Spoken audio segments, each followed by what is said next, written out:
As everyone knows, default device means... That's right. Not the only mic available, but some other thing that doesn't exist. Hi, hello. How's everyone doing? Did it grab the wrong mic? Let me just make sure. Hold on, properties. Yep, that's the rodent. That's the one. Hi, everyone.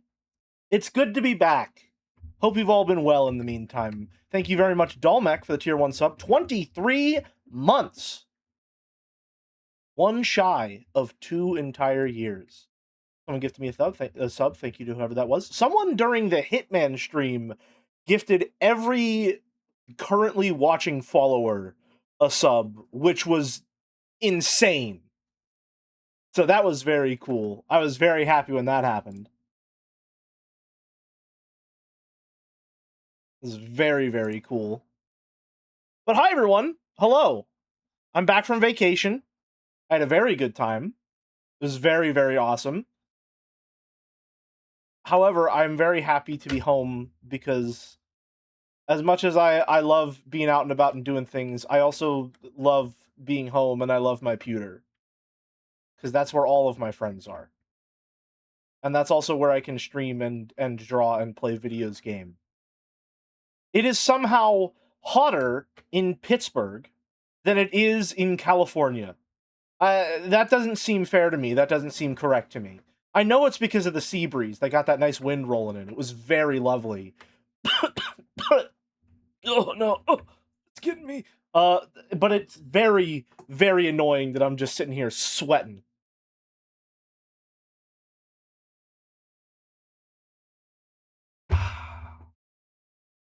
Plague-ridden sea breeze.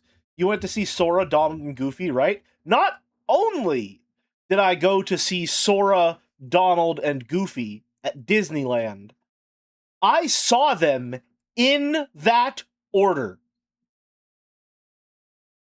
I'm not kidding you. I somehow managed to go to Disneyland and see Sora, Donald, and Goofy in that order. We walked into this there's this place like called Off the Page. It's a little shop where you can buy like prints and concept art and little like figures of the characters. But in that shop at all times there is an artist who is sitting there drawing Disney characters out of a book. Like you can choose a book. It's like, hey, draw this character, and they have Kingdom Hearts characters as the characters that you can draw. They have Sora, Donald, Goofy, and Mickey. And I'm not kidding you. We walked in, we were like, oh, who are they drawing? And it was fucking Sora. It was fucking Sora. It's crazy. And then we went to Toontown later, which is a real place at Disneyland, which is awesome. No relation, I believe, to the Toontown MMO, which is now defunct, except Toontown Rewritten still exists, but nothing like directly tying it into that except for the concept of Toontown. And there I saw Donald, and then not until the very, very end of the day, whenever we were doing our last little walk around, did I finally encounter Goofy. So I saw all three of them, and I saw them in the order of Sora, Donald, and Goofy. Did you remember to ask them to keep their Donald Sparks canon compliant? Older, I don't know what that means. Toontown. Remember the same composer from Toontown also composed the OST from Metal Gear Rising: Revengeance. Is that real? Is that true? Is that a real anecdote? That's incredible. Holy shit. That'd be very funny if it was true. Oh, but yeah, I had a fantastic time. Also went to the San Diego Zoo, which was a really, really nice time. Best and worst ride. Best and worst ride. Okay.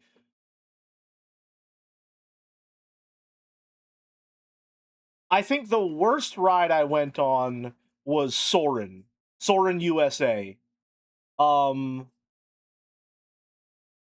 That one I was expecting to be a lot more going on, and then they just sort of put me in a big chair and dangled me and then showed me an IMAX video of some places in America that I want to believe weren't AI generated, but knowing Disney's MO and the fact that the ride was recently updated, it's very possible that they were. That one was very underwhelming. Best ride.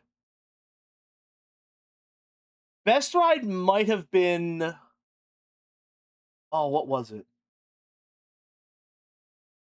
I think it was either the Indiana Jones. I think it was the Indiana Jones ride. The Indiana Jones ride was my favorite one. In that one, you're in a little Jeep, and they have you just sort of rocking around, going down the track, and I managed to luck out and get the driver's seat, so I got to hold on for dear life to the wheel of the driver's seat and say a couple of quips that no one heard, but I thought they were pretty good. You go to hell in that ride, and as soon as you started going to hell, I was like, okay, I think GPS has us a little turned around.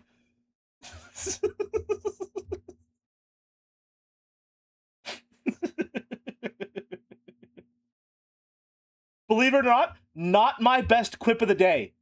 Not my best quip of the day. Not even close, actually. Well, I guess that might be the second one. Best quip of the day at the Star Wars land. At the Star Wars land, they have a little bar. They have a cantina, right? And in the cantina, they have an animatronic DJ. All right, they got this weird little robot guy who's doing a bunch of DJ stuff or whatever. He's like saying stuff. He's singing along to the music or whatever, right? And we were at like a standing table or whatever with these three other guys that were already there, just making small talk. And they gestured towards him and they were like, man, I think he might be a little drunk because he was making a lot of weird noises. And I said, yeah, he looks pretty wired to me.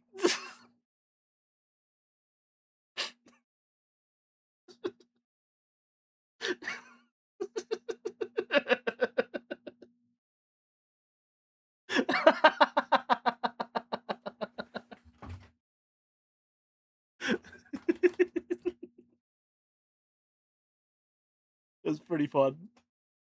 Went to Tokyo Disneyland version, but Haunted Mansion is like an SSS tier, triple S tier. Okay, Haunted Mansion was fun. We did get to go on Haunted Mansion. However, the ride broke down a little bit in the middle of our ride twice. The first time it happened, I thought it was part of the ride because they have a little message that's like, "Oh, we're currently being stopped by a little tricky ghost or whatever the fuck.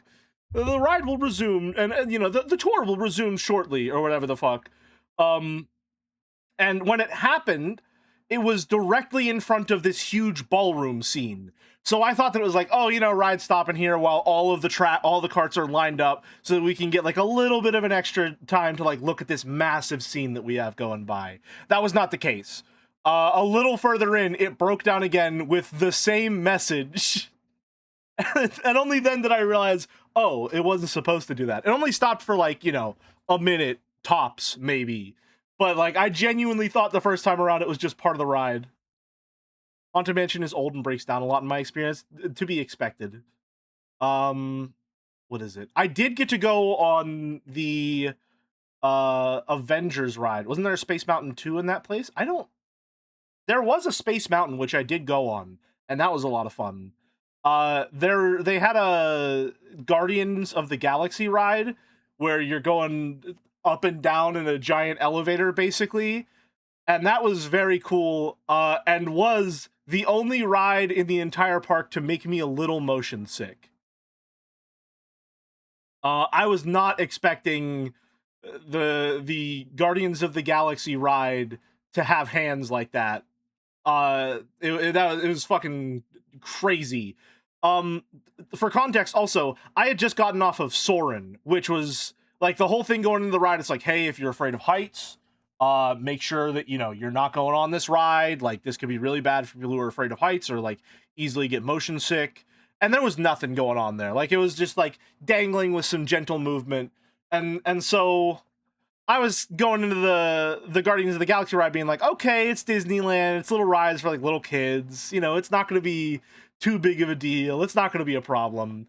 And whenever we were getting all buckled in and stuff, they were like, "Hey, make sure that you're taking off all your hats. Make sure that you have your bags beneath you, and make sure they're secured." And I was like, "Okay, you know." And I set my bag and my hat, you know, down in between my legs. I just had them sort of sitting there. I was like, "Okay, let's go." And then they were like, "All right, ride starting." The video or whatever started playing, and then the first drop happened. And because you're in an elevator, you're just going up and down, and it's like sheer drops going way up high, and then another sheer drop. And they start you right off the bat with a massive fucking drop. And so the only reason you're staying there is because you're buckled in. You are fully off of your seat whenever it's going down. Um, so the very first drop, whenever I didn't have my hat and stuff secured, and I had no idea what was about to happen, I like eyes wide. I was like, oh fuck, and it's completely dark in there. So I had to start fumbling around for my hat and bag so that I could put them together and then just clamp them between my legs so they wouldn't fly away. It was very fun. I had a very, very good time. Reed Barks. Carl Barks was the guy who came up with a bunch of the Donald Duck and Scrooge McDuck canon, including Scrooge McDuck. Naturally. He also mainstreamed making a bunch of dogs populate Duckburg. That's why he's called Carl Barks. I see. Interesting. Very interesting. What was another... Were there any other rides that kind of sucked? There was like that last part is a lie. Of course, he just kind of did naturally, right? Naturally, because that's the most ridiculous thing in that statement. There. Thank you, C8 and Brooch for Slopper Deems, as well as Arrow, Meeple, and Errol for Slopper. Oh yeah, that's all. Yeah, that's all of them. Okay. How expensive was your trip minus travel expenses? Minus travel expenses. Let's see. Minus travel expenses, I think it was somewhere in the range of like maybe $900 or so.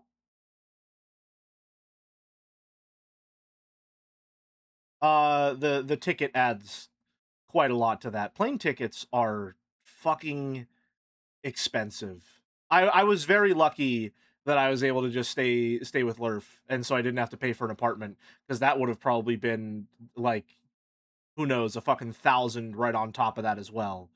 But not a bad trip at all. The first one I've taken by myself, which was nice. I want to go to mainland Disneyland at one point, but even outside of the political unrest, shit looks unaffordable with the pricing. Oh yeah, no, everything is expensive there. Everything is ludicrously expensive there. I mean, it was a good time, but I'm glad I was in the vacation mindset of, I've been good, I've saved up a lot of money, I don't do this. The last time I went on vacation was in 6 years. I can afford to, for once in my life, not care what anything costs.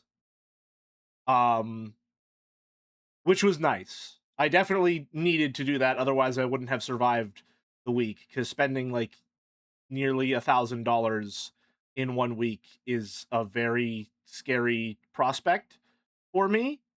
I say scary as if like I would be in some uncertain dire straits if I did spend that money. I am in a situation where I can afford to spend that money, obviously, or I wouldn't have done it, but I personally have a lot of anxiety surrounding spending money in large amounts. Like, for me, $20 can sometimes be like a hem and haw over like the course of 3 days kind of decision if I want to buy a game or something like that, you know? As soon as we're hitting 100, it's like, do I need this item? Will I use this item regularly? Which does help me save money. But it is a little unreasonable in some cases. I need to really talk myself into doing stuff. Anyway, hold on. Let me make sure to move to the overlay and show you something a little cool here.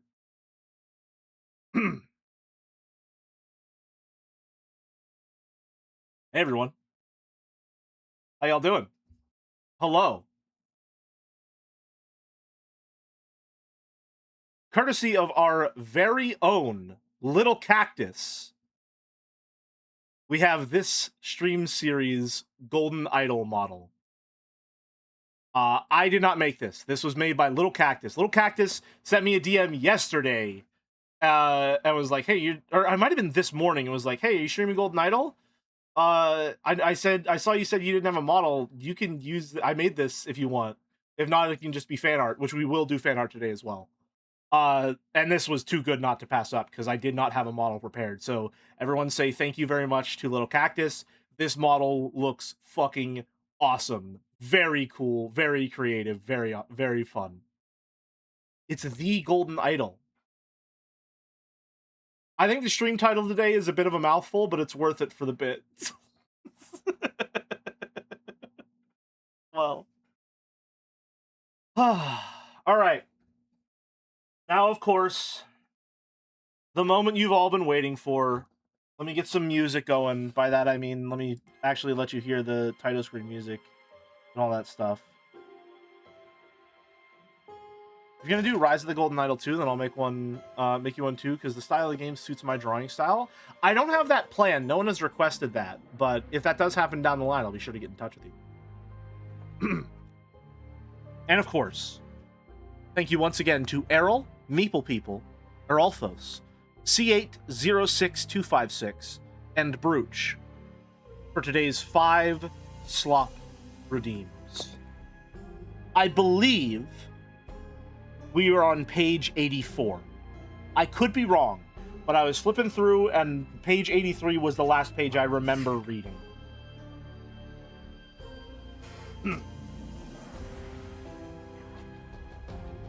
The fridge had been cleared of spoilable foods and had been cleaned.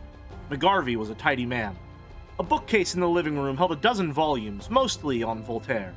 The stereo system was turned to a local classical music station, and the television was tuned to CNN. The man was not only tidy, but also his tastes were on the intellectual side, and Zimmon decided that, under other circumstances, he could have been friends with the American. 10 minutes after entering the lobby, Zimmon was back on the street. McGarvey's new wife, Pete Boylan, had her own apartment nearby, on N Street Northwest, but when he got there and tried the front door, it was locked. Like her husband's building, this was another 3-story brownstone, typical for this part of Georgetown. A gate on the north side was not locked, however, and Zimmon went through the back garden area, a small fountain bubbling in the middle of the yard. A delivery entrance was not locked, and Zimmon let himself in. The mailbox for 3A was listed under the woman's maiden name. He went up, listened to the door, and had the lock picked in under half a minute. He was just letting himself into the apartment when someone started up the stairs from the lobby. He closed the door quietly, drew his pistol, and screwed the silencer onto the threaded muzzle, and stepped back, knocking a low coffee table slightly askew. McGarvey's wife was here in Washington, and with any luck, it was her on the stairs. He would kill her now, 1/4 of their assignment completed on the very first day in the field. Whoever was on the stairs stopped on the second floor. By the sound of the footfall, Zimmon guessed it was probably a man. He put away his pistol and the silencer and quickly went through the apartment, finding about the same amount of clothing and other things he'd found at McGarvey's place. Even though they were recently married, they maintained these apartments, evidently as separate pieds-à-terre? I don't know what that word is, or what it means. But it's French. Pieds-A with a little accent mark over it, -TERRE. It was likely that she would be coming here, possibly even staying here for however longer she was in Washington. He would have Larissa move in here and wait for the woman to show up, which would leave the Rankas, who had the house in McLean, for him and Peter to take care of. The 3 deaths, especially of McGarvey's new wife, would surely bring the man back here, where they would be waiting. Shit, I missed the beginning? Hold on, let me just type it in chat. One moment, please. I gotta... There we go.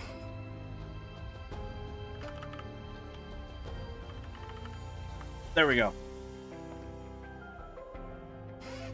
Anyway, that one sentence was a full page, so congratulations, Errol. You got... We'll count that as a half. 1, 2... You got 3.5 sentences for your slop redeem. Congratulations. 3 remain. Chapter 17. Luis found a parking spot across the street, a few doors down from Pete's building.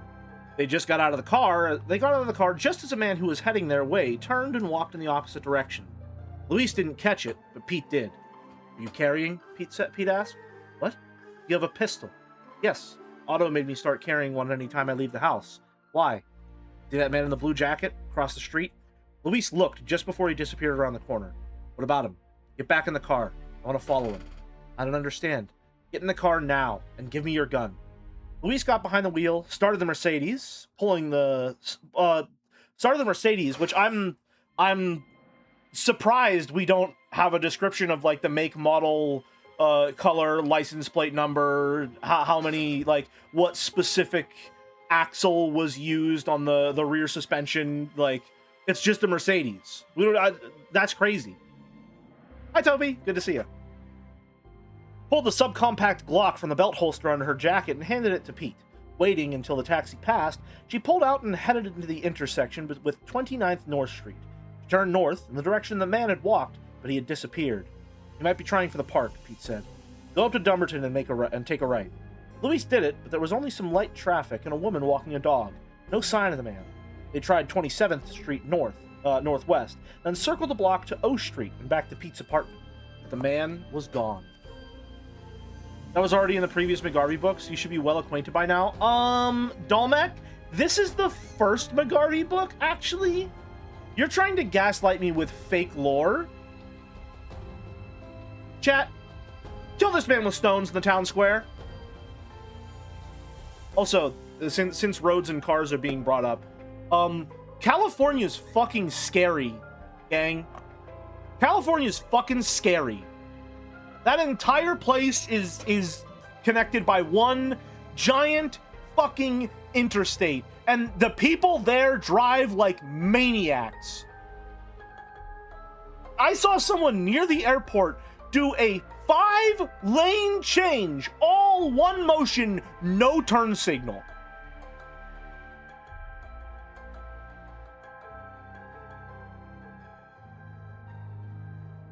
It's fucking crazy. Which, by the way, the fact that there are even 5 lanes to cross on a single road is also terrifying. Like, why do you need 6 lanes? What are you doing with them? How could you possibly need so many? A pied-à-terre is a small, flat townhome or the like used as a secondary temp residence. Think of how an important business guy might have in a city apartment that he stays at when he's at work, when he's in town for work or whatever. Thank you, Errol. Good to know. Maybe I'll be able to move to Canada soon enough. At least as soon as the smog clears. Weird to think that I have better air quality here in Pittsburgh than Toronto does right now. Ugh. Jelly, I need you to be so real with me. Is this not the 27th McGarvey book? Dolmek, I'm being 100% genuine with you. This is, through some manner of cosmic luck, the very first McGarvey book.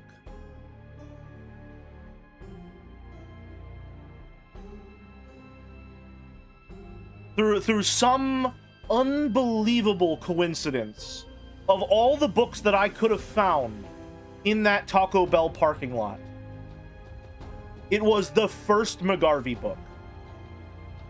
I need to edit the bot command. What does the bot command say? Sorry, hold on. Jelly will read a page of McGarvey by David Hagberg. Is that not correct? That's what the book is called. Is this the 27th book? I thought this was the first one. McGarvey is book 27. Book 1 is Without Honor? What? What? What? What? What? What? What? What do you mean, what? What? This is the last. This. What?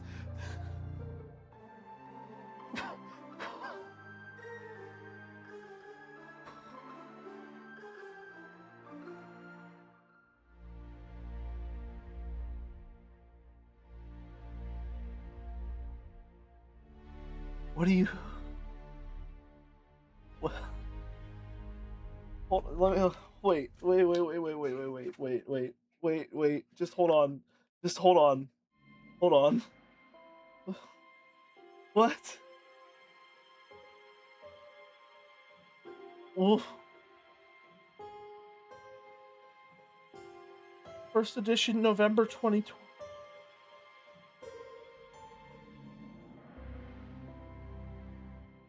Oh, hold on. Hold on a sec. Yes, I'm fine leaving. Hold on. Wait a minute. Wait a minute.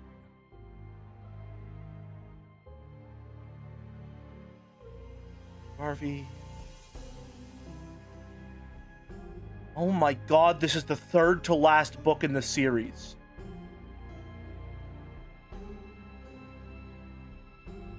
What the fuck?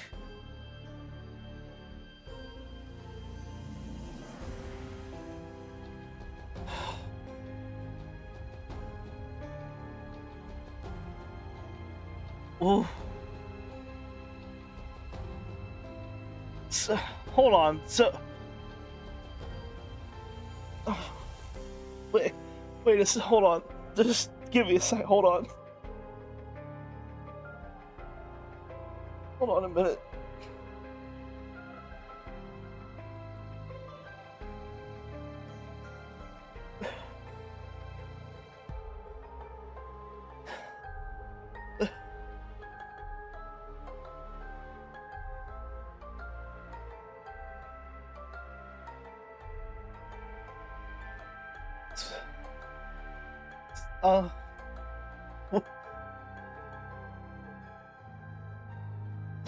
I'm fucking scrambled right now.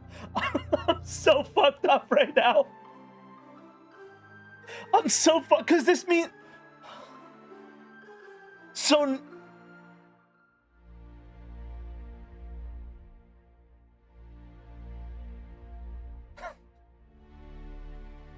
Third to last book being left in the parking lot is funnier to me, because I imagine someone getting 26 book in, and then on 27 they go, nah, I'm done. We have a bookmark, by the way. We have a bookmark from a cigarette, a little box of cigarettes. That says that they stopped, like, somewhere within, like, 50 pages of the book's ending. I'm wondering if something happened that made them put the book down and leave it behind forever.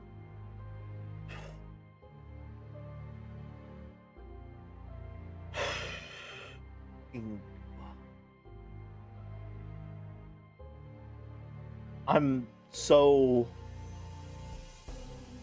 Because that means that all the backstory stuff that was just like, oh yeah, no, like, you know, there was a mission in Paris and oh, I had to do some work for the Kremlin. That's all. When did we start following this McGarvey? Was the book about his parents before? Was the series about his parents first? Or are we 27 books in, starting with a flashback to the death of his parents? And a time skip?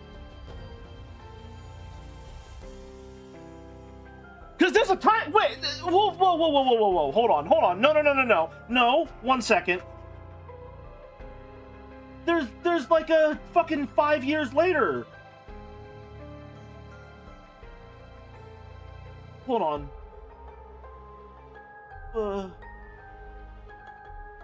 Wait a second. Give me a second. Just give me a second. Part 2, it just says present day. Okay, so...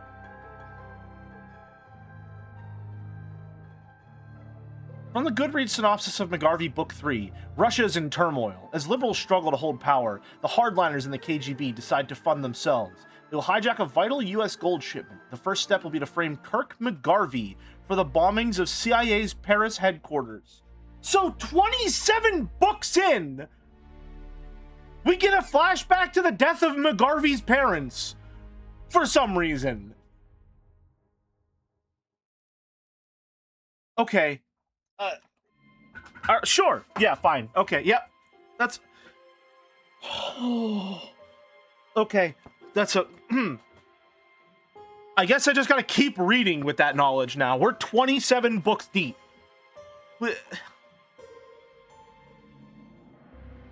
That's fucking crazy. Why is the 27th book called McGarvey? This is like watching Platinum end in a random episode order and suddenly there's a bunch of people in Power Ranger outfits. What are you saying? What is Platinum end? What? Maybe, you know what? Maybe we're just discovering a new Haruhi watch order, you know? Maybe we're reading McGarvey in broadcast order or whatever the fuck. I don't know, man. Fucking 2 pages left. 2 pages left. Also, on vacation, Lurf and I watched Haruhi in chronological order. Significantly worse than broadcast order. Just putting that one out there in the world. Pulling into the still open parking spot across the street, Luis shut off the engine. What are you thinking? I don't know, Pete admitted. Except that when he spotted us, he did a 180 and just vanished. I'm jumpy. The situation doesn't feel right. It's like how the very last case of the greatest attorney resolve is called The Resolve of Ryunosuke Naruhodo. McGarvey is just like that. But this isn't the last book. This is the 3rd to last book. I don't even know if the series ends. It might just be like this is the last one that he wrote.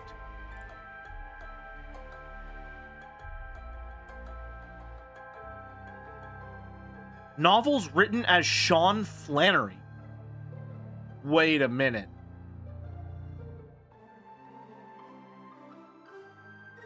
Does this go further back? Did he used to have a pen name? I have more information. The book right before this one is a prequel about McGarvey's career start.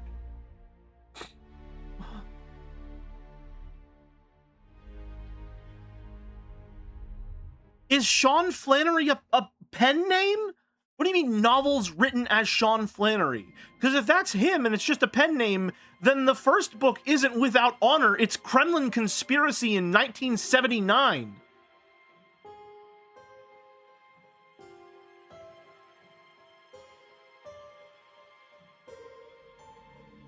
No, okay. That's just a separate series that he has under a different name. It's just that Kremlin Conspiracy sounds like it could just be a McGarvey novel.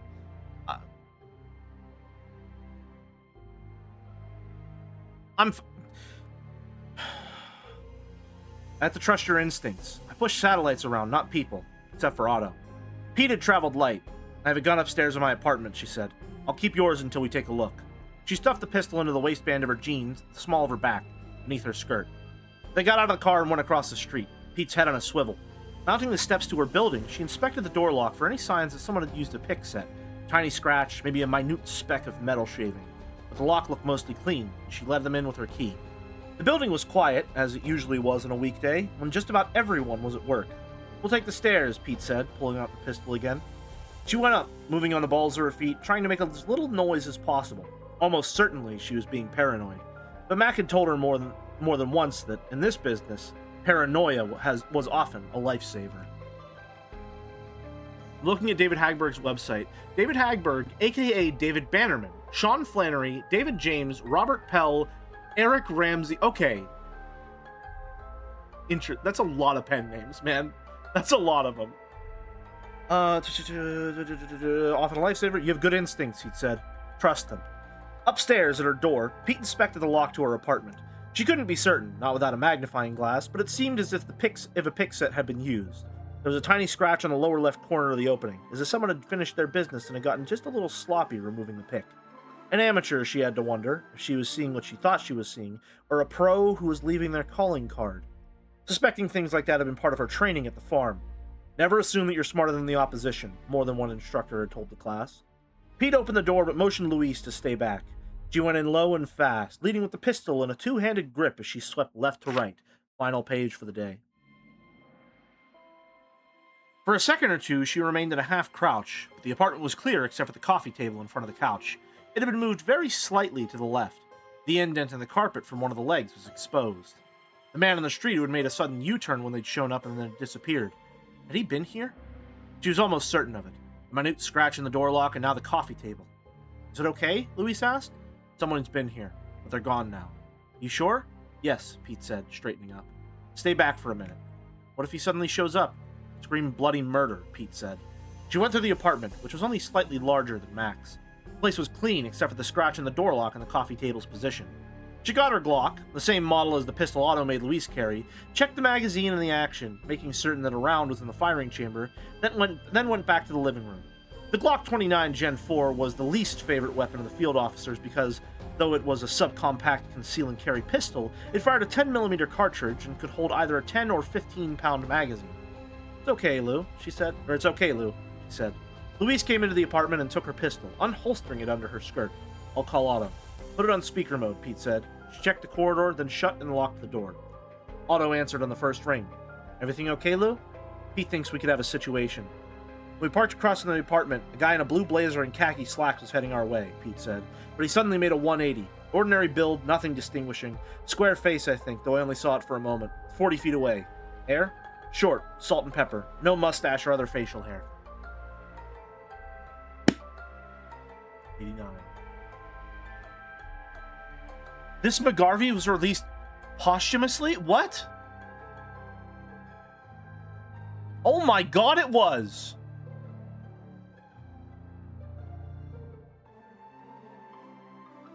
This is the first McGarvey book released after his death.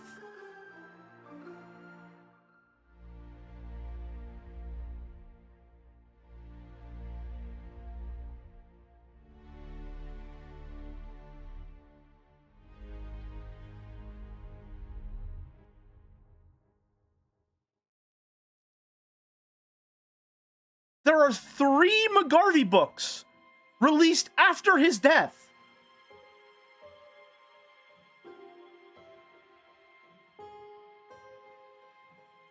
What the fuck?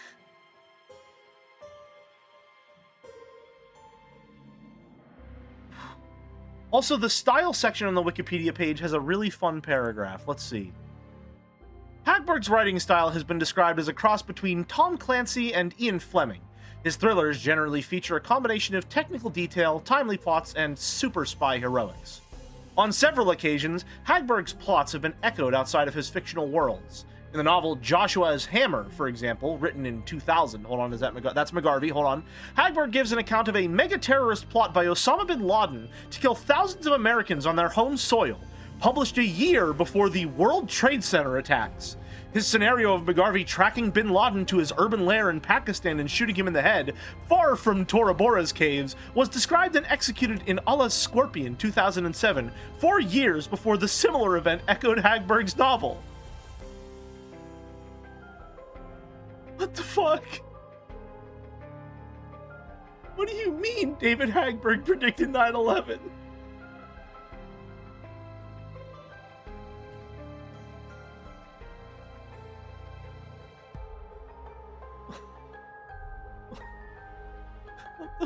Also, what do you mean McGarvey killed bin Laden? What do you mean? What do you mean Kirk McGarvey killed Osama bin Laden? What are you talking about? What do you mean?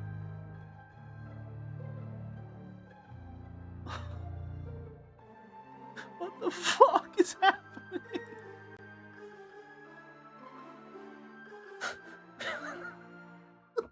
What the fuck is happening?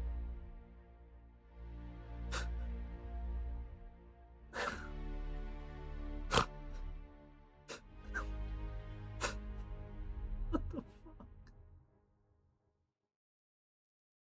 Oh my god. Thank you, Little Cactus, for the tier 1 sub. 9 months! The stream baby is born. Wake up, wake up.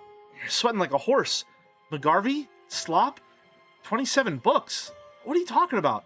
Come on, man, it's 2007. Let's play some Prince of Persia again. Looks like you fell. You better press the rewind button. Come on, it's 2007. Let's play some Prince of Persia again. Looks like... Fucking stupid.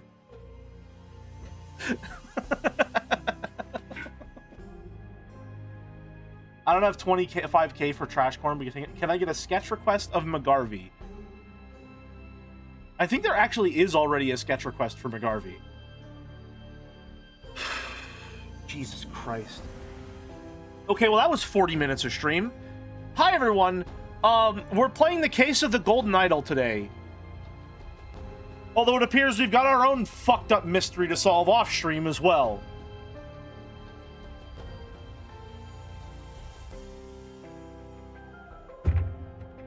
Oh my god.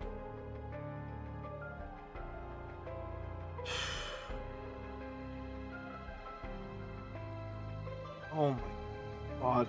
Okay. Case of the Golden Idol. I did not watch Joe's streams of this. I have not seen anything about this game. All I know about the Case of the Golden Idol is that everyone says it's a really good puzzle game. That's it. That's all I got. Like, multiple people have said it's like the best puzzle game they've ever played. I don't know anything beyond that. So this should be interesting. The idol itself is very interesting to me. Wondering what's with the doohickey on the back of the head here. So I guess, without further ado, let's get into it.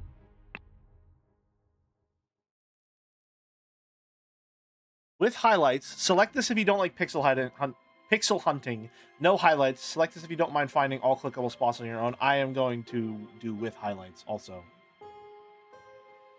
Okay, I have to clarify something else. It looks like the book you're reading is also a prequel. Chapter 5 starts by saying it's present day! What do you mean it's a prequel? It takes place in the present day!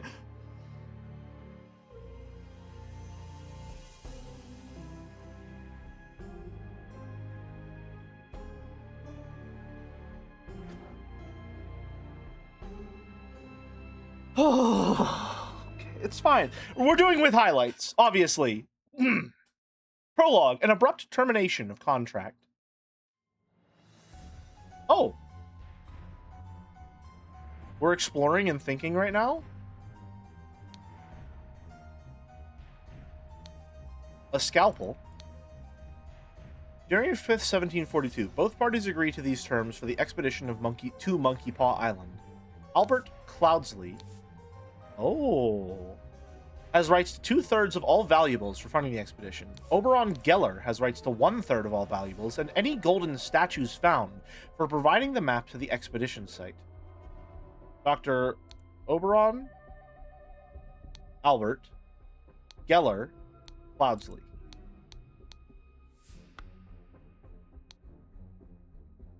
Clue has been added to the thinking panel. Okay, Bay of Shadows, Ruins of Xenopolis, Horn of Thumb, Horn of Finger. Okay, so it's shaped like a hand. Noted. Anything else about the scalpel? No. Oh, hold on. Does the gold mean there's still something that I can grab from it? Ruins. Okay, gotcha. Sorry, I need to do this because I'm insane. Give me a moment. Oh, that's a lot of grid space to work with. I also didn't grab Bay. Oh, no. How do we do this? Horn. Finger. These are all related terms. I have to figure out an organizational structure as soon as possible. Okay. A medicine bottle. Okay, and the red means that we've exhausted everything. He's dead as hell. What's your deal, mister? I know what you were plotting, you snake. A pipe? Both parties agree to these terms for the expedition. Yep, Albert Cloudsley. Yep, okay. So they both agree. A dagger. Interesting.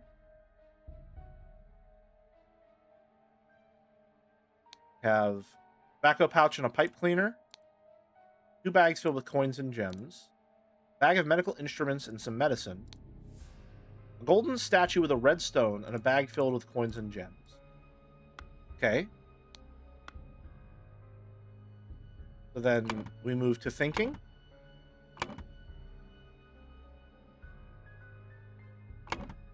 Ah.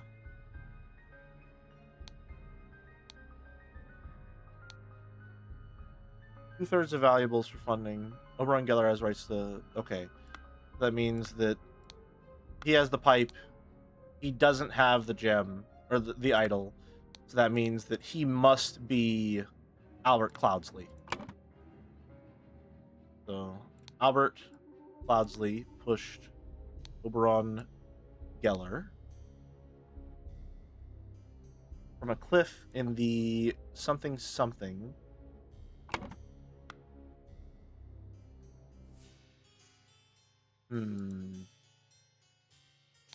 How do I know where we are? Question.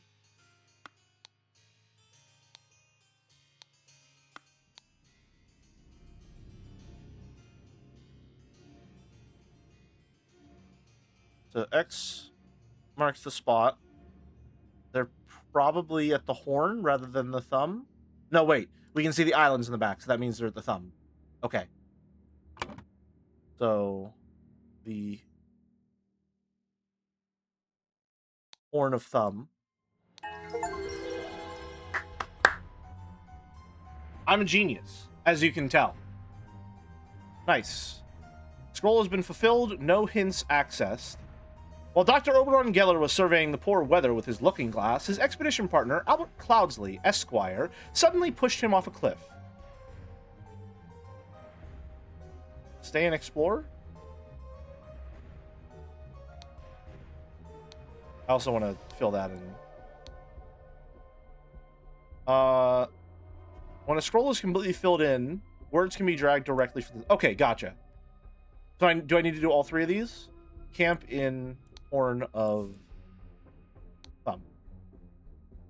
Gotcha. Oh, so I was probably supposed to do this one, and then this one. What is that, Tuber? It is a golden jelly idol thing provided by Little Cactus. I did not make this. Little Cactus made it. It's awesome. Everyone, once again, say thank you to Little Cactus. Anyway, I'm kind of a genius. How do I move on now?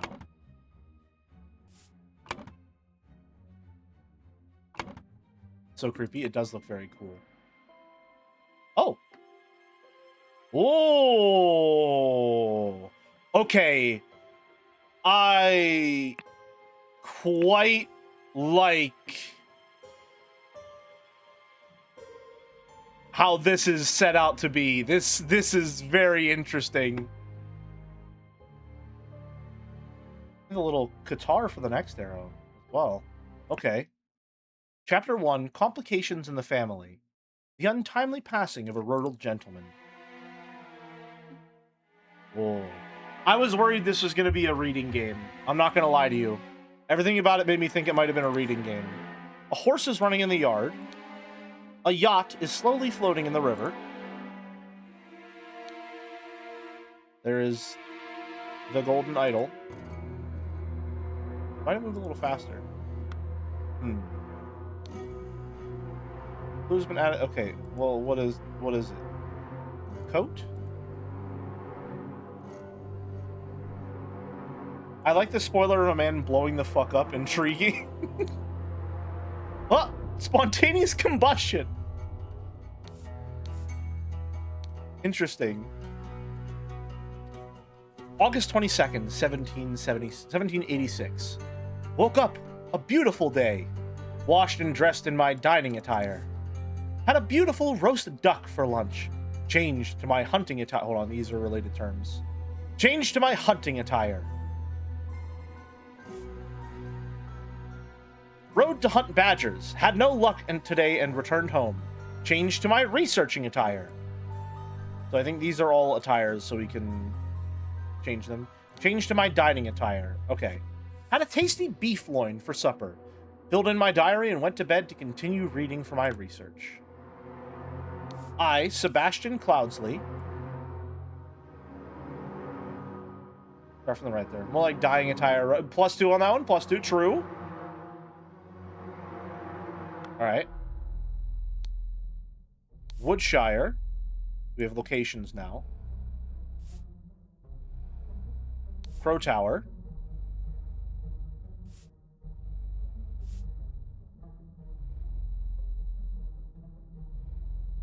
And Blackfield. They're all locations, so I guess they're related terms. We'll group them together. Rookie mistake. He forgot to switch out of his dining attire when retiring to bed and was harshly punished for it. Them's the breaks. It is August 23rd.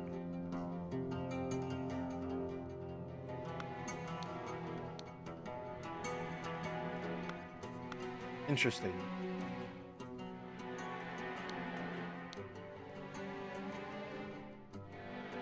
So does this mean he fills it in at the end of the day? This clue's been added to the thinking panel. Interesting. Henry Clover, lead poisoning. These are possible ways that they could have died. Sorry. I have to have an organizational structure that makes sense to me. Tall, rickety ladder.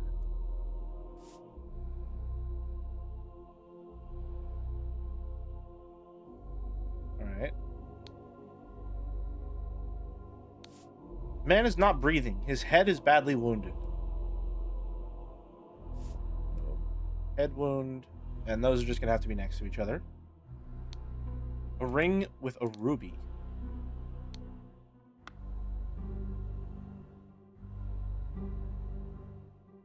And the horse is here?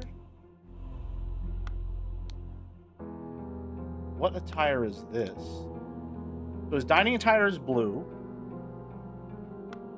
He's currently wearing red.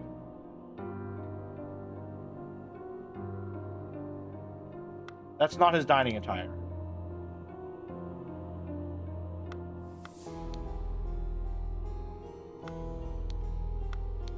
What other attire does he have? This is his researching attire. Are those calipers?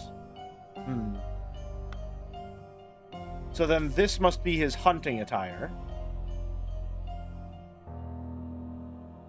Okay. Thinking time. So then this is his dining attire. This is his researching attire. So this must be his hunting attire. Goal is filled completely. Words can be dragged directly from the slots. Gotcha. This man would have to be Sebastian Cloudsley, the only name that we've gotten. So then Sebastian Cloudsley, Lord of...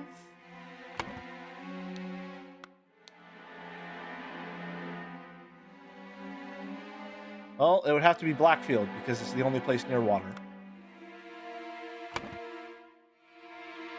Blackfield passed away in his bed. The cause of death was a head wound.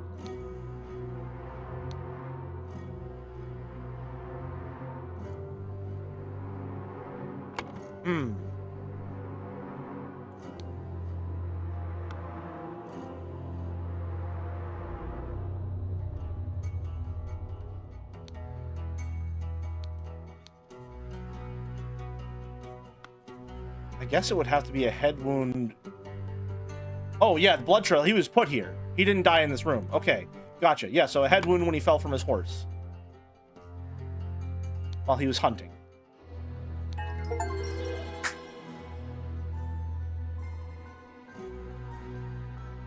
Well, this is kind of adjacent to the logic and reasoning spectaculars in the Great Ace Attorney. Me, whenever I'm... How can I make this about the Great Ace Attorney? I'm kind of thinking the same thing, though. Are those calipers? Oh, I wouldn't worry your slightly ovoid head about that. Plus 2 on that one, Folder. While the Lord of Blackfield was hunting, his horse threw him off and he suffered a deadly head wound. Hello?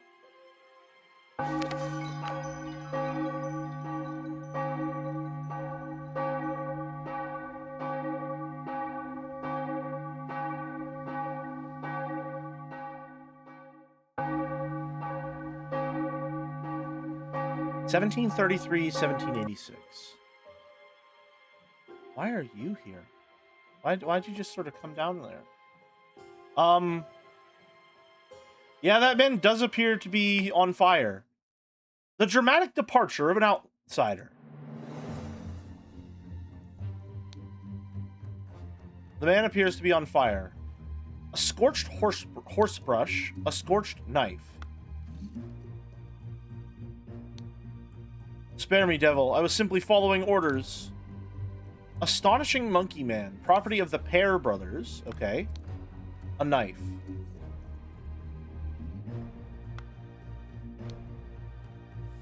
Blazes. August Focky Club Derby. Raging Sultan, race 3, wager 35 pounds.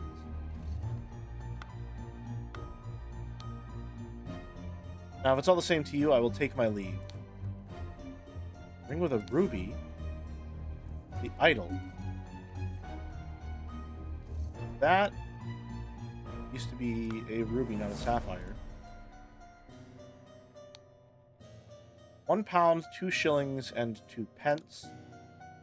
Spontaneous combustion.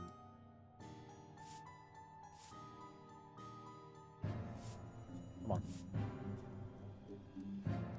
To perform the combustion trick, you must first cast a freezing spell. The sacred glyphs for combustion on the idol.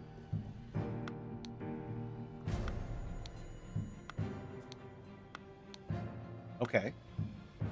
Interesting.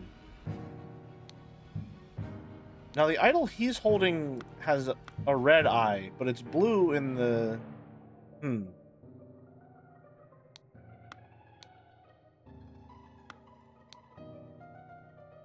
Interesting. Ash Blair, finest tobacco. Prepare the carriage for tomorrow. We are to visit my nephew, E.C. 2 shillings and a penny. A saddlebag. A dagger. A dagger, you say? Yeah, noted. Horse grooming, stable cleaning, stable roats for Adam and James. Oh. Where did I find Pear? Property of the Pear brothers. Yep, okay. What an unexpected turn of events. An embroidered handkerchief. Dear Edmund, it has reached my attention that you are seeking a capable new servant, and I have just the man for you, David Gorin.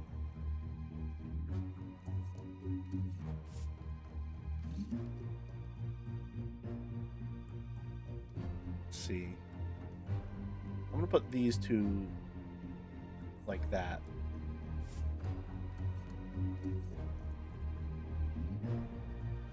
Sucks being a ne'er-do-well in a universe where there's a time-traveling diorama detective who can look in my fucking pockets. The one counter. Oh no. This experienced coachman with a diverse set of talents that I am sure you will find very useful. If you are displeased with his services, do not hesitate to let me know. Yours, Theo. Lord Edmund Cloudsley. Ooh, Cloudsley, you say. Speech stirs Parliament. A stiletto blade. 3 pounds and 3 shillings. I wish I knew what that fake money was. Oh! A whole other room! We're getting a little complicated. Okay. What is this? Pair twins. A and J. Adam and James. Okay. Adam and James pair. Okay.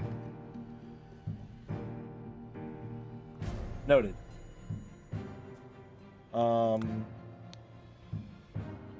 Batley, Cloudsley, Hubert. So A, B, and C. Or no, A, C, or B, C, and C. My bad. So this is the Batley estate then.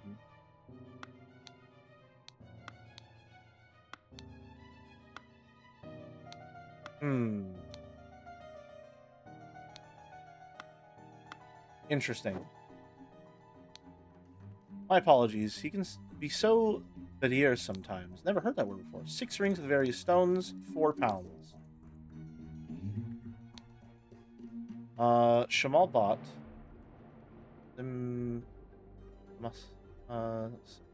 Batisi.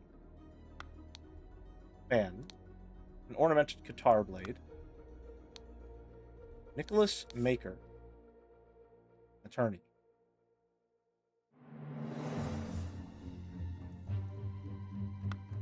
Okay. I would not have expected one of your family to treat a legal document in such a way. I am appalled. A ring with a ruby. 2 shillings, 3 pence. Oh boy. Edmund Cloudsley. Rose Kubert. Sebastian Cloudsley.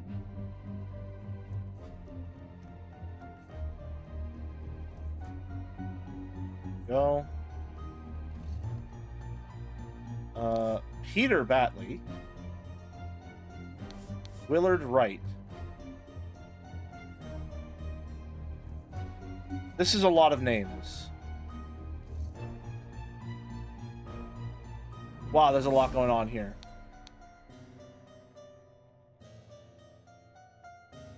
Four inheritors all present.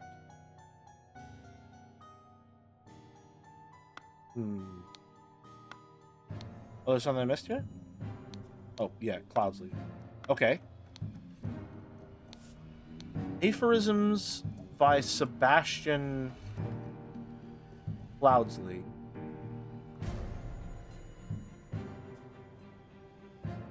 How to be happy. How to be inspired. Upset and scared.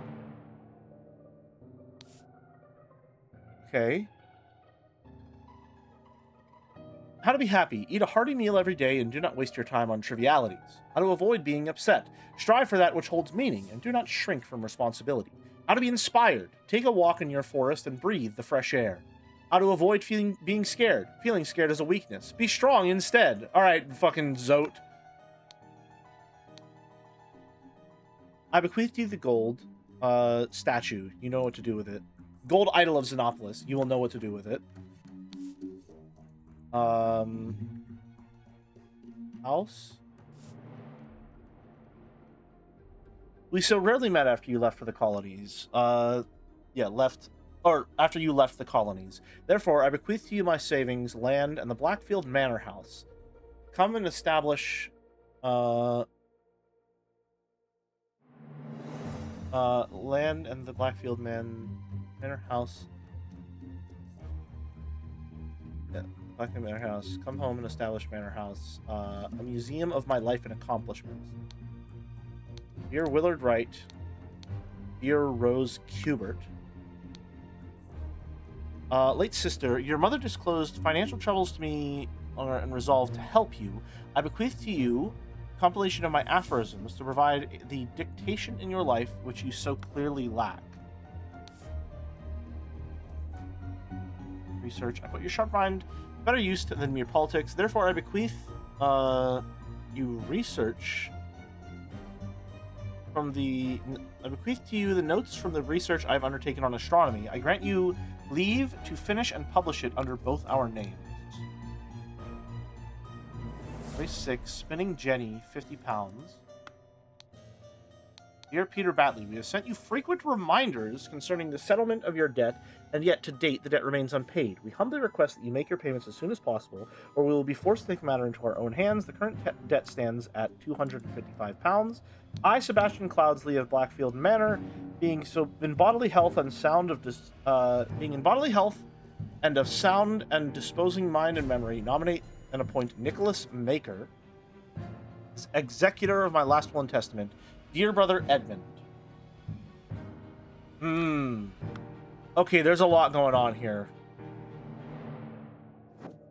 What exactly do I need to solve? Oh, Jesus Christ.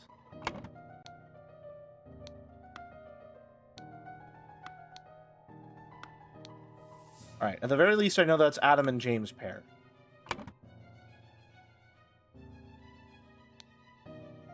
Adam pair. James pair. Jesus Christ.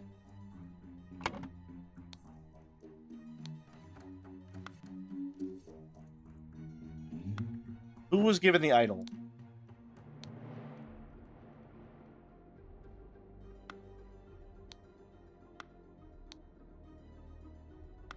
Dear brother Edmund.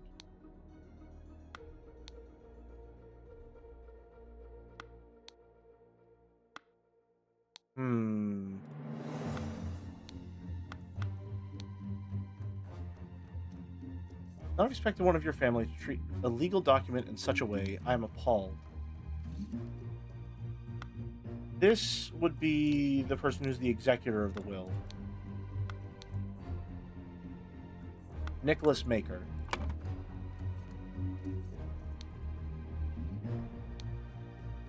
Given that this is the only woman present, I think that would be Rose Kubert. This is Edmund Cloudsley. I think.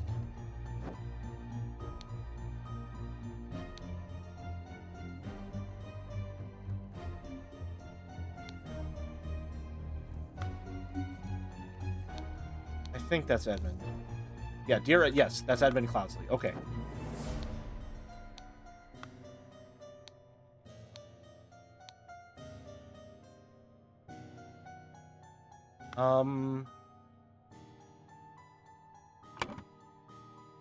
Oh, right.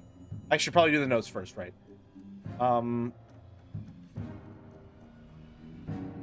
So, I therefore bequeath you my savings, land, and the Blackfield Manor House. Come and establish a museum of my life and accomplishments. I want you to put your sharp mind to better use than mere politics. Therefore, I bequeath you the notes of my research I've undertaken on astronomy. I grant you leave to finish and publish under both our names. My late sister, your mother, disclosed your financial troubles to me long ago. I resolved to help you. I bequeath you a compilation of my aphorisms to provide you the direction in life you so clearly lack.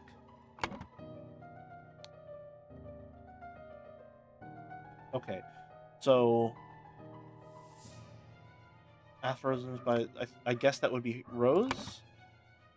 Addressed to Rose. No, wait. My late sister. Oh, my late sister, your mother, disclosed your financial troubles to me long ago. Okay.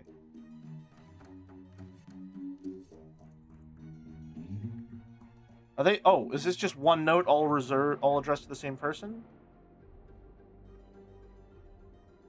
Or is this all given to different people?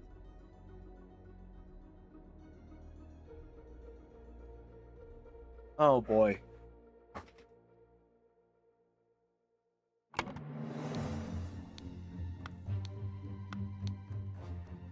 Dear Willard Wright, dear Rose Kubert. Who the hell is Willard Wright again? An associate.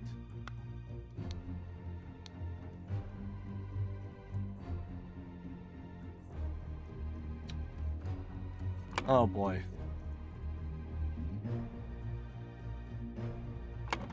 Financial troubles. Hold on.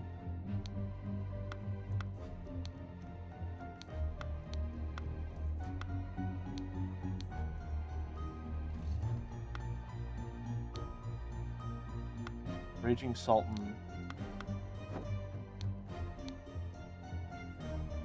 50 pounds. Okay, so he's betting on horse races. Who the fuck is he?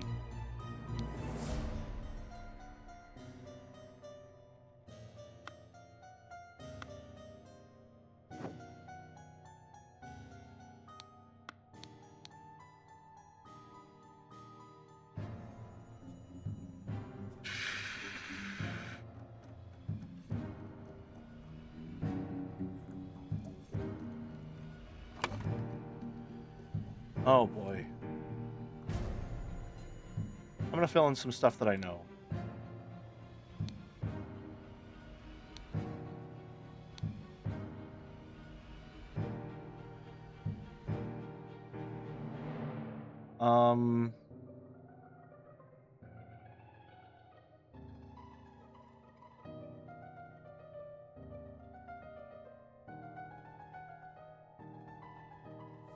I don't know who the fuck these people are.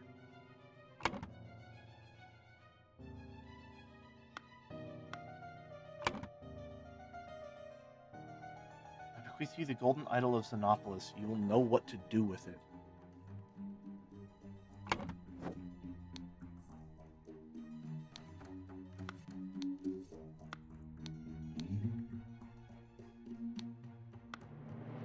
the fuck are you?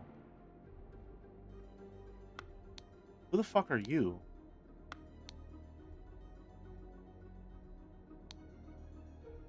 Prepare the carriage for tomorrow. We are to visit my nephew, Edmund Cloudsley.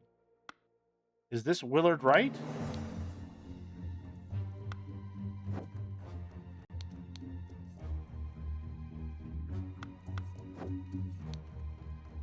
Because it seems like he's getting Edmund's bag for him. So I think I'm going to take a swing on that being Willard Wright. Sebastian isn't here. That's irrelevant. So David Gorin and Peter Batley, who we're looking for now.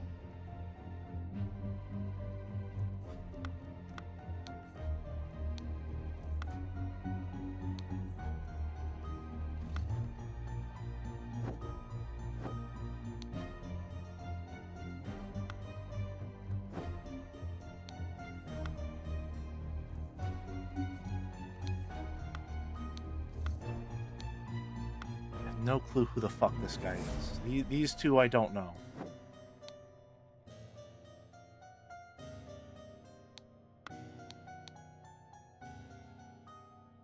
Sebastian Cloudsley married.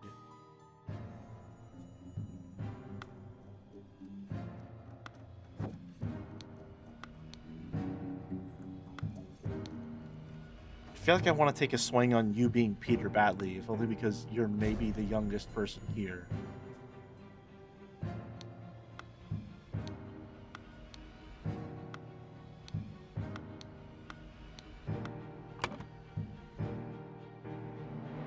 Let's go for it, I guess. Nope.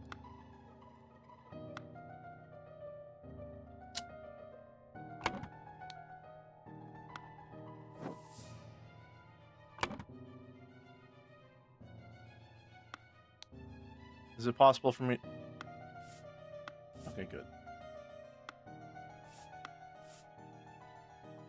These are the ones that I know for sure, but I'm not sure how to get the other information I'm looking for.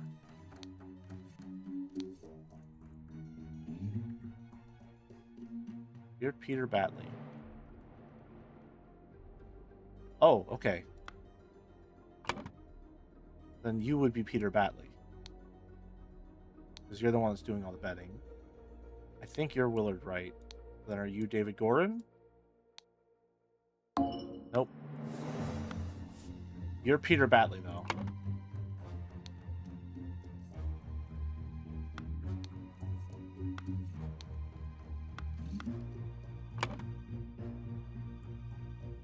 So then Peter Batley's the one having financial troubles.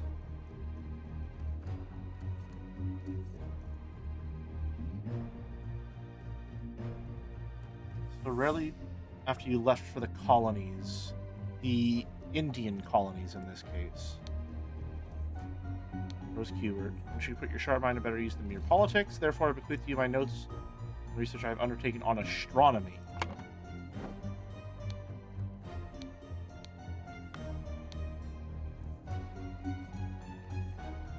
Servant. I'm just the man for you. Oh, David Gorin is... Okay, this is David Gorin then. So are you Willard Wright? 2 or fewer slots are incorrect.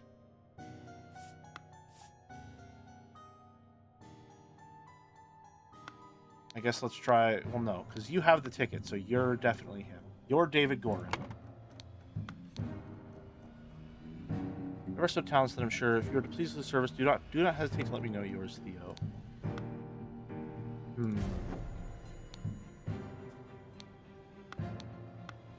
Jenny.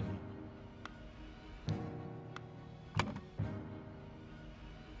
misplaced the name on Nicholas Maker? Oh. I see. Okay, there we go. Jesus. Alright, so Sebastian is irrelevant. I noticed that. Thank you. Okay, so if that's the case, then Willard has the idol. We know that. And then Edmund is the only person left in the will. Okay. Alright. order to take the idol from Willard. Right. Sebastian's will.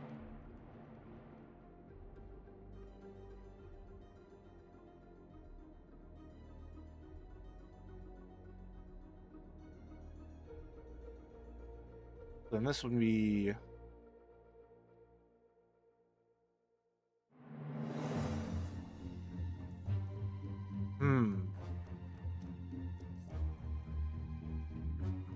See, now we gotta think about what the fuck's even happening here.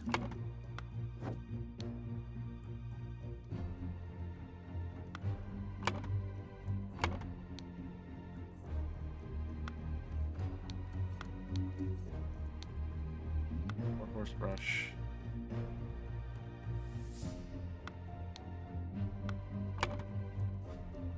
James Pear ordered, I guess, Adam Pear, because he's the one... I was simply following orders.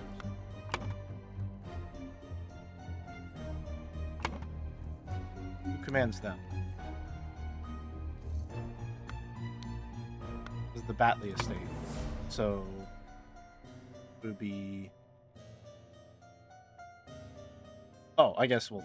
James Pear and Adam Pear take the idol. Be Sebastian Cloudsley's will.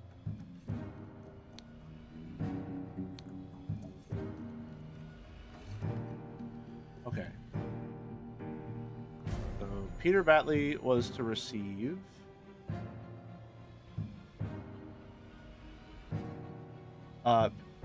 was something to receive. Maybe upset to receive aphorisms in Sebastian. There we go. All right. That one was a bit more challenging. Go, you did this one faster than Joe. He got Stunlocked, my sister, your mother, MDAT. Yeah. That one got me for a little bit. Nice. Okay.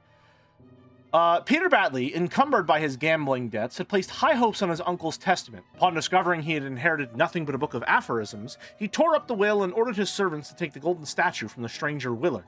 Suddenly, one of the servants burst into flames. And are you the... Okay, yeah, you just show me a scene like that. Interesting. Very cool. I like this a lot. This is very, very, very fun.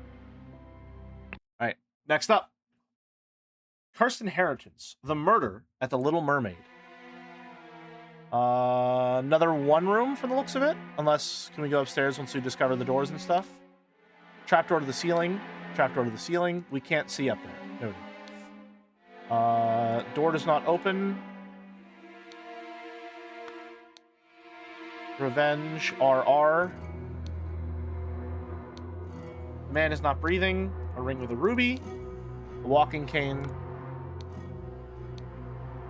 To my dear Maurice. The watch is ticking. Oh. Interesting. Oh, hold on.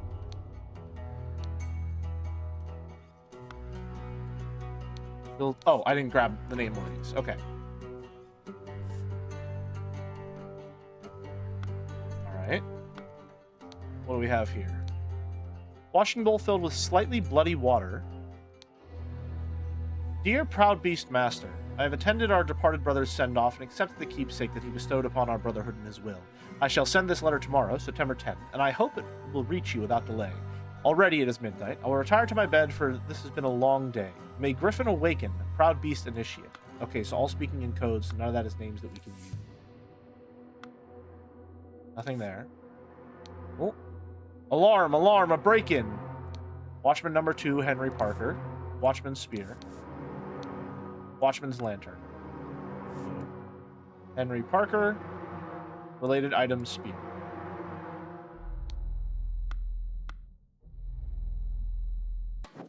Oh, there is a downstairs. Fuck. Well, the door does not open. Here. Why did that bugger give me a note when he knows damn well I can't read it? Rusty half shears. You can lie low for a couple of days in the old oarsman's place. Down at the docks. Stale piece of bread.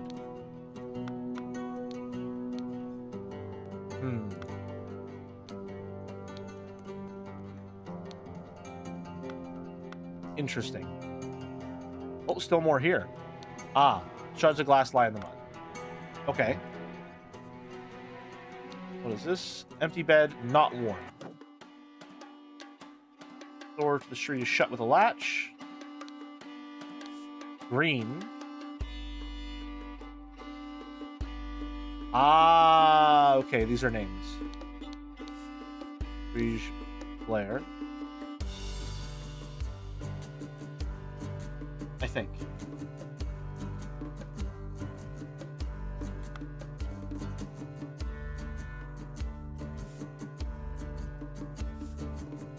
Gonna move spear and shear over here. Oh, mother, forgive me. I will never gamble with something so dear to me again. Navaja folding blade. A key. A violin. Wanted, Robert Redruth. Escaped convict. Reward £50.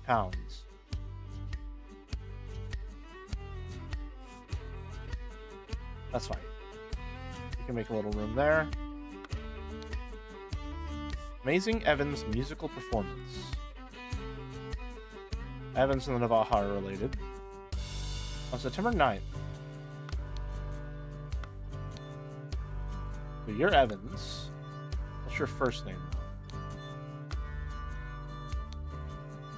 Just steal the next one. It's all luck anyway. You...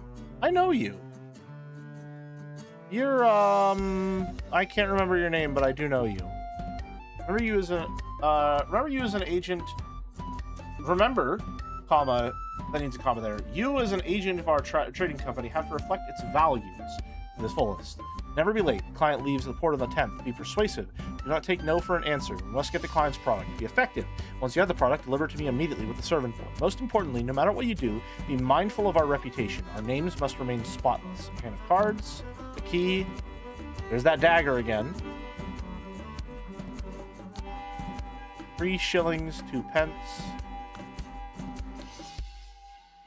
Be calm, John. He was a perfect gentleman. He brought me upstairs, and then he bought me a drink, and then retired upstairs. And cards, shillings, key, to Annie. We're getting very, very complicated here. A lot of names. Annie, John, Evans. These are all people currently present in this scene. You're beautiful like a rose, for I will take any blows. Annie, you are like a glass of wine. Your hair is very fine. I will find gold in the mine if that makes you forever mine. Your piglet, full of love. Interesting. There's that stiletto blade again. Tell me, what does that man have? What does that man have that I lack? Hand of cards, small sword. A lot of weapons here. A key, 7 pence. In the line room. Willard Wright. Yep. Forget me not room. Ash Blair. That's a full name. Ash Blair.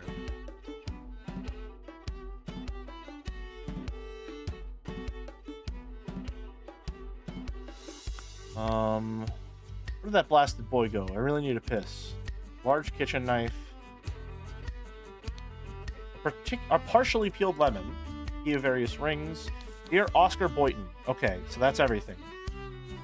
Oscar Boynton, bartender. It's come to our attention that the good owner of the Little Mermaid offers services to those who want to transfer products that are less agreeable to the authorities. I will come by in 3 days. If you still have some spare space in your gin barrels and you're willing to earn extra money, reach out to me. So we have all the clues. All right. Oscar Boynton.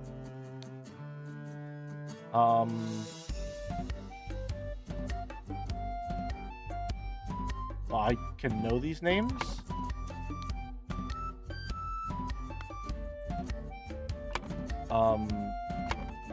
You're Willard Wright. I know you from before.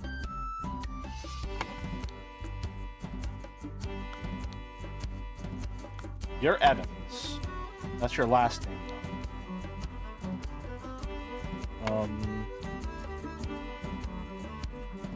So you're John. And you're Annie. The dead man is Ash Blair.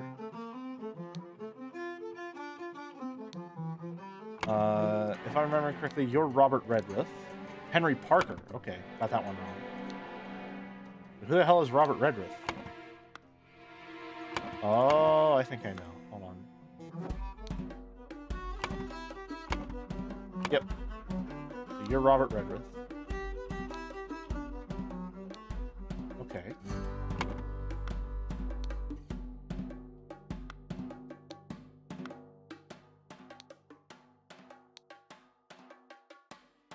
Hmm.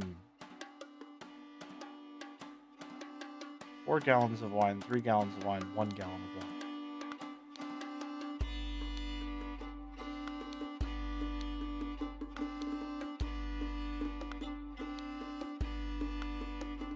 So maybe are you...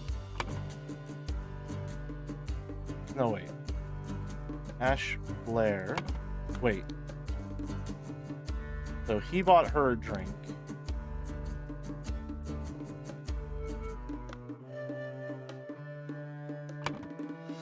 Where did I get Maurice from?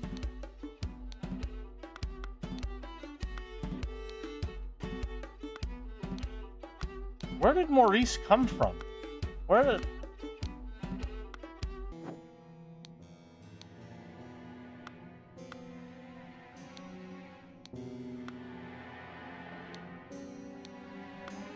To my dear Maurice. Oh, hold on.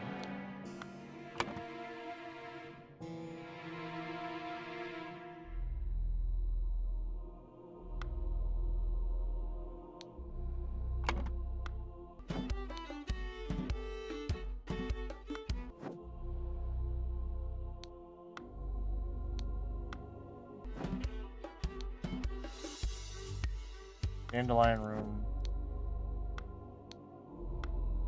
Wait.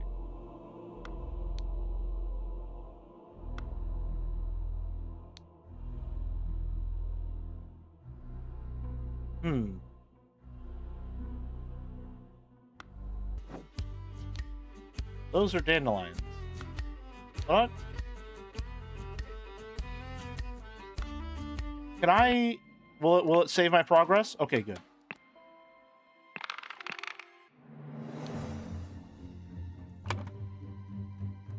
David Gorin.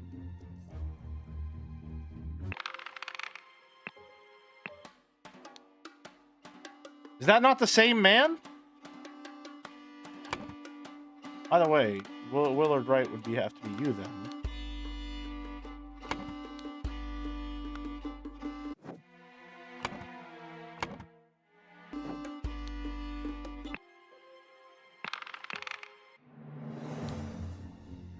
Yeah, that's the same exact man.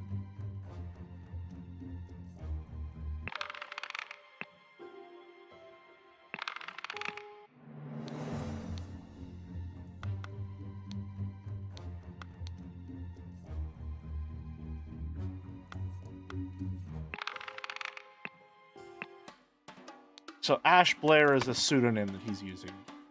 Gotcha.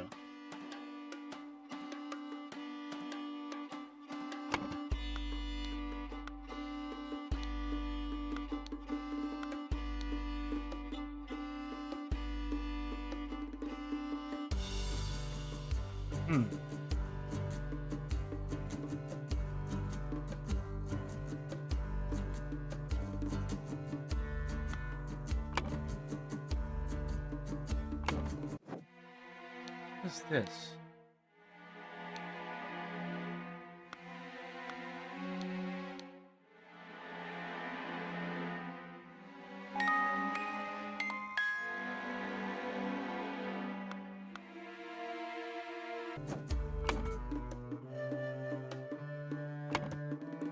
I know I'm supposed to be able to use this.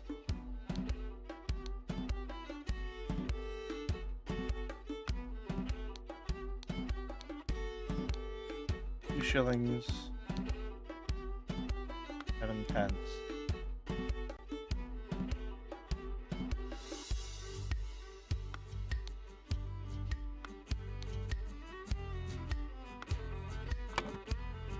I'm gonna guess Breege because you have less any green. That was a complete guess. Oh, I will never gamble with something so dear. Okay. So you gamble with that. Gotcha. Missed one thing on the table?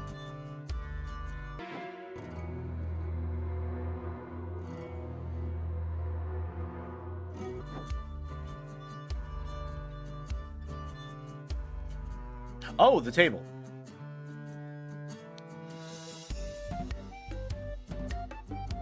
Okay. Gotcha. Oh my god. Annie, Green, Willard, Wright, Maurice, Evans, fucking Annie, Green, Annie, Green. That would have helped. This would have helped quite a lot.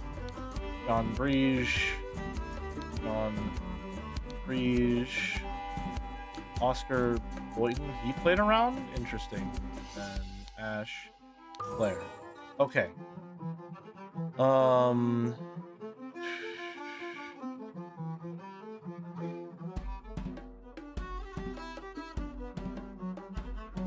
Okay. So Ash Blair is in the Forget Me Not room.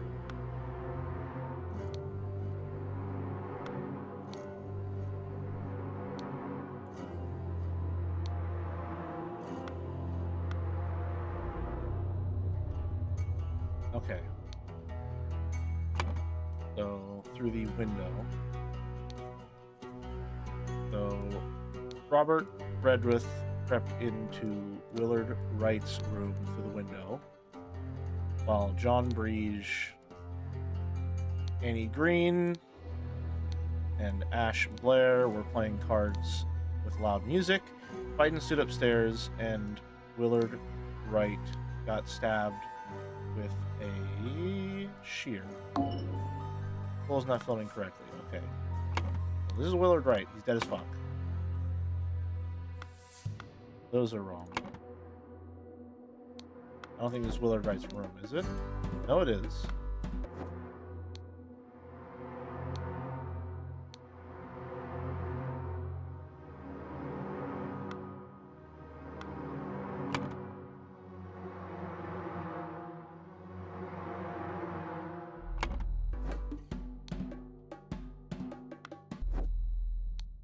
Those are dandelions, correct?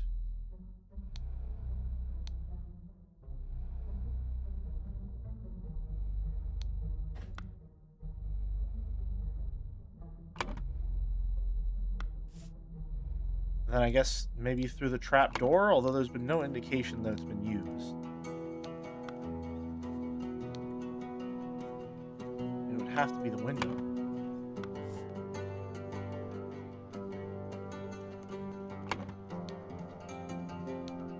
Walking cane.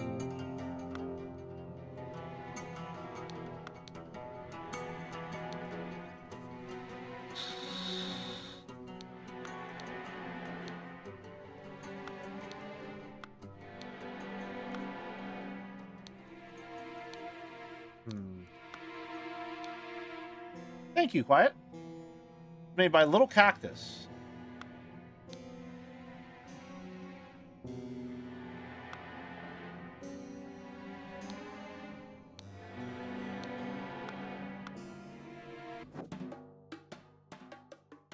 This is the only one that could have been used. Everyone has a weapon. This is the only one that was actually on the person who did a killing.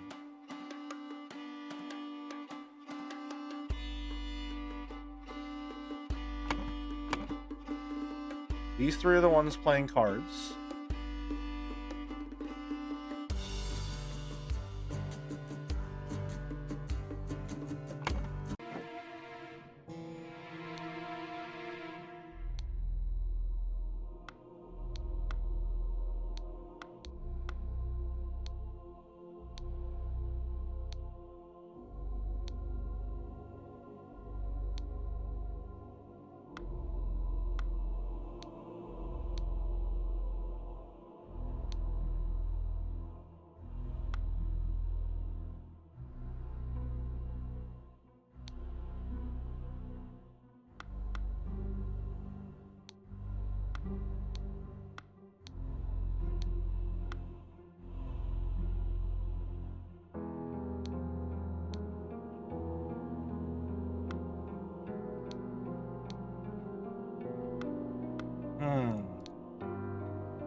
The glass shards being out there makes me think that it would have had to have been broken from the inside.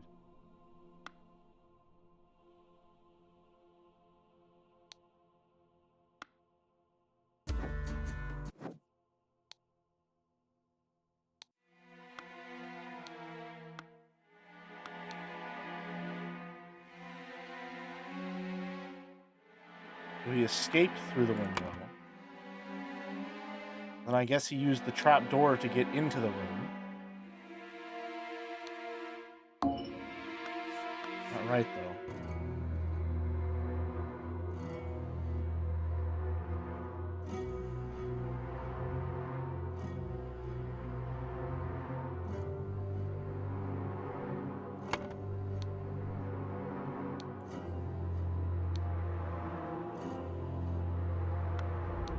Huh.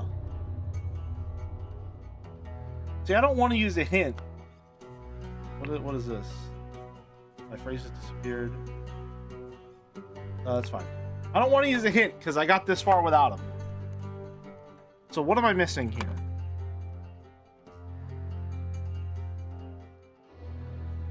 Let's take away everything that I don't know for sure. Willard Wright did get stabbed. He's the only person that's dead here. These three are the ones playing cards downstairs. John Breege, Annie Green, and Ash Blair. Playing cards with loud music. Exactly what's happening here. That's not wrong.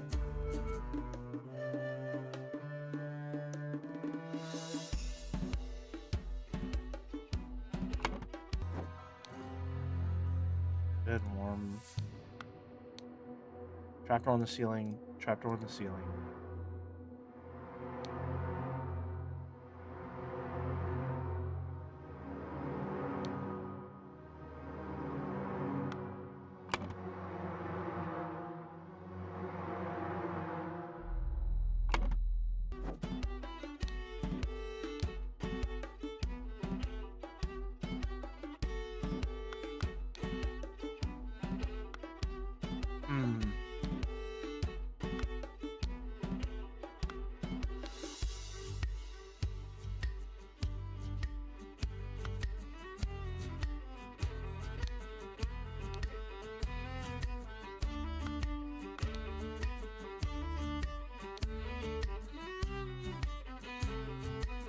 Client leaves the port unattended.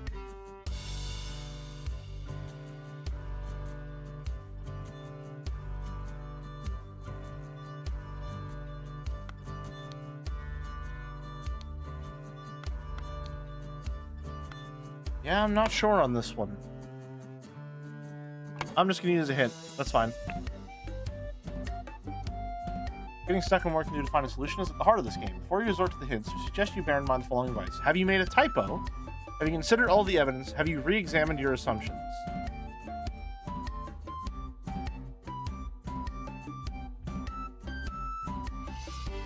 Okay.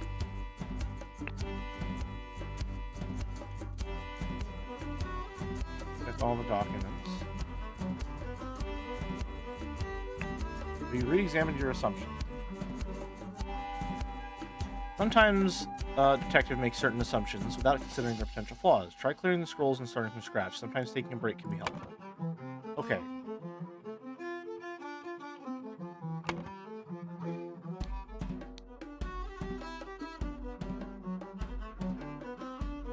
So would it be...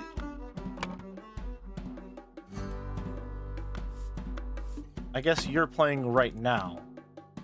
Yeah, you're playing right now. You haven't finished. Well,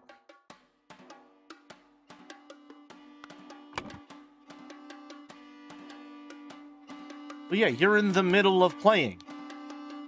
This is when it happened. Unless they want me to assume that it happened a while ago. In which case, that's just a pure guess on the fact that it would be Oscar Boynton.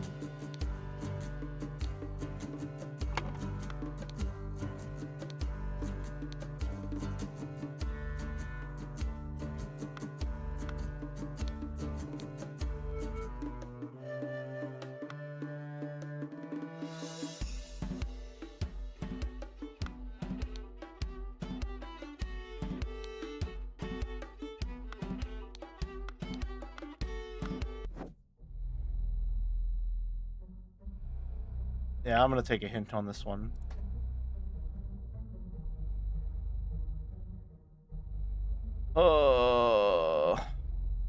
You currently have no unlocked hints. We strongly advise you play without hints. But if you insist, for each hint you want to earn, you'll have to complete a small task. Yeah, sure. What's my small task? Drag the phrases to the matching pictures. Oh, God. Pipe. Flask. Harp. Knife. Watch. Tankard. No, that's paint. I thought it said pint. Hold on. Ink pot. Paint pot. Saw. Fan. What do you mean Nicholas and David? Oh yeah, no, that's David. Yeah. No, actually, who the fuck are Nicholas and David?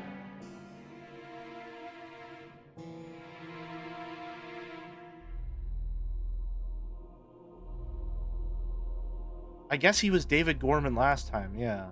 Oh, okay. Good job, my friend. Now go and select a hint to your liking. On the card matches? On the means of access, I guess. Direct your attention to the following, dear friend. The murderer was no ghost. They had to gain access to the victim and then leave them. Some paths may have not been possible. Consider which of the suspects would have been able to access the right paths.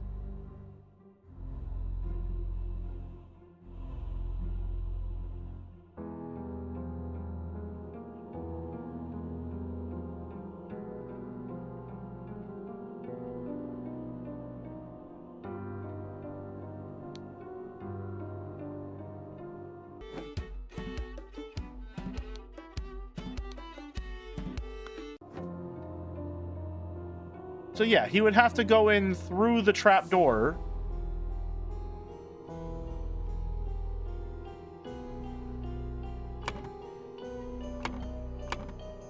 So, I mean, yeah, I guess it would have to be through the trap door. And then break out through the window. Because the door's locked. The door does not open. The door does not open. Yeah. So we couldn't have gone... How is he getting into the trap door in the first place? Because this window's not open, and it doesn't latch. You can't latch it from the outside. Because it opens inward.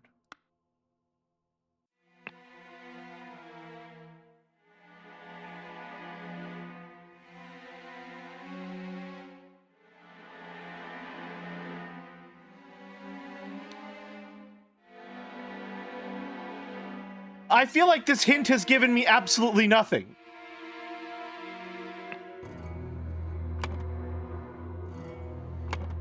I guess it would have to be the trap door. Strong urge to backseat? Give in to that urge for just a second, please. Because otherwise, I'm completely lost. There must be something that I am completely forgetting about this case. Currently. Read the text from the evil guy again.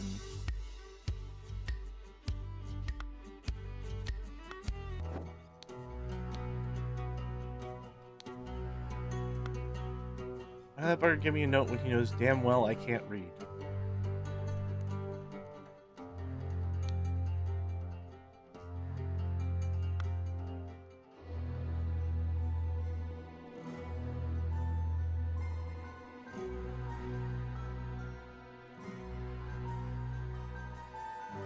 Okay. Right. Yeah. So someone framed him. Gotcha. Okay.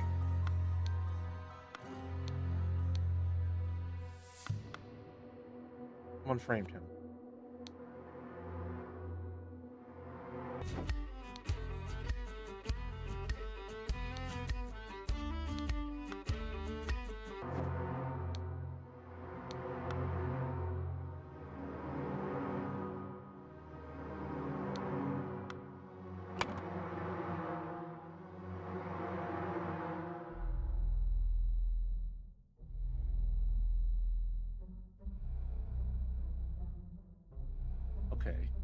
So then, yeah, it would be Oscar Boynton.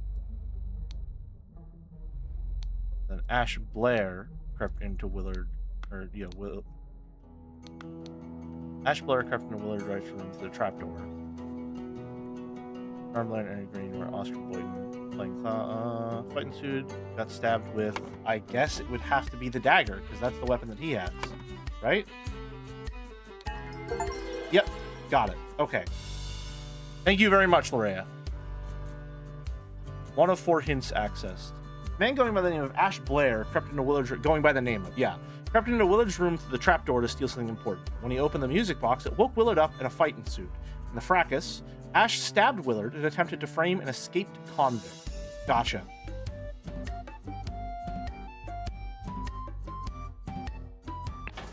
Very cool. And we'll see the scene, and we've been live for about 2 hours, so we'll take a quick break. Morning, Keeper. I heard a man was murdered here a week ago. Aye, an arranged conflict in him. Now bugger off.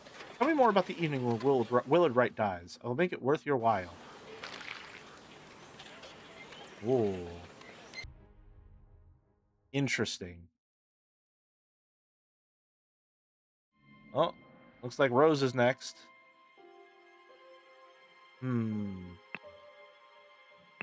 Alright. Time for a break then. We'll be back in 5 to 10. I will see you all in a few. Back in a bit.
Hi, I'm back. Hello. Hey, everyone. I forgot to ask for a Scrandle bet in the meantime. Oh my god. I'm off my game. Hold on a minute. I completely forgot. Start prediction. It is Scursday.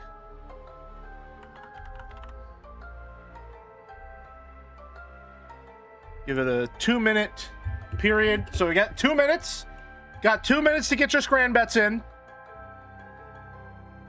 2 minutes, people. 2 minutes for Scran bets. 2 minutes. In the meantime, let me get Chandle open. And then Scrandle as well. All right. Switch back to this. Window capture open. All right. Now, of course, we have to start with the Saito open. Didn't quite catch that. How much time for Scran bets? 2 minutes! 2 minutes for Scran bets. Saito. Oh, okay. It is Persona 5.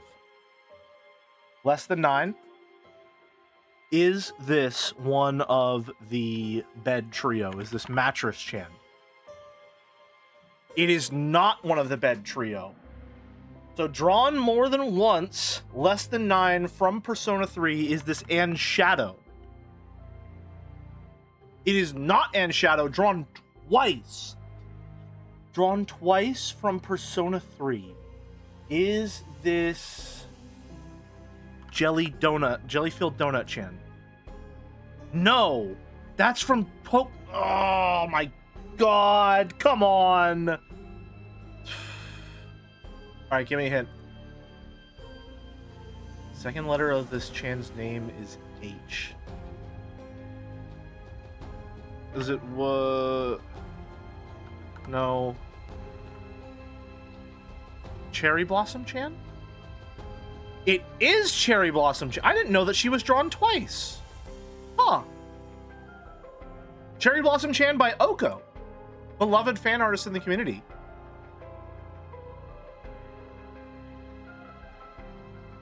A strangely familiar presence. Have we met somewhere before? Shout out to Dolmec at the very beginning of stream. Very beginning of stream. Let me check something. Hold on. One moment, please. Very beginning of stream, Dolmec subscribed and said, the only golden idol I care about is Piss Chan. The only golden idol I care about is Piss Chan, says Dolmec, on the day where it's Cherry Blossom Chan. Who, if you don't know, is just secretly Piss Chan. Got a very cute one from Jin Lurker. David Hagberg levels of foretelling. Cherry Blossom Chan with geisha makeup. This is a really, really pretty one. I'm pretty sure every single time there was a Cherry Blossom Chan, Joe forgot that she was Piss Chan. Oh, that's a really, really cute Glorp Chan. That's very fun. All right, that's today's Chandle. Thank you, Oko, for this variation on a tried and true classic. And of course, time for the main event. Can we choose it? I think we scran. Let's go for it. Bonus round. Baja style hot dogs. Onions, jalapenos, chipotle crema, green salsa crema. Versus rainbow cheesecake slice.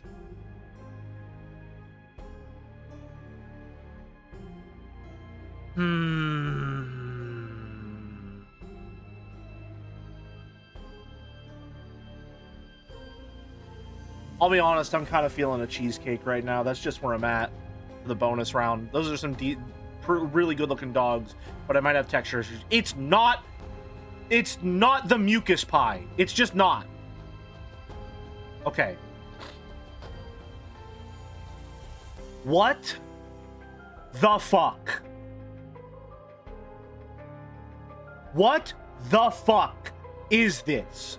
What is this? Left. Thank God.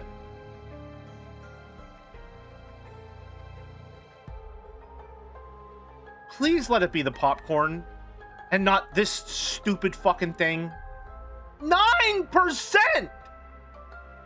That's one of the lowest Scrandle scores I've ever seen.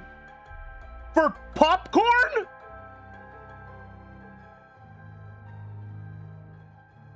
That's fucking ridiculous. It's gotta be the chicken flatbread. This one scores really high. Left. Left. What the fuck? $1 hot dog for 75 pence.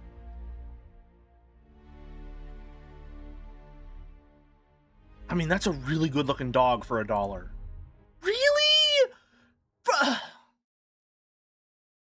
Salt and pepper chicken fries. Obviously. Shoyu chicken and Kahlua pork platter. Or fried chicken sub with halloumi fries.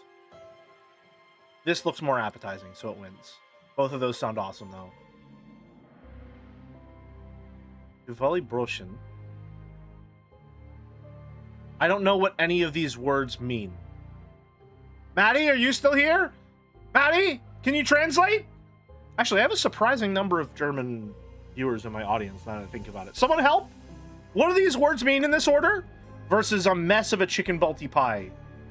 I have a feeling this is probably going to win because it looks really fucking good. Roshan means bread. Thank you. What does the first word mean? What is Tivoli? Kraut salat is like white cabbage, I think. The stuff you make sauerkraut with. Okay, so it's like a sandwich with a slaw. What is Tivoli? Why can everyone answer everything except what Tivoli is? Is this taboo, perhaps? A place. So it's just a sandwich from a place. With cabbage on it. Yeah, that probably wins. I'll take it. Honey barbecue chicken shirts look awesome. Fucking 8 out of 10. 8 out of 10. God damn it, man. How is this so low? Philly cheesesteak is also food from a place. Okay, but cheesesteak tells you what it is. It's a sandwich that has steak and cheese on it. The food isn't even in the image. So you want to tell me that the idea of popcorn is less than 10% scran? The idea of a popcorn is less than 10% scran.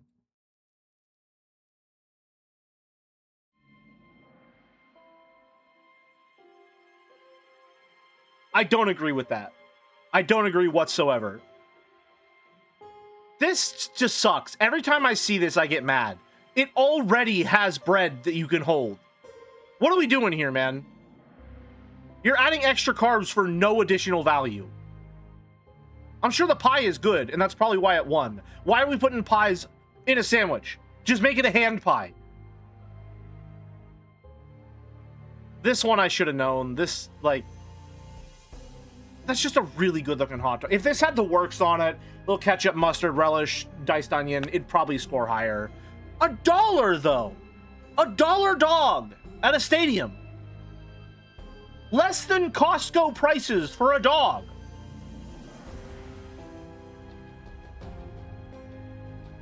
What if it was one giant kernel filling the whole bag? I'm imagining a big kernel just sitting in a bag of popcorn, taking up the whole thing. Damn. Alright. That's today's Scrandle.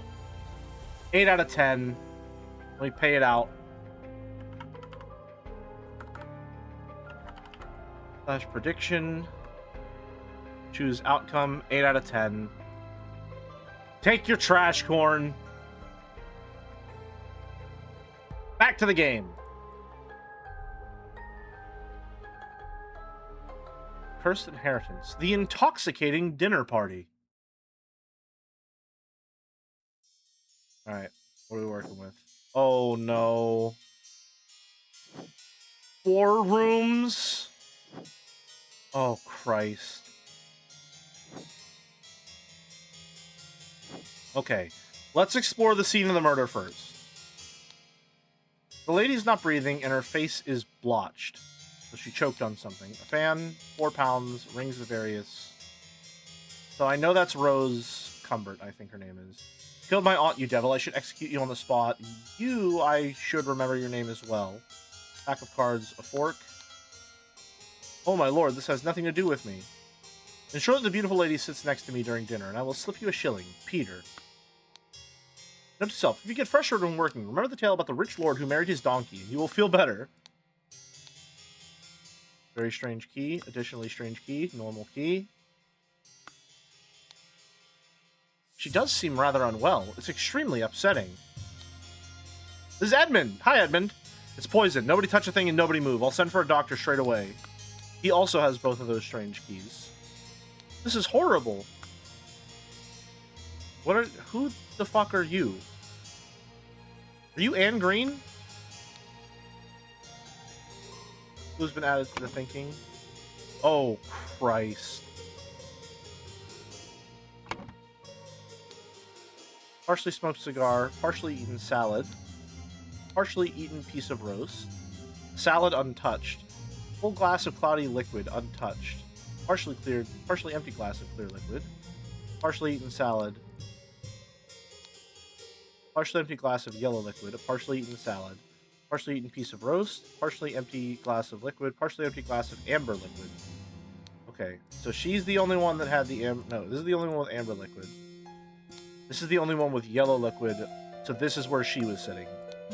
So she has salad in her mouth. Did I miss anything at the table?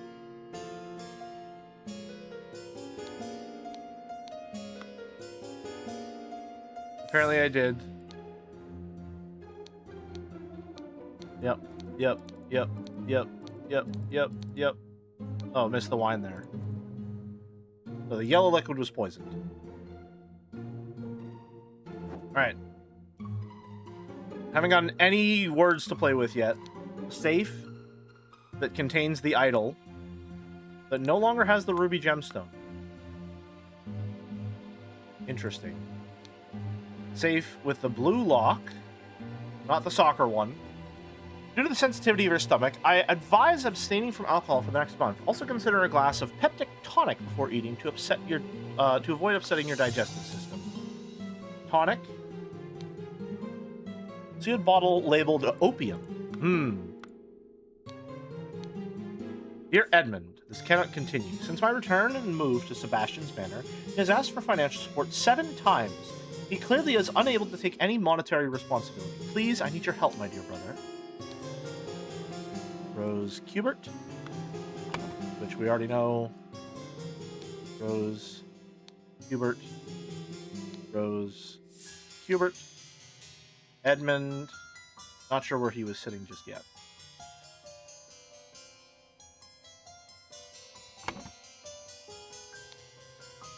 Mrs. Baker, starting date 1787, August 1. Position, housemaid, yearly wage, £9. So those are 3 people we haven't met yet. Dear Edmund, I like your idea. Let's send him to the colonies where his violent nature will make him feel at home. I hear you are having dinner with Lady Mary, I assume, and her well-to-do father, Lothar. If Peter and I were to join you, we could beguile him with tales of adventures in the colonies, chip away Rose Cubert. So Peter can go over there.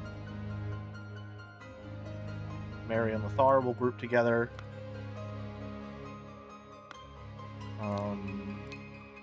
Well, Edmund. Seemed pretty pleased after the old boy passed away and a spot freed up for you in the House of Lords. Take care of those with whom you ally. I have many friends and will deal with you swiftly if you dare cross me. Lord George Bridges. Yearly wage £9, and someone in the beginning gambled £35. Yeah, someone in the beginning gambled £50. Edmund Cloudsley, there we go. There's the other keyword we were looking for. Edmund Cloudsley, you are Peter.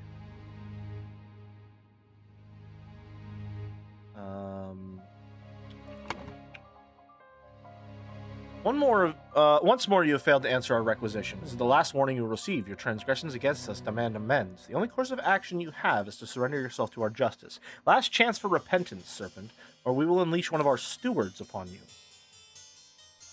Brotherhood of Masks. Oh, there's more in there. The revolution will come for the likes of you, you crooked bastards. Soon you will pay for your sins against honest common folk with your blood. Final Vanguard. And Dear Uncle, Peter Batley. You can fill that in. Rose Kubert ingested poison and died.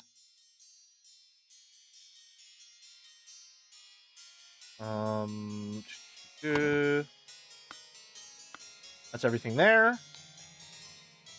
Platinello, Ideal Republic, Visions of a Utopia with Order and Structure. Dr. Abram Anderton's Secret Codes. Money has changed hands.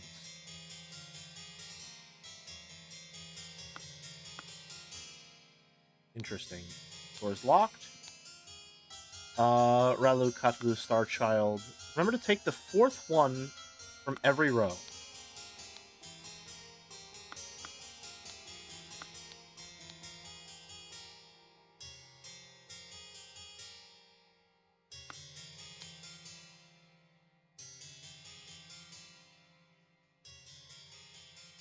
Have is no.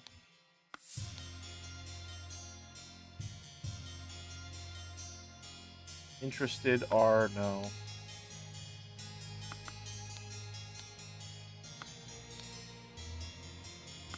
Fourth what? Inkpot. Fourth letter, fourth word. Penny. I will not change the rule that the staff member who has worked here the longest gets the bottom room. Do not bother me with such nonsense again. EC. Edwin Cloudley. M. Mademoiselle, the Laceless Count, the besmirched lover of Lucatania.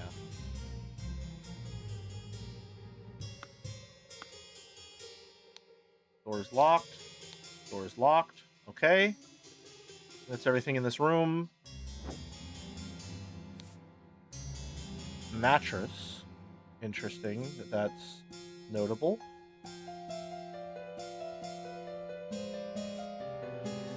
Please. There we go. Monkey Man versus Striped Dark Hand. Those are relevant somehow, huh? Monkey Man 2, Tooth for Tooth. Key, very simple key. Hello Penny, small bottle filled with amber liquid. Handkerchief and a shiny pocket watch. That's a copy of the orange key. Or yellow key, rather. Set of lockpicks, Ash Blair, Finest Tobacco, Pistol, Dagger. David. Clean up the barn until Wednesday.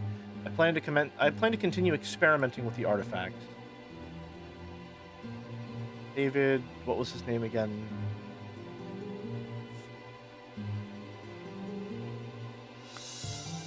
So he's staying there. If I can remember what the fuck his last name is.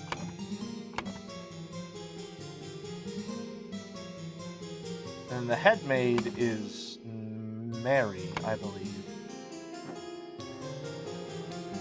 Not change the rule. The staff member who has worked here for the longest gets the bottom row. Wait, no. Who's worked here the longest?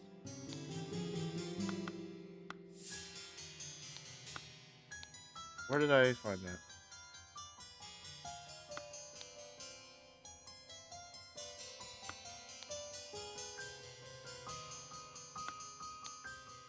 Mrs. Baker's starting date. So she's the newest? Oh, there's a lot going on here, man. There's a lot.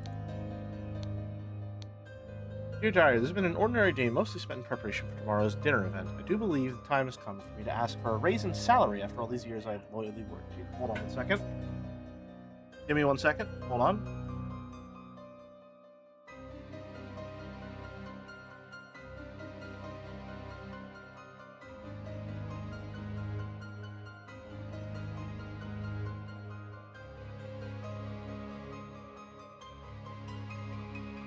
I'm back. Sorry about that.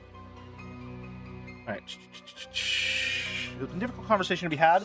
I will strengthen my will and talk to Master about it tomorrow. Okay. Porcius the Wise Slave. Fables about rulers that make you think. Really makes you think. Under the bed. French paint. Done with parasites. Too long have they feasted on our blood and sweat. Door to the outside, not locked. 3 loaves of bread, some lemons, basket of potatoes, sack of flour, pair of opaque bottles labeled water, cut vegetables, a big piece of meat. This is the yellow lock with the wine. Full and sealed bottles of red liquid labeled wine. Full and sealed bottle with amber liquid labeled brandy. And then the tonic is in the blue one. Okay. The tonic and then the wine and brandy are in... They're related, but they're behind the blue lock. And then the wine and brandy are behind there. So only someone with a blue key would be able to get to the tonic, which is this one, which is the one that we have a copy of here. Mrs. Smith. 2 eggs. Hold on. We have Baker. There's Smith. Walker. Baker. David Gorin. There's his name. David Gorin. Little Pip? Who the fuck is Little Pip?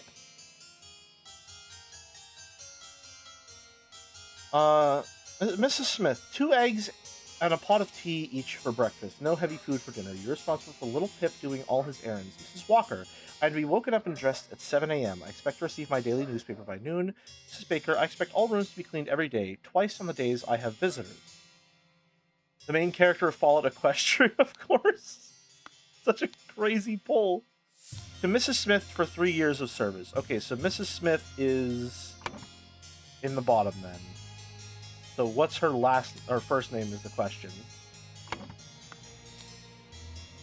First, I can give you some candles for your room, Lucia. I assume you are itching to continue reading that scandalous novel.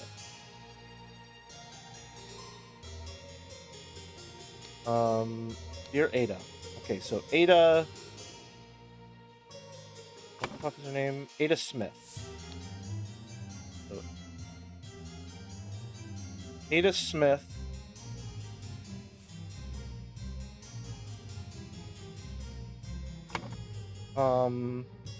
There's no substance that claims that your late husband used his position to squander church money.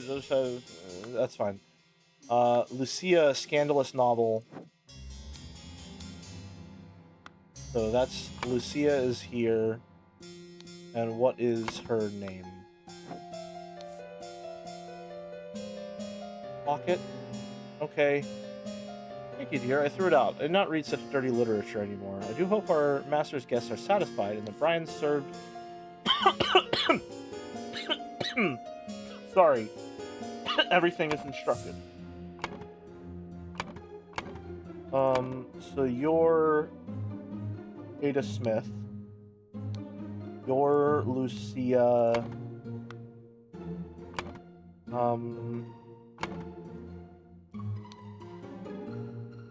Lucia Baker, I suppose? Well, no. Hold on.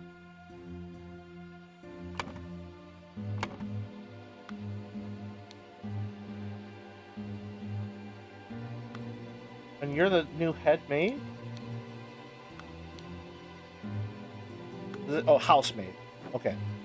Yeah, you're Lucia Baker. Then it would be George Walker. No, wait. Brian Walker. My bad. Where'd Brian go? Brian Walker. In that case, I have to assume...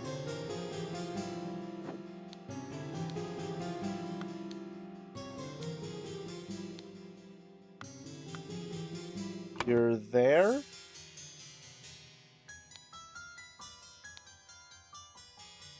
Be a baker. Okay. Key, small key. That's an interesting key. That's new.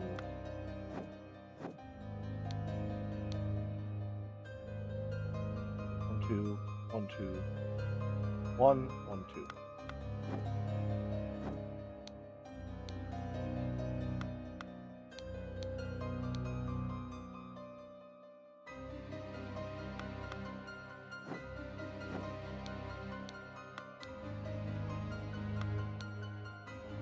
So this is the key that's being imitated.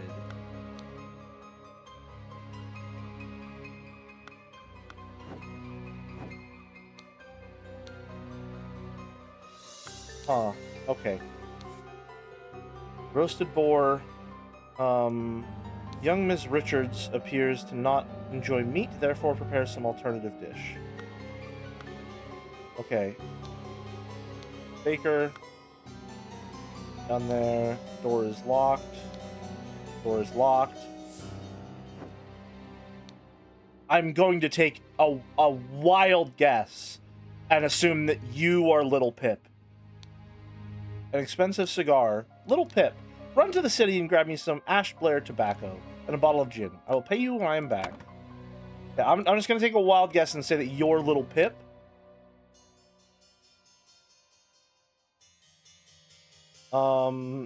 You are probably Brian Walker.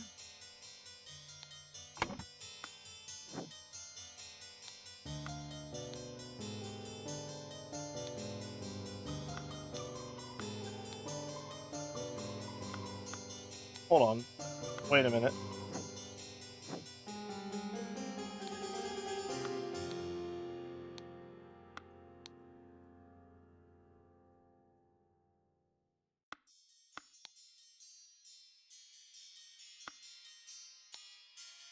Here's the service. Okay, well then I think this might be his room, then.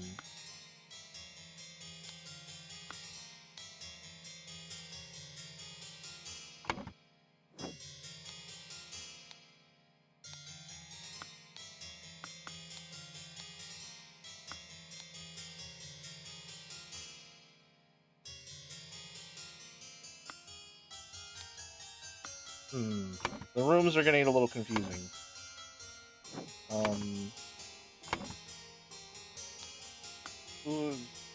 I can't remember what your last names are.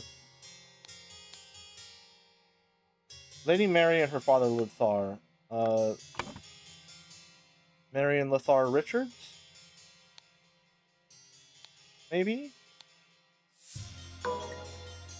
2 or fewer slots are incorrect. I'm gonna guess it's the last name. Where did I get the name George Bridges?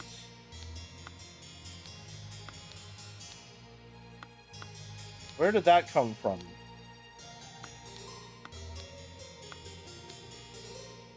What is this? A pair of twin dolls and a bottle of pink liquid, partially empty.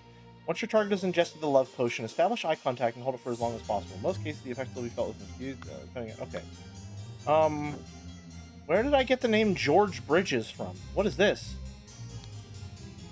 Bag with imitation keys. Okay, that's cool. Where the fuck did the name George Bridges come from?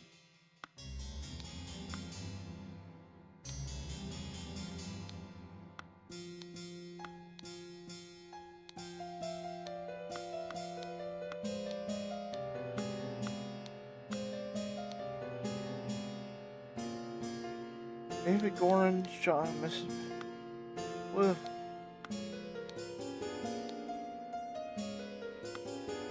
Dear Ada, small key. Young Miss Richards. So their last name is Richards. Oh, maybe she took a different name when she married?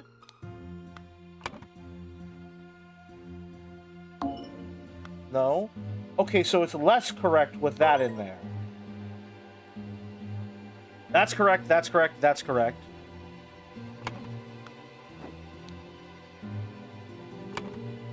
She's Lucia.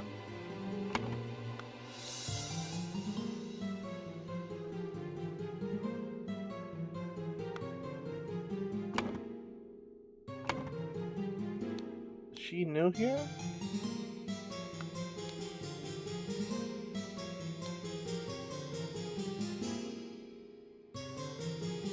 Hmm.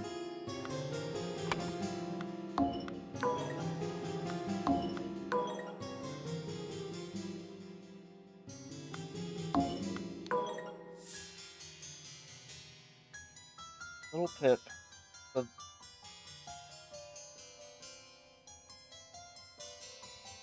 That's right. That's right. That's right. Where did I get George Bridges from? Where did that name come from? I have absolutely no idea where that came from. Lord George Bridges. Okay, you're completely unrelated to anything that's going on here. Also, I'm missing something. Let me grab the rest of it before I do anything. Coat. Dear Mary, here's something for you, for your diary from me. Where I would fight a tiger and win. Peter Batley. Dear Miss Richards, I enjoy your company tremendously when I visit. Yep, okay. That's her coat. Box of cigars. Overcoat and a hat. Overcoat and a hat. Syringe with some liquid left in it.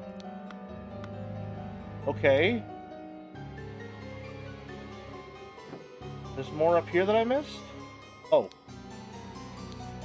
Opaque bottle labeled water. Okay, put that with everything else. Brandy, wine, lemonade. Okay. Oh, and there's still something here? This. A salad bowl. Okay. Jesus.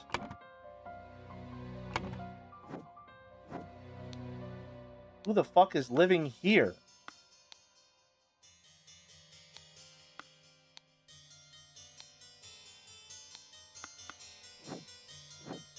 Someone's just living in the fucking walls?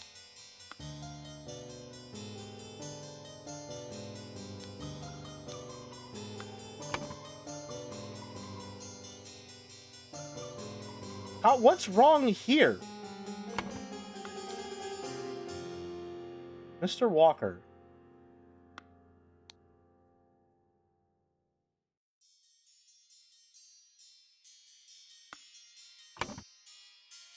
That's correct. That's correct. That's correct. That's correct. That's correct. That's correct. That's correct. So does he have a different last name?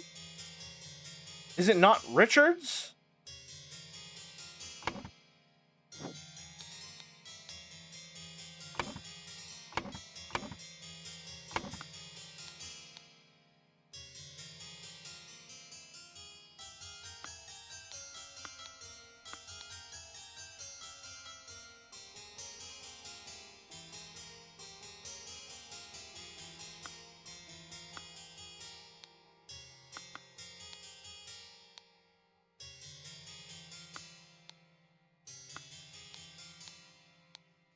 Box of cigars.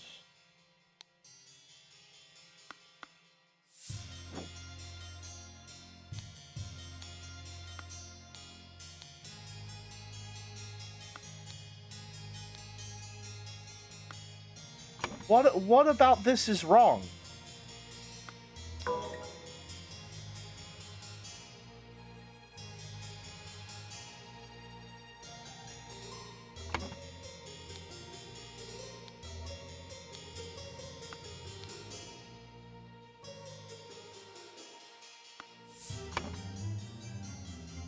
She's not married, so they would have the same last name still.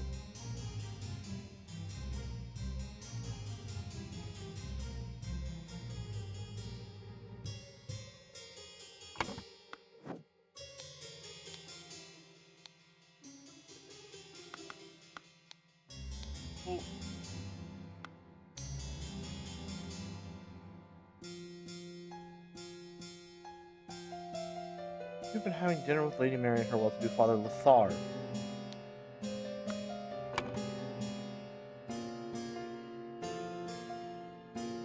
Rose Kubert, Edmund Cloudsley, Peter Bat. Those are all correct. Did I get the last names mixed up? How did that happen? Lucia Smith and Mrs. Baker? Or... how did I get that mixed up? Why did I think that? Either way, wow, it's good to have that off my table. And something new on my table. Welcome, welcome, Raiders. How's everyone doing? Hi, hello. Joe's been enjoying Wushang Fallen Feathers. There are like 4 different Chinese Souls-likes that all are like 2 words, subtitle 2 words, and I can't get any of them straight in my head. But hi, speaking of things that I also can't get straight in my head, we're playing the Golden Idol. I'd say that directly after solving one of these. Nice autotuber, thank you. It was made by Little Cactus. Very, very happy with this. Wukong, Wosheng, Wolong, yeah. They also all start with W, yeah, Jesus. Yes. PNG tuber model is awesome. Thank you again, Little Cactus, for making it. Really, really, really cool. I did not have anything planned, and Cactus just sent me a DM either last night or this morning. It was like, hey, here's this. It was fucking awesome. So Lucia Smith, Baker.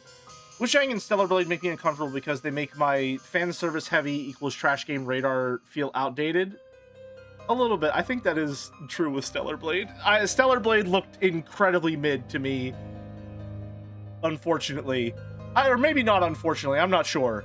But nothing about it looked particularly interesting. And the character design left a lot to be desired. Which is strange, because it seemed to be designed to be desirable. Okay. Lemonade, salad, roast, mattress, bag, pocket. We'll put those all together. 6 out of 10 or 7 out of 10 would still be outside your heuristic. Interesting. Okay. This is all done, which is great because it gets so much off of our plate. I still don't know who the fuck is living here. I know this... That's being lowered from... So who's doing the poisoning? You, I guess. Ada's doing the poisoning. Do you have a key? No. You have a key.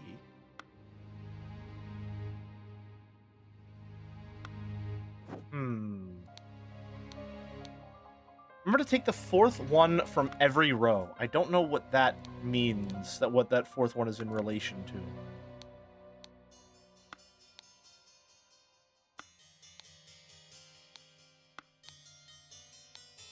Retro dolls. Chargers ingested a love potion. Establish eye contact. Okay.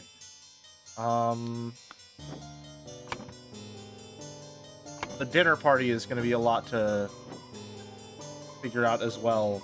Because, like, how am I... So if that's Rose, partially eaten salad, salad untouched, partially smoked cigar. Who smokes cigars here?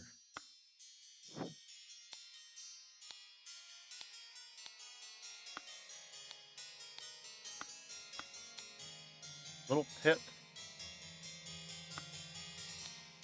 That the dad's coat, maybe? Anyway, I hope Wushang has been going well. It looked pretty interesting. The different weapons seem to be pretty fun. Rose was having the salad with the lemonade.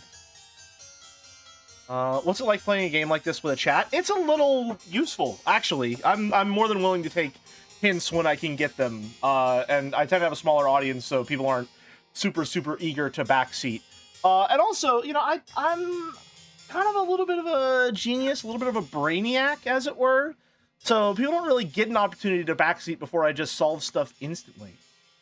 Kind of in Q&A, but I think Joe wanted that kind of comfort zone game. Yeah, Souls-likes, at least for me, are like comfort game material. Like if I wanna just like play a video game and I'm not looking to try something new or anything like that, I will boot up Dark Souls 3 and I will beat half of it in one sitting. That is a cozy game for me. I still don't know who's living in the walls right now. Who do the cigars belong to is the question.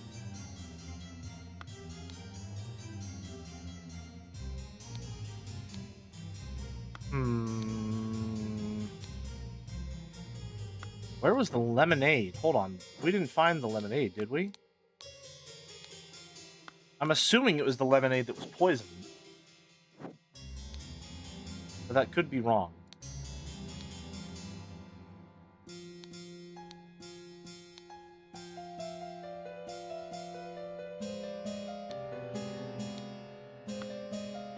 I feel like I'm supposed to be able to intuit a lot more than I have by what's at each person's table. 1 shilling. So Peter was sitting next to Mary. We know that for sure. Partially eaten salad. A salad untouched. Untouched. Partially empty glass of clear liquid. So all this person had was water. Partially empty glass of yellow liquid. A partially eaten salad. Partially empty glass of red liquid. Partially eaten salad. Partially empty glass of red liquid. Partially eaten salad. So these are the 3 that it could be because she has salad in her mouth.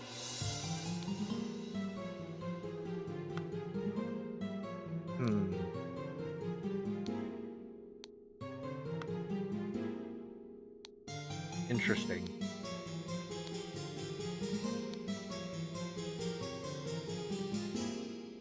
Huh. I feel like I should be able to tell whose coat this is. I think this is the father's coat. Looks like Little Pip stole a cigar. Maybe Rose, Peter, Lothar, and Mary? If that's the case, then with the cigar... Oh my god, why is the layout different here? The cigar would mean this would be Lothar Richards. And Mary Richards would probably be seated next to her dad.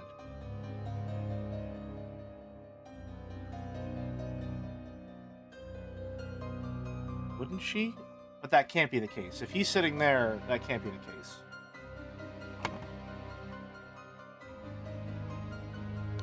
But assuming that cigar is his, he has to be sitting there. So I'll throw away the assumption that they were sitting next to each other, even though logically I feel like they kind of have to be.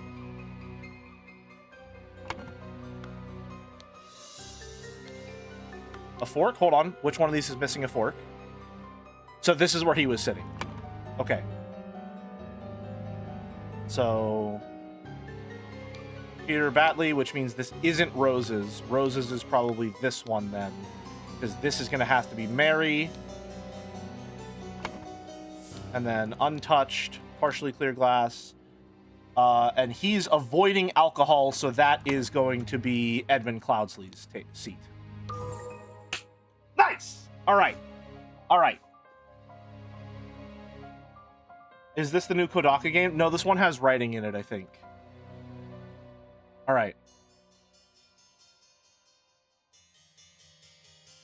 Good stuff. All right, so that's done. I still don't know who's living in the walls. If that's where she was sitting, then the tonic was poisoned. Poisoned the tonic and hid the necessary key, which is the blue key.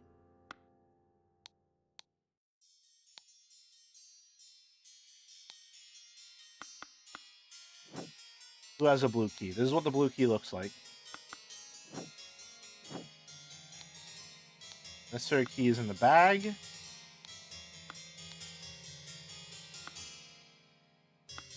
Are those identical? No, they're not. This is a copy of the blue key. That one's a copy of the yellow key. No, 1, 2. No, okay, hold on. I have it backwards. So he hid that in... I assume that's the bag.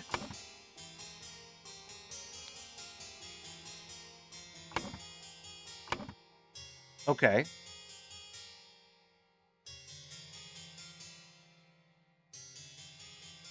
I'm gonna have to assume also that they wanted Rose Hubert dead.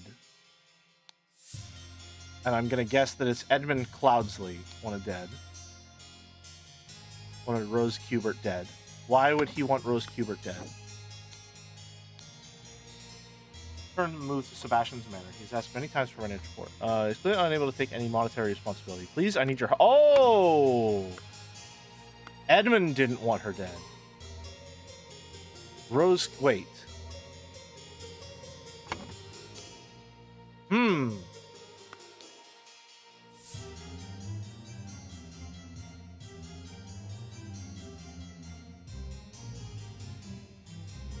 +2 on that one, Merrick.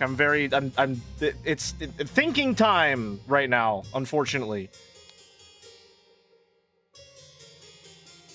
Some of the colonies where his violent nature will make him feel at home. I hear you're planning to have dinner.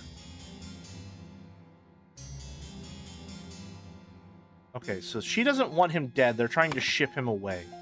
She doesn't want him dead.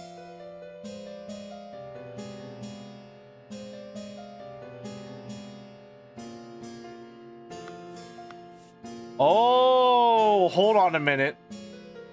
Wait a second. Wait a second. Wait a second. Wait a second.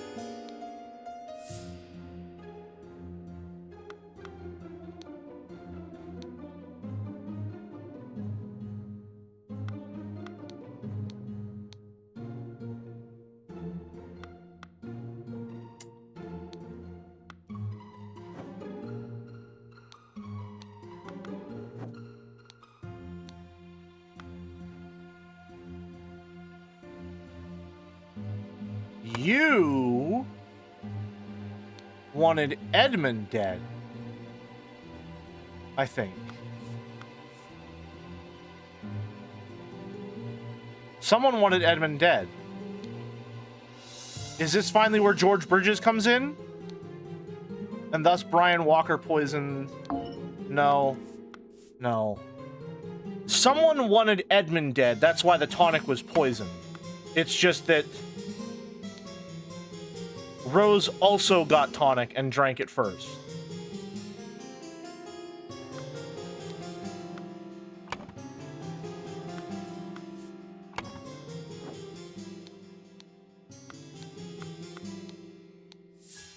Pretty pleased that the old boy passed on. Take care of those with whom you ally. I have many friends and will deal with you swiftly if you cross me.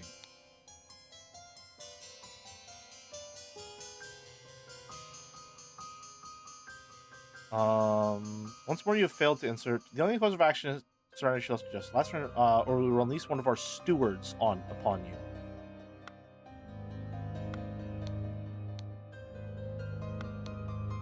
Oh, I forgot about that entirely. Hold on a minute.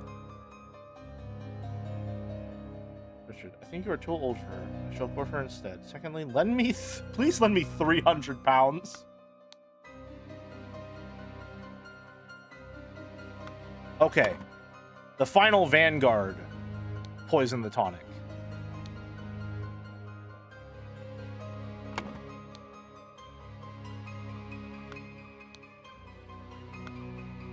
Oh, no. The final Vanguard wanted Edmund Cloudsley dead. Do we have evidence that you work with the final Vanguard at all? No. Because you're actually unrelated. Who lives here? That's why this is important. 2 or fewer slots are incorrect. Okay.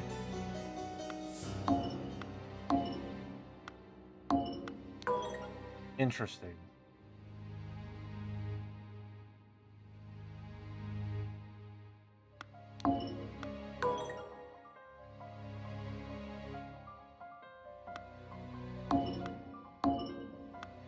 Okay, so those are correct.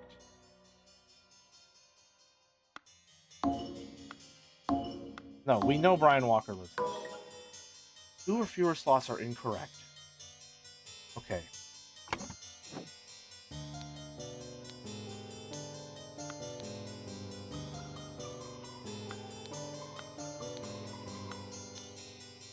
We don't have anything else for Stewart. I don't think we can do anything with that. One of our stewards.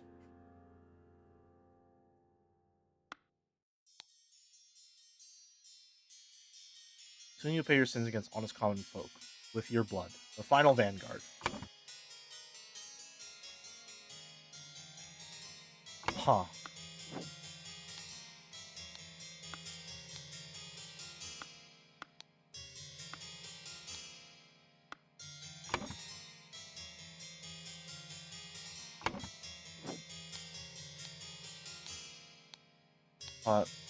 Our child. Remember to take the 4th one from every row. What does that mean?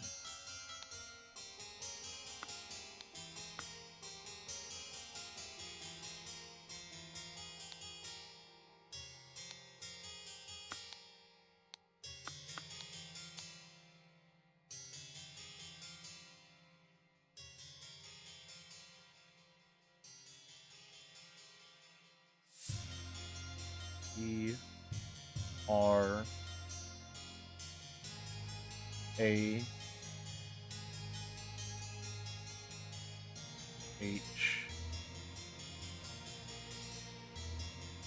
No. 4th one from every row.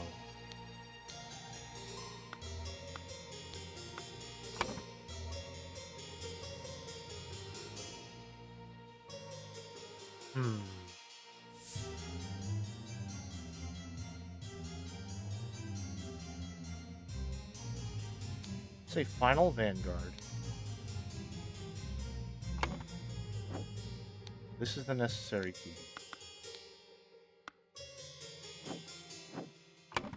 We already tried Brian Walker with this, didn't we? Yeah. Interesting. 2 or fewer slots are incorrect.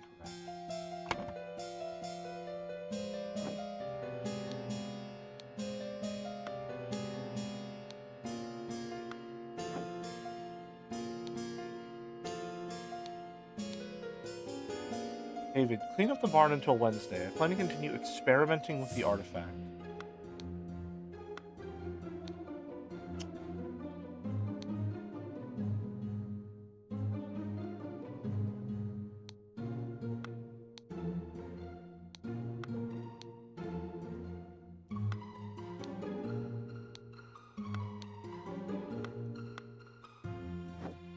They have to have access to this room. Is it Ada Baker in that room? I can give you some candles for your room. She has candles. She doesn't have candles. Those are correct.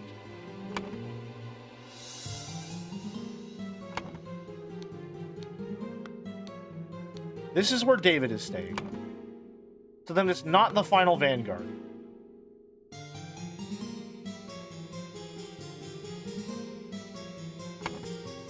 But who else would it be?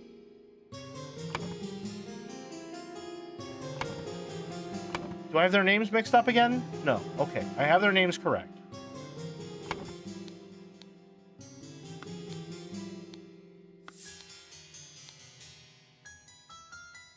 That's going for me to ask for reason. Salary after losing. All these years I've worked here loyally. Pot. 1 pound and 2 shillings. Candles. Dinner party will take, everything should be ready for noon. Fair roast boar. There's no substance to the claims that your late husband used his position to squander church money. The judge has decided to remove all accusations, and you will no longer be a target of baseless gossip. I truly and sincerely hope this will provide some comfort in these dark times when ignorance and impudence go hand in hand. May our Lord steward over our poor souls.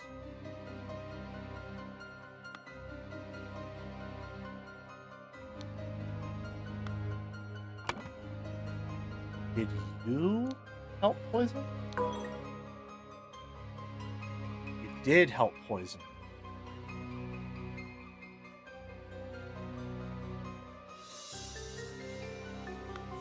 Is it George Bridges that wanted him dead? No. Okay, so I know that's correct. Who the fuck is living in the walls?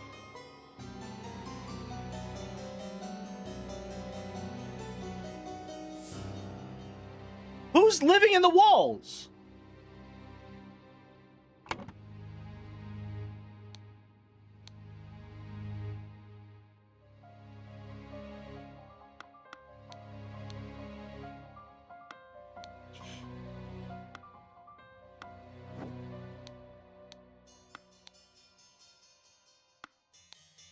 Why are these relevant at all?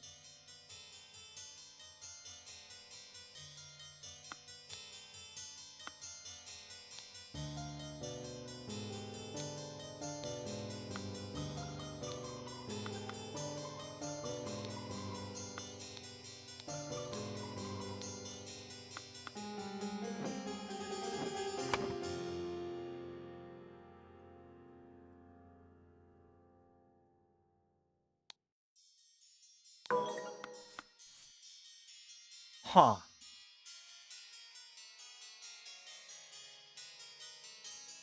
These are all correct. I just don't know who this is.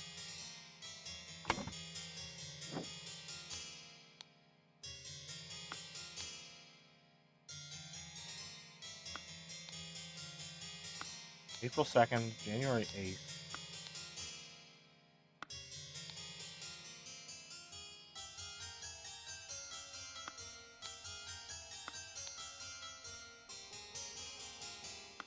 House of Lords.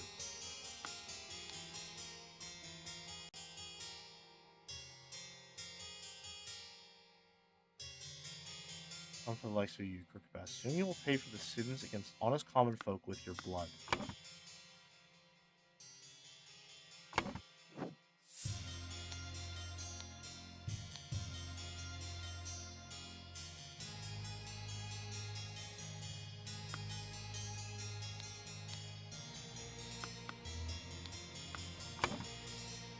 Did you want Edmund dead? No.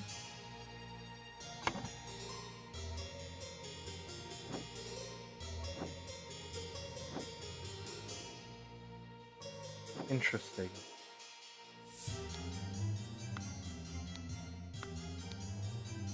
Someone wanted him dead for sure. That's why they poisoned the tonic. He just didn't drink it yet.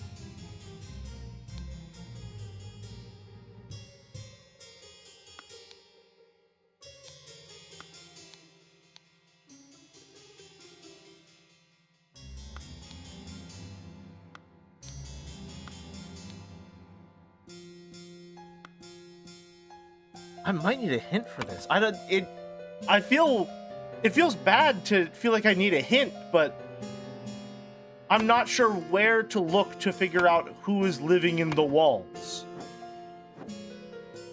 Because, to the best of my knowledge, everything else here is correct.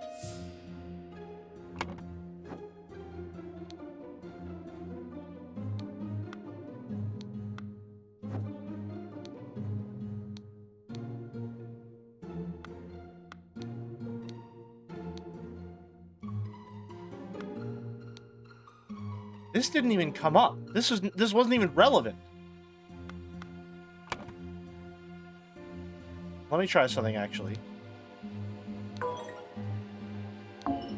Okay, no. So that is what's wrong.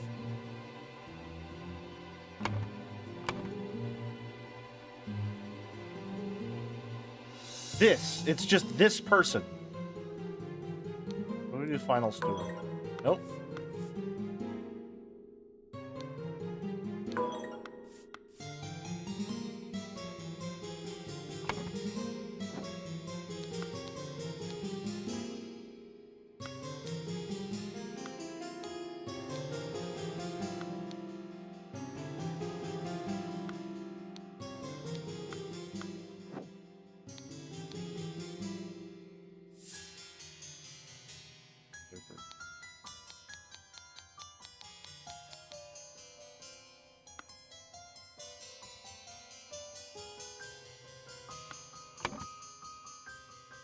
All of that is correct. All of this is correct. I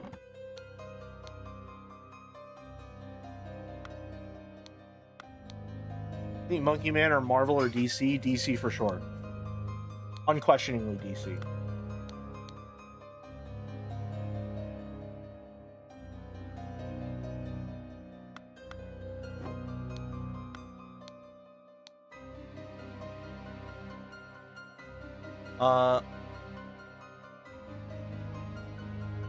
This substance to remove target. Sincerely, Dark Hand Steward. Oh my god. What?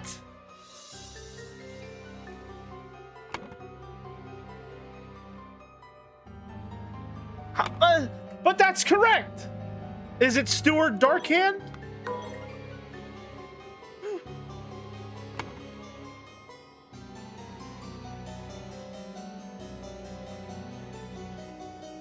And Steward.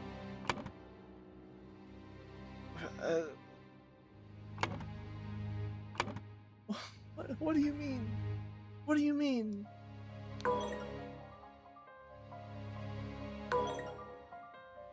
It's Darkhand. It's Darkhand. It says Darkhand Steward.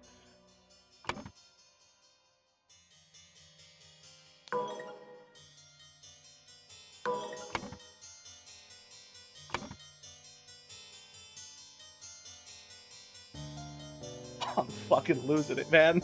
I'm fucking losing it. This substance to remove target. Sincerely, Dark Hand Steward.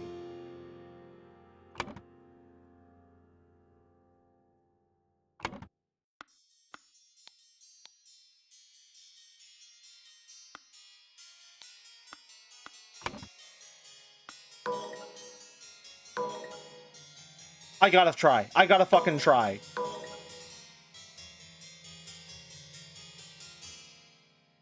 Be completely honest with me, chat. Be completely honest with me. Am I being dumb right now?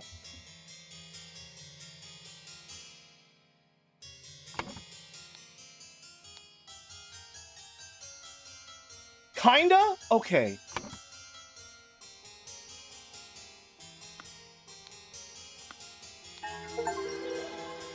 They don't need to be the same person. Okay. Darkhand Steward wanted Edmund Cloud. So who the fuck is living in the walls? Who's living in the walls?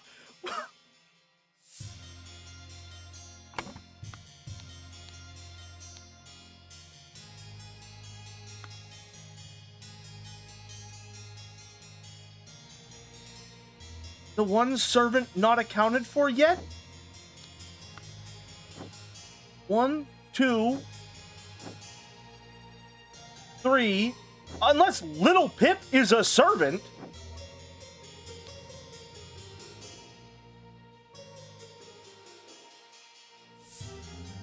NB.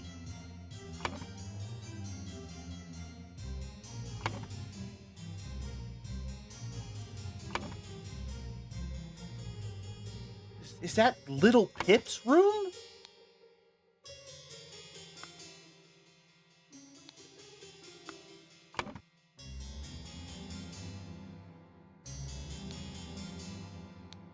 You're putting a little kid in this dusty, musty-ass room?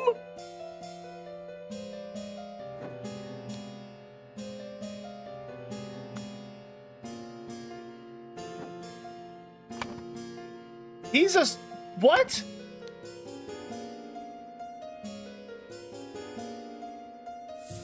They're rich assholes. What? Who the fuck is this kid? Who is this? Who the fuck is Little Pip? Is he a servant? I thought he was like... I don't know, like... I thought he was with them! What the fuck is Little Pip?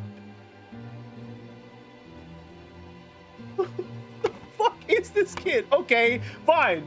Fine. If I just put Dark Hand Steward there, I wouldn't have been crashing out. I mean, I'd still be really confused because you're... Why the fuck did you put him here? What are you doing? Okay, fine. I think I did pretty good here. I felt really smart about solving this one. This one felt really cool, noticing that he was holding a fork. So I had to look for the one that was missing on the table. That felt really cool. I like that quite a lot.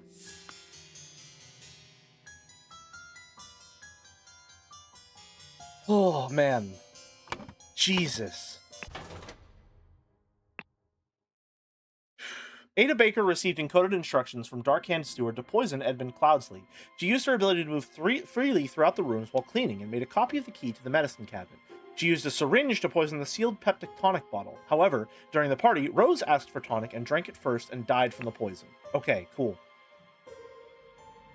Now here's this one. Chapter 2, The Cursed Inheritance. The explosive events in the forest cabin. Oh, God.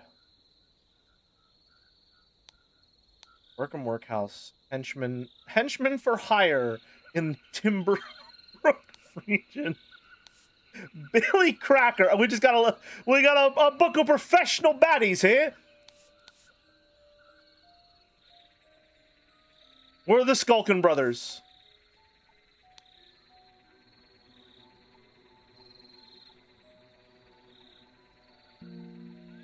Little Billy and Billy Cracker.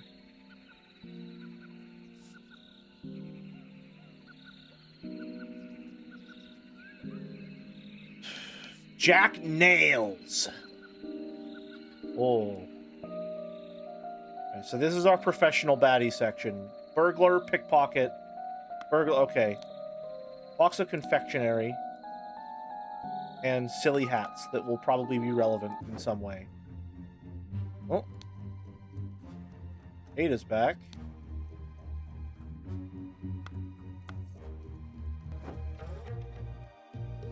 What the fuck?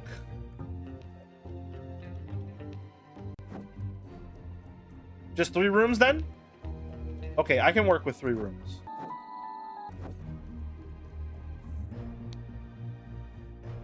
Little Pip!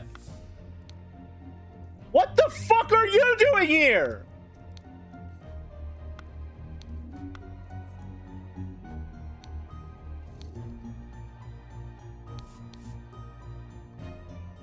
Infamous gentleman Walter Keene. A number of unnamed associates held up a coach on the southern road leading out of Westbrook. Scoundrel robbed the passengers of all their valuables, kissed a young lady, then left. This is already the 5th robbery by the infamous gentleman, who, as is his custom, appeared wearing an impeccable suit and a new hat in the latest city style. The reward for catching Walter Keene has been increased to £100. Little Pip is the new main character, the Bingy-kun of Golden Idol. By the end of the Golden Idol, I will look back upon my chiding and confusion in regards to Little Pip, and I will weep at my ignorance. The final chapter of the Golden Idol will be all aura and hype moments for Little Pip as he finally defeats the Golden Idol and ends this legacy of murder and deceit. Okay, David Gorin's back. Everybody's favorite David Gorin. Here he is. Mrs. Lucia Smith, you will taste any food you cook before it is presented to me. So here's our servants. Little Pip! I guess he was a servant. Oh my fucking god, we'll just put him in the middle there. That's fine. You're in charge of Black Beastia. I'm gonna take a guess that that's a dog.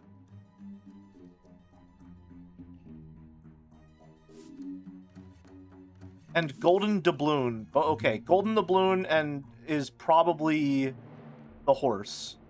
I don't know. One of them is the horse, one of them is the dog. Edmund Cloudsley, of course.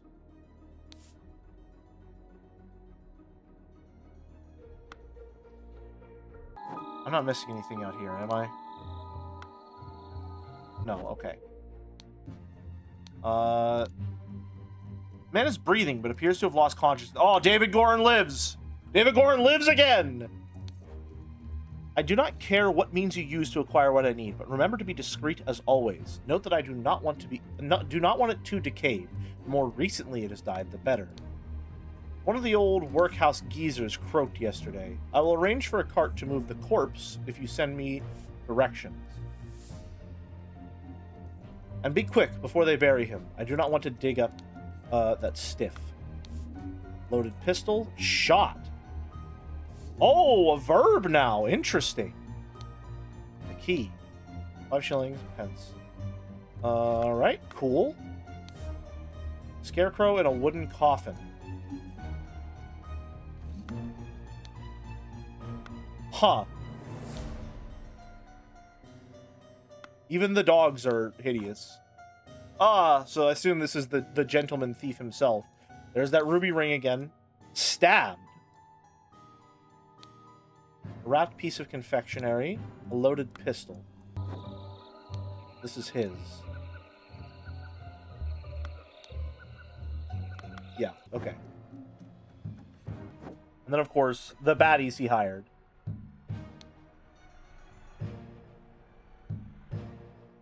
So, crossed keys from the looks of it. And a club.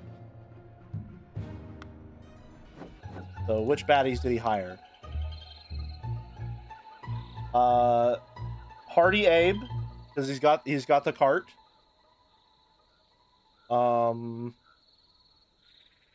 Hobbs gang burglar enters through chimneys.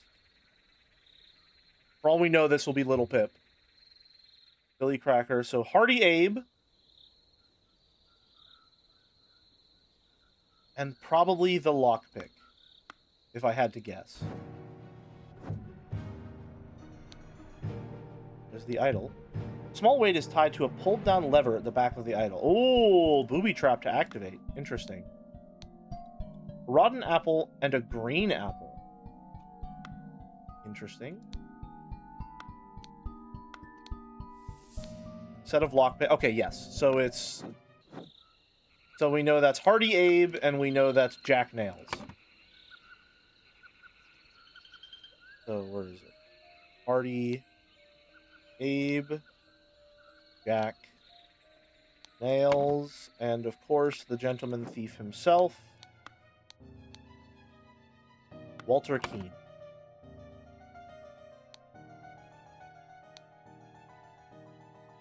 That is David Gorin. There's fucking Little Pip again. There's Lucia Smith. The dog is probably Golden Doubloon. I don't know. Because he has the coin on it around his neck.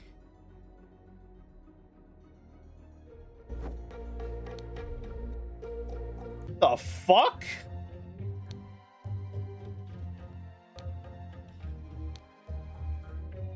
What the fuck are you doing here, Edmund? Jesus. All right. Wow, that really cleared up our board. Nice. Oh, that's satisfying. Okay. Heir, deceased, decreased. All right. This simply did not work. After I aimed at the sealed vessel and activated the idol, both air and vessel disappeared. Upon further consideration, it was an obvious mistake.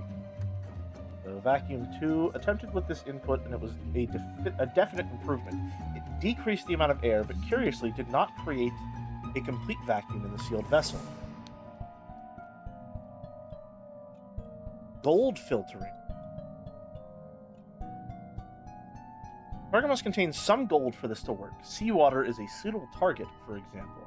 However, a great deal of seawater would need to be required for this to yield any significant amount. Perhaps I should try it on a ship in the open sea? First, get gold by aiming at the target. Second, aim at an empty vessel to retrieve it. Interesting. Unknown effect 14. The implications of this are what I surmise. How do you feel about linguistics, Shelley? I like linguistics quite a lot. Language and thinking about language are quite fun. You know, with an English degree, I kind of have to believe that to some extent. Otherwise, I wouldn't have the degree to begin with. The next step of the next step is to progress with some fruit, some more advanced organic matter. Okay. I'm gonna put these all over there because they're irrelevant. Well, not irrelevant, but not relevant right now. I must ask David to fetch me a dead body for further experiments. This is vitally urgent. Okay, he's trying to see if he can revive the dead.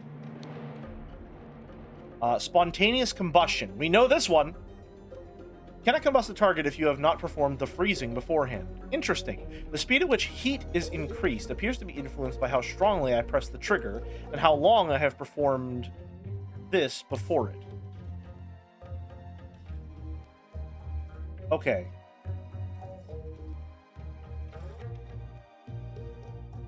Observation. Freezing the target rapidly can create curious side effects. For instance, I should be careful when freezing water in a sealed bottle. It exploded and the glass shards flew everywhere.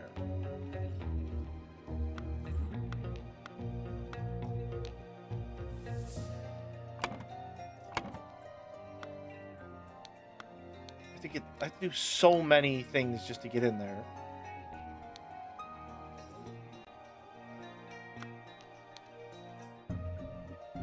Upon pulling the trigger, if the glyph input is meaningful, the idol will perform the intended action on the target you can see. If the eye is red, it is ready for a trigger input, and it will afterwards turn blue. And it will turn blue afterwards. If the eye is blue, you can only perform. So we'll call that reload input, and it will turn red afterwards. So fire and reload.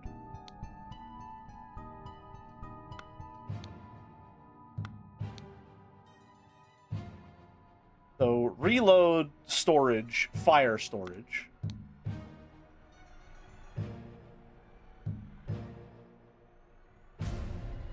Reload, empty.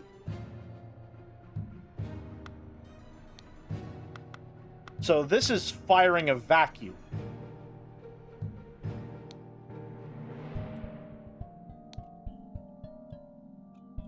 And the longer that you hold that, the more effective it seems to be, or the more pronounced.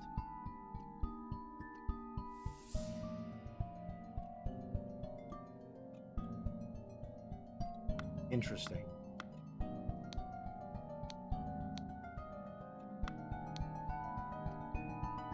Definite improvement. Increase the amount of air. Curiously, did not operate. Okay. Interesting.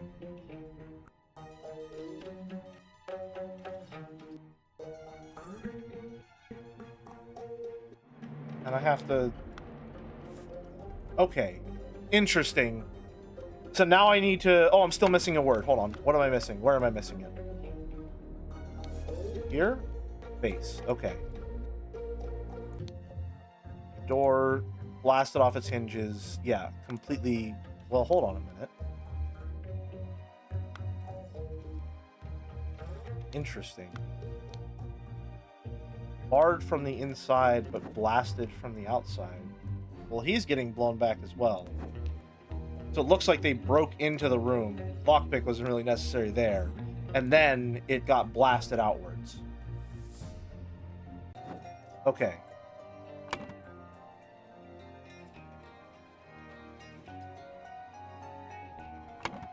Interesting. I do wish that I could just have this pulled up.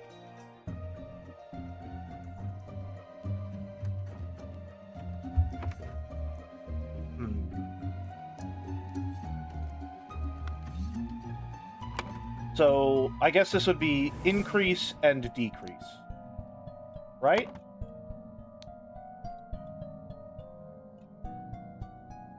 Or no?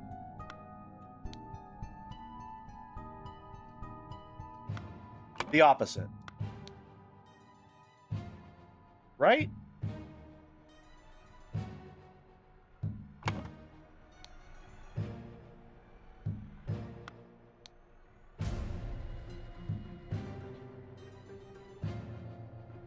Ready for... The eye is red, it is ready for an increase input. I guess. I don't know.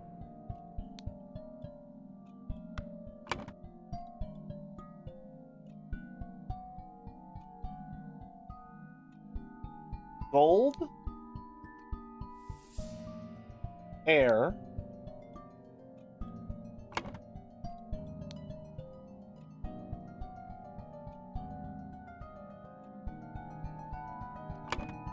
Heat.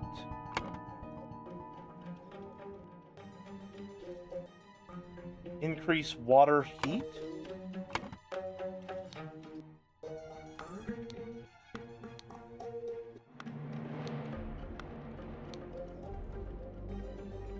Increase air heat.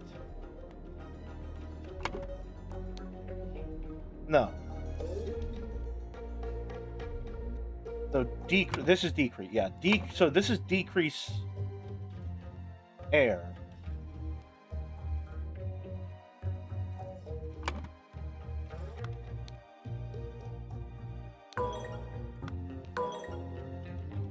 Huh.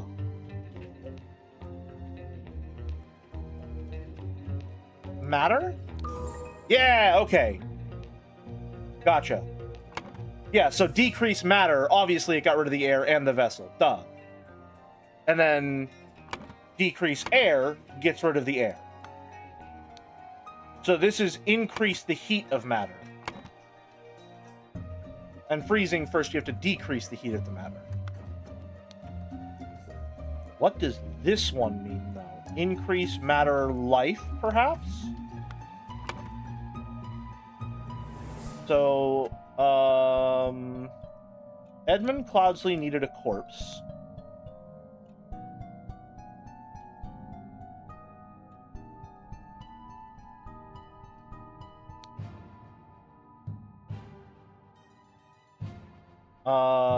Then it would be Walter Keane, along with accomplices, delivered a coffin.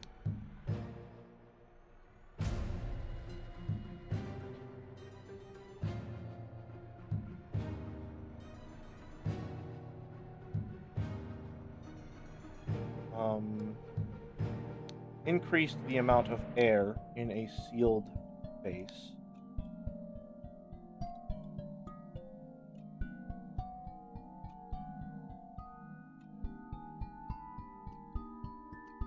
The vase exploded. It would be Edmund Cloudsley increased the air in a sealed vase. That would be when Hardy Abe and Jack Nails entered the room. The vase exploded and killed them both.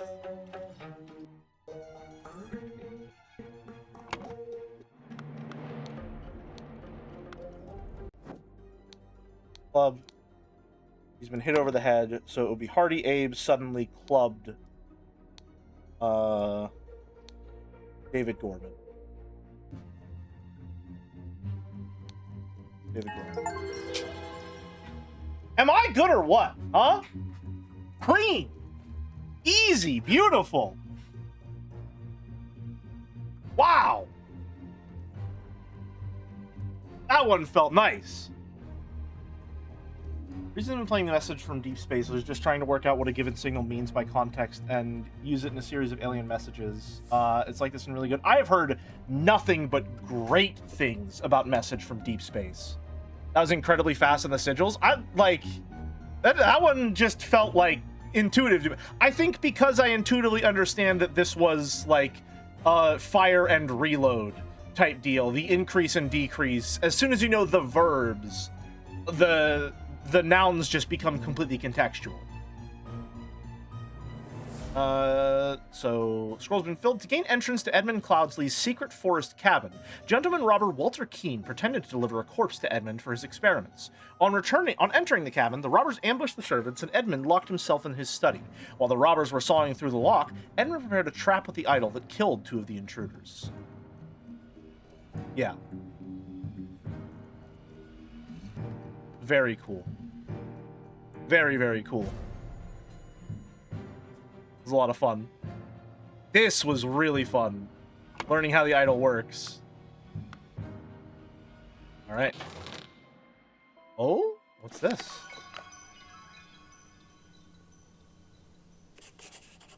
Then, Sir Coroner, the bandits accidentally set off my master's laboratory chemical ingredients. What happened afterwards? I managed to fend the rest of them off, but my master, Lord Edmund Cloudsley, got caught in the blast, which severely disfigured him, and soon afterwards he died, bless his soul.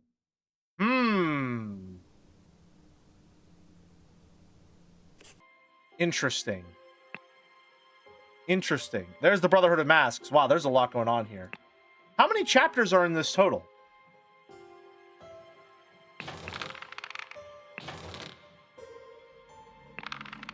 I do like these little scenes we get. 4 or 5. Okay, yeah, I had a feeling we were about halfway through. Cool. Who are these two people again? Albert Cloudsley.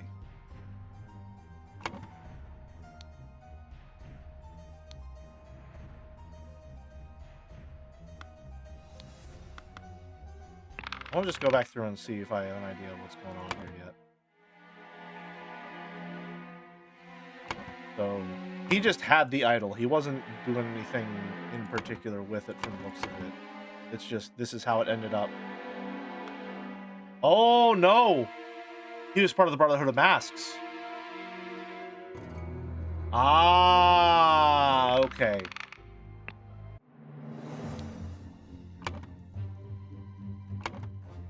Willard Wright. So how did... You got it from Willard Wright by... Okay, yeah. Willard Wright had it. Then you killed him and took it.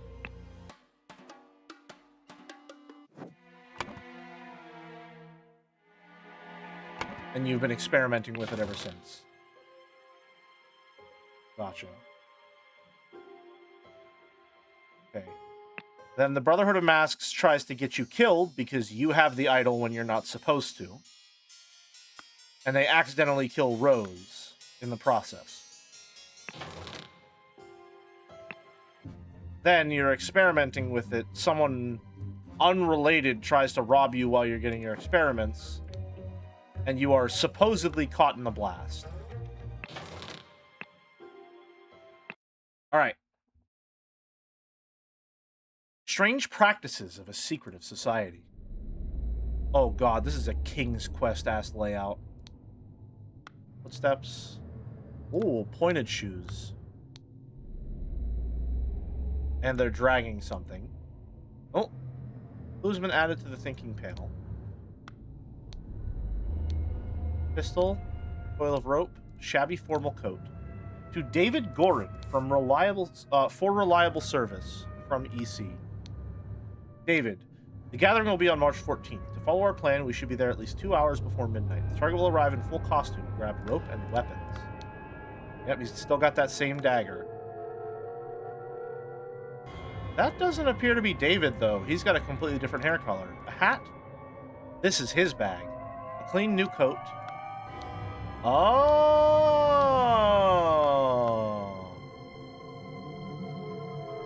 Walter Keane, huh? Tattoo depicts a hand and an eye. Okay, we've been seeing that. Maybe Walter Keane. Not sure. But possibly. That's my guess. That was his name, right? Hold on. No, he did not have red hair from the looks of it. Does he? No. That's someone else. Interesting. Walter Keane's maybe part of the job? Dark Hands, Proud Beasts, Water Snakes. Okay, so there's the Dark Hand, Water Snakes, Dark Hands, Proud Beasts. Okay. We will put those on this side. They are important. They are related. Brothers wear masks appropriate to their house. Master, Steward, Initiate.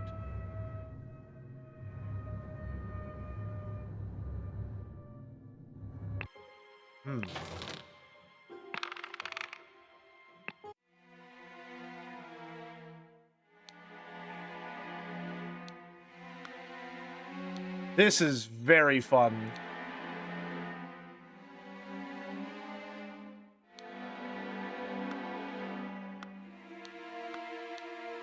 Humble contribution to the science of anatomy and chemistry.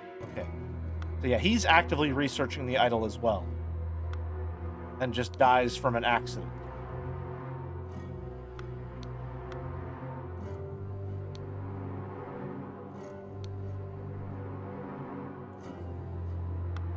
Maybe. There's the mask. Okay.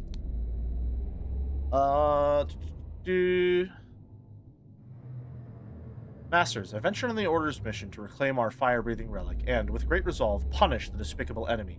I, with a few brave companions, fearlessly entered his hideout in a remote hunting cabin, but the devil had prepared a treacherous trap, and an explosion slaughtered my dearest friends as we entered his study. Thanks to my sturdy physique, I survived the blast, only to be assaulted by the enemy's lackey, assassin warrior David Gorin, and a pack of bloodthirsty hounds. After an hour of fight, I received numerous deadly wounds, in spite of which I prevailed and defeated my assailants with my martial training. I discovered the enemy's dead body, slain by a trap of his own making, but no trace of the relic. So again, presumably dead. So, at least they're saying so. I am forced to go into hiding because the government's watchmen are tracking me. Once I have recovered from my deadly wounds and shaken off the watchmen, I will send you the next report. May the Griffin awaken, Walter Keene.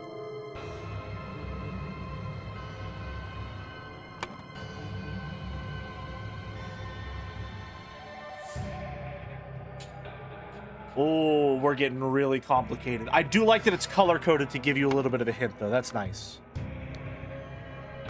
This was January 5th, 1789. October 20th. More correspondence from Walter Keene. I apologize 1,000 times for my absence, but my road to recovery was full of peril and valor that cannot be sufficiently conveyed in writing. The government dogs and spies chased me tirelessly, and I was, forced to seek refuge in Aquitania to recover from my still dire wounds. There, I finally bested my pursuers with the help of Lazarus Hurst, a young, resourceful gentleman whom I met in a remote manor one dark winter's night. Okay, so let's go back to this. He is a Dark Hand Initiate, now that we know what those tattoos mean.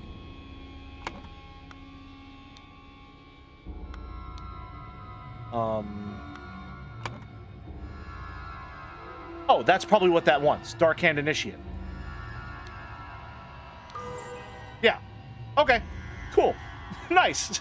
Well, there's one mystery solved. On to the next one, I suppose. Oh.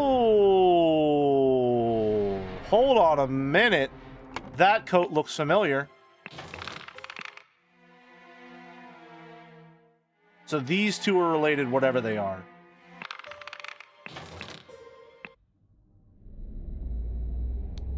Interesting. Interesting. Illuminated Masters, I object to the admittance of this individual Lazarus Hurst to our brethren. I submit that our dark-hand brother Walter Keene, who vouches for him, cannot be trusted because he is a liar and a thief. I am certain that on dispatching our enemy, he kept the golden fire-breathing relic for himself. Interesting they're calling it a fire-breathing relic, like they don't know what else it can do. Nothing will move me on this. He must produce the relic, apologize personally to me, and afterwards be expelled from our brotherhood. Jeffrey Sinclair.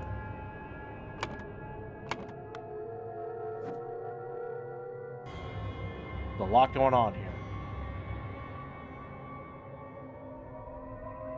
So these robes, I assume, indicate rank.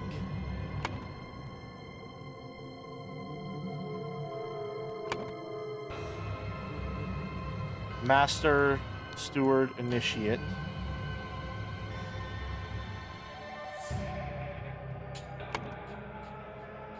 So now I need to figure out what these masks correspond to.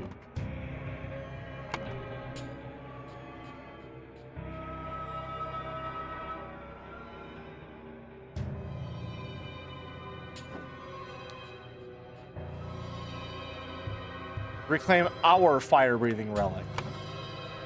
So I think this is probably a Dark Hand mask. And let's see if we can just Oberdin this real quick. Nope, wrong. Incorrect. Okay. These are probably what's wrong. I might have the rank backwards to some degree. Well, let's try it, I guess. No, I don't think... I'll feel... But we'll take a bit. We'll take a bit. Brothers wear robes appropriate their rank. The Griffin has spoken. Silver tankard with some red wine in it. And there's the ring. Not the ring, a ring. I thought that might be related to the idol, but it seems like a lot of different people have that ruby What did that say? Cup on a stone altar. They contain some wine, but are almost empty. You're dead. The man in the mask is not breathing. There's a ruby ring. Maybe the ruby ring is the symbol of their... it's like a more clandestine symbol representing their alignment with the Brotherhood of Masks. Ceremonial sword. A ruby ring. Ruby ring. Ceremonial scepter. The griffin has spoken.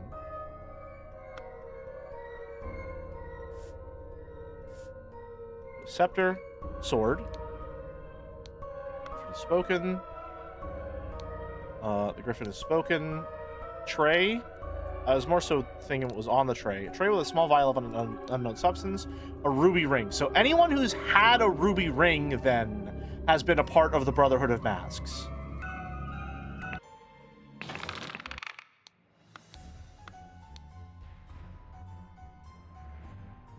Doesn't go back that far. Does go back that far. He has one.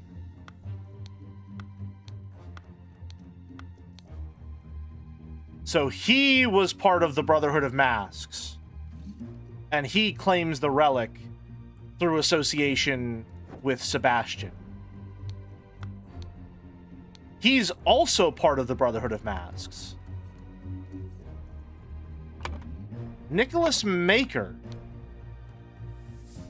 You're there to officiate the will because you're part of the Brotherhood, and you're ensuring that the right people get what they need, i.e. the mask goes to someone who's still in the Brotherhood. Okay. So then Edmund and David act out of turn, unrelated to the events there. There's the ruby ring. No one else here has any relation to the Brotherhood. But there's his ruby ring. It means he's related to the Brotherhood.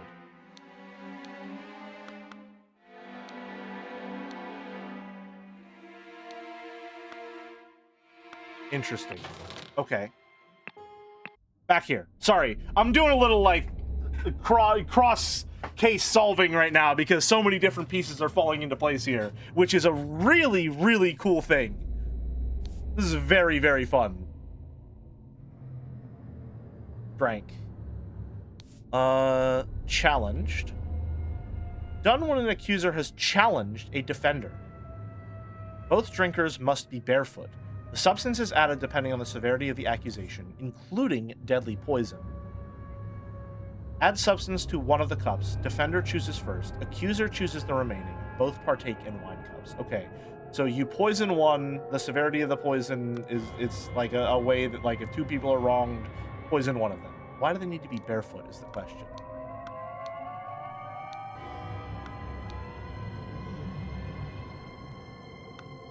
Interesting.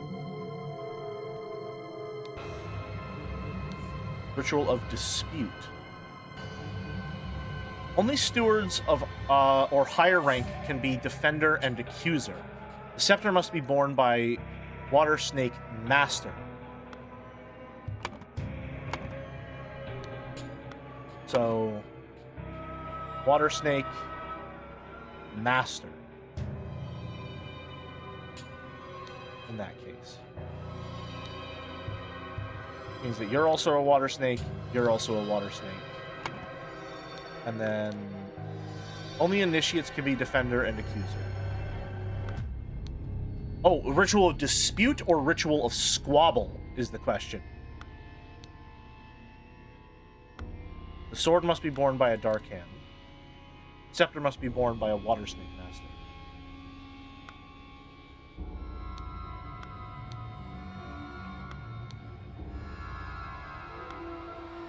Looks like both are happening right now. Either way, this is a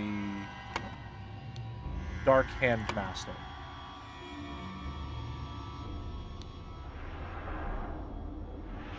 Dark Hand Master. Okay. Only initiates can be defender and accuser. Only stewards or higher ranks can be defender and accuser in the Ritual of Dispute.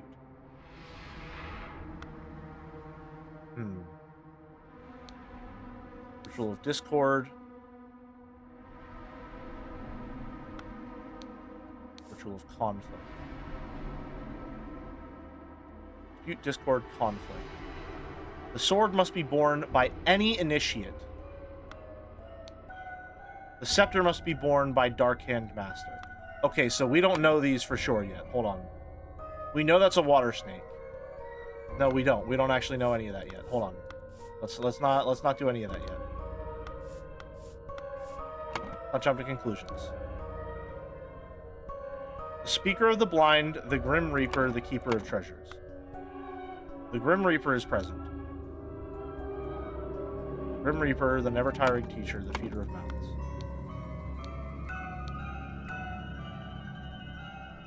Is the Grim Reaper. The Grim Reaper.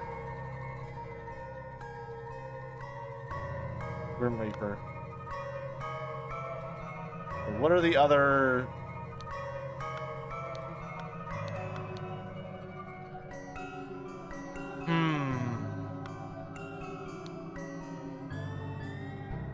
So I need to figure out which ritual this is.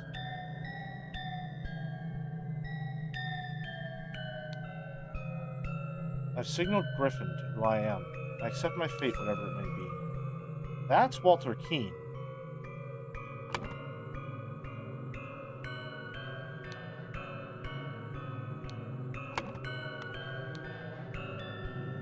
Prepare to receive what you have earned.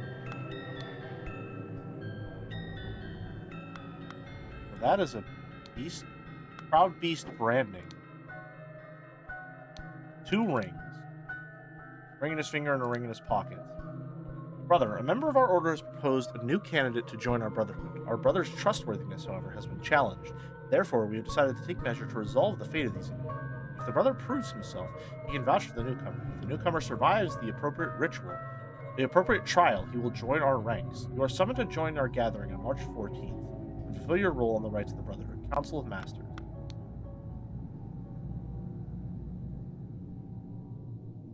So are you Walter Keene or are you Lazarus Hurst is the question.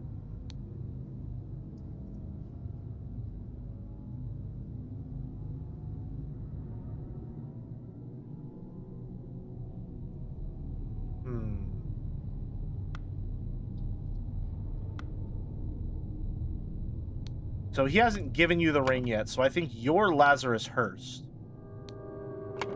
You're being initiated into the Beast Bloods. Or Proud Beasts. I don't know why I think Beast Bloods. So that is a Proud Beast mask. In that case. You're becoming a Proud Beast initiate.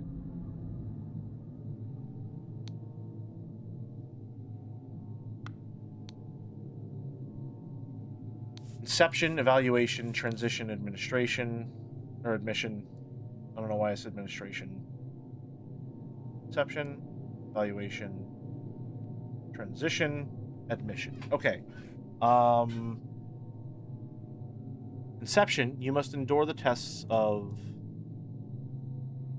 time, fire, water, earth, water. No, that's time. Snail? Snail? Administered by Darkhand Steward. Proud Beast Steward is what this. So that's a Proud Beast Steward. So that's a Steward robe. Because that's the only one that is administered by a Proud Beast. Or admission. Oh, fuck. Admission. Administered by any master. Brother. And he's being called brother by the Council of Masters.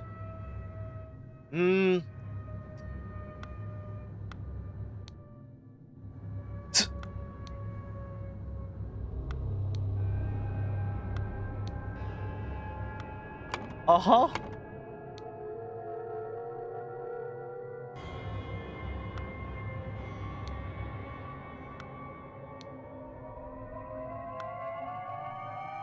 Interesting. I can zoom in? What the hell? Since when? I'm missing one thing. What am I missing? Something here? Squabble? Okay. Squabble. Okay.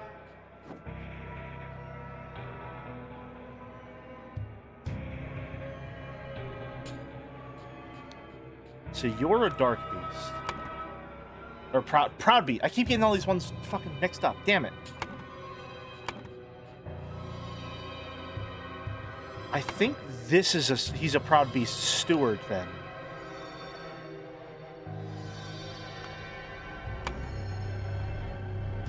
Which means that these are stewards. And that's a steward robe.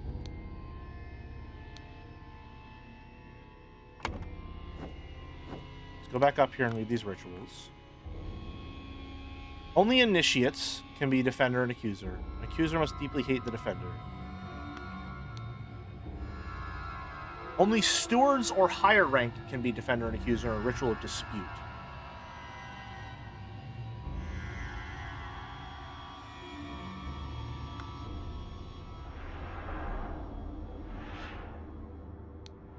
So it's a ritual of dispute and conflict.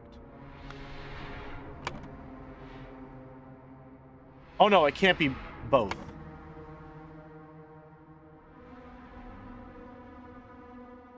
Hold on. Sword must be borne by any dark hand. That's not a dark hand. This is a ritual of dispute.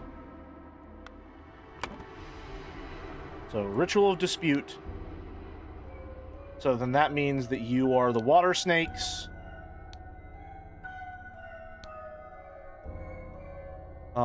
Has to be a water snake master. So master, which means that this is initiate. Water snake, so then you are the dark hand. Nice! Okay. Dark hand, so you are a dark hand initiate. You are a water snake initiate. And you are a proud beast master. 2 or fewer slots are incorrect. What do I have wrong here? So it's not a ritual of dispute. Did I grab the wrong one?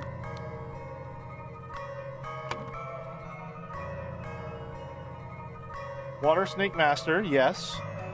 Proud beast master, yes.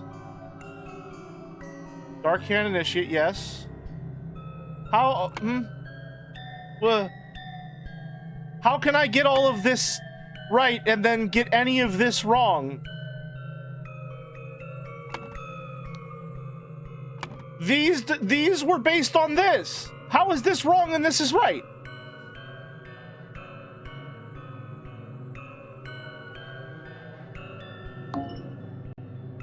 And that's not what's wrong?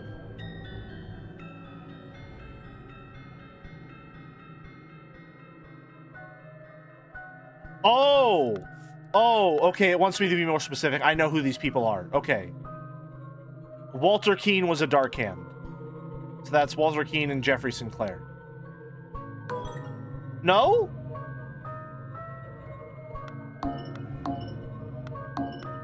Something else is wrong here? What?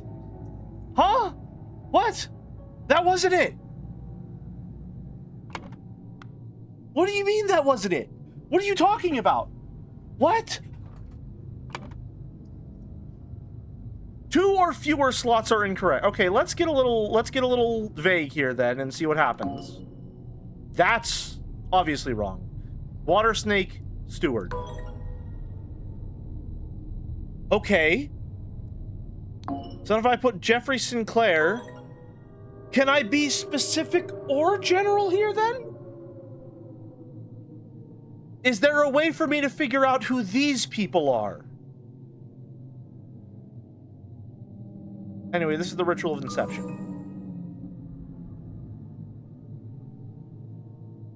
What? Chat, am I being dumb?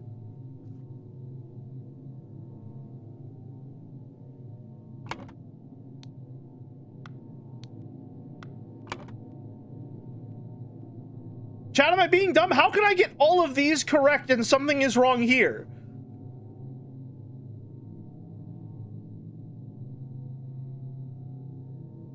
That's a water snake initiate. That's just how that is. I know that's Walter Keane, because I know from this that he's a dark hand. right? He is a Dark Hand, right? Right? Social gentleman, remote man. Dark Hand brother Walter Keene.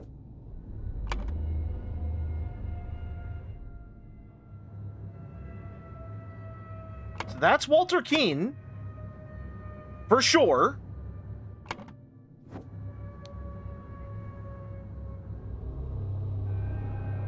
It's a ritual of dispute between Walter Keene and Jeffrey Sinclair. Am I supposed to know who another one of these people is? Oh, I get it. I get it. That's why he's here. Okay. Very fun. I see. Okay, very cool. Very, very cool. Okay. So then it would be Walter Keene was challenged to a ritual, to a dispute ritual. He, along with David Gorin, ambushed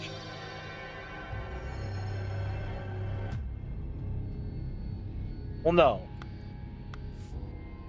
Walter Keene was challenged to a dispute. He, along with Lazarus First,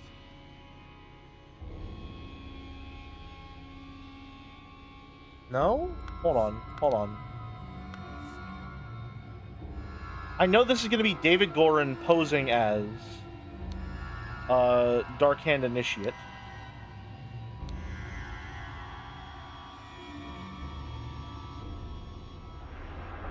Signaled to Walter Keene.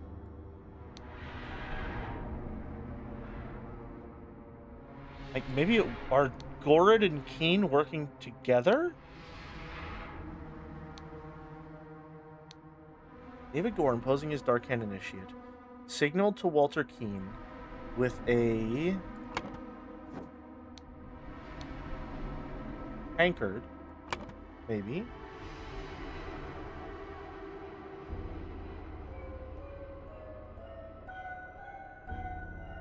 No, I don't think this is going to be... Well, no, it would be David Gorin posing as Dark Hand Initiate, because that's what's happening. Signal to Walter Keene. That's the one. With a tankard. Which cup had no poison? Jeffrey Sinclair drank the other cup and died. Meanwhile, Lazarus Hearst passed the Inception ritual to become a Proud Beast Initiate. Okay, nice, got it.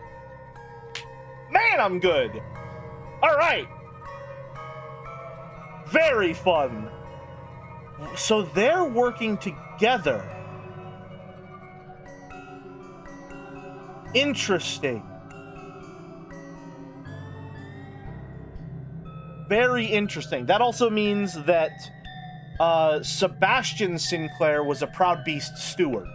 So middle rank Proud Beast. You got David really quick. Yeah, I don't know what made that suddenly click. I think it was just that I looked at it, I was like, Dark Hand Initiate, and then I was like, wait, Dark Hand Initiate, Dark Hand Initiate. Oh! That was a very cool one. So, after being challenged to a ritual with potentially deadly consequences, Walter conspired with David to devise a plan which would ensure his own safety. They captured a Brotherhood member on his way to the gathering. David took his costume so that during the ritual of dispute, he could indicate to Walter which cup was poisoned. Therefore, Walter chose the safe cup, and his opponent drank the poison and died.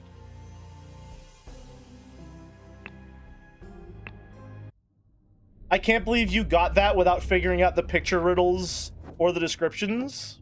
These?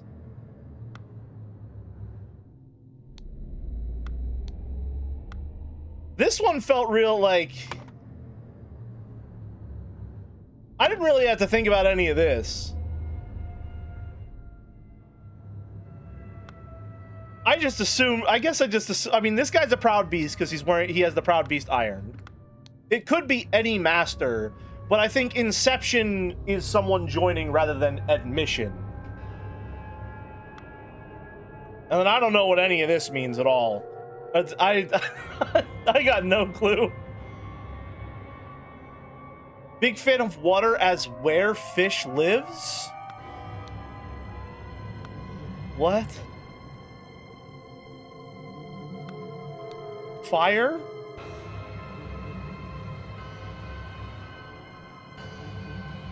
What? Snail has his house on his back. Fire eats with no mouth. Fish house is water. Tree gets naked in the cold. Oh. Oh, I see. Gotcha. Yeah, that's a lot going on there. I just saw he was a Proud Beast and then filled it in from there.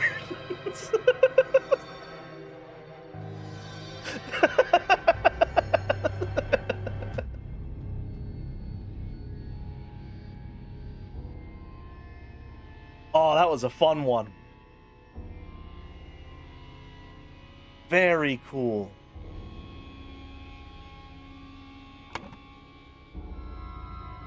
And for the ritual upstairs, you're supposed to figure that out by looking at where the blue tags are placed. Oh!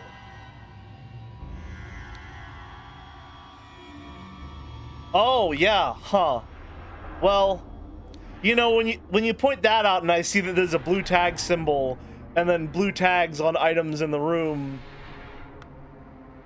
that suddenly feels a lot more obvious. Yeah. Well, for me,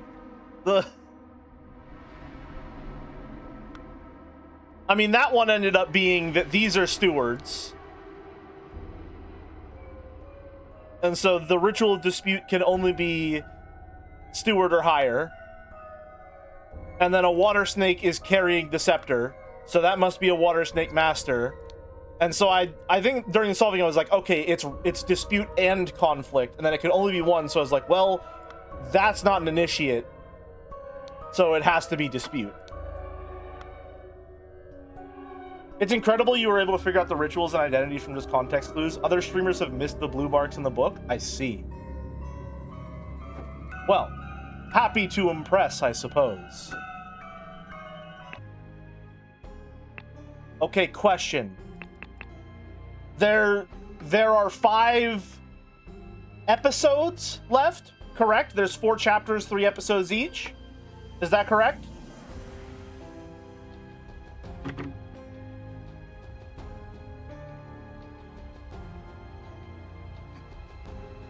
Six cases. Okay, 6 cases remaining. Okay, last episode is just 1 case. Okay.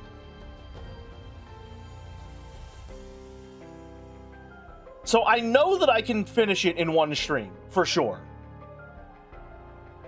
My question is, can I do 1 more? Last case will probably take over an hour. Okay, in that case, I'm gonna go a little overtime and do 1 more, because I'm having a really good time, and I want to do 1 more. So lock it in. We're going just a little long today. The crowning celebration by the lighthouse. Okay. Good to know. Man is not breathing and has a severe wound at the back of his head. This was a water beast, or water snake master. His arm appears to be broken.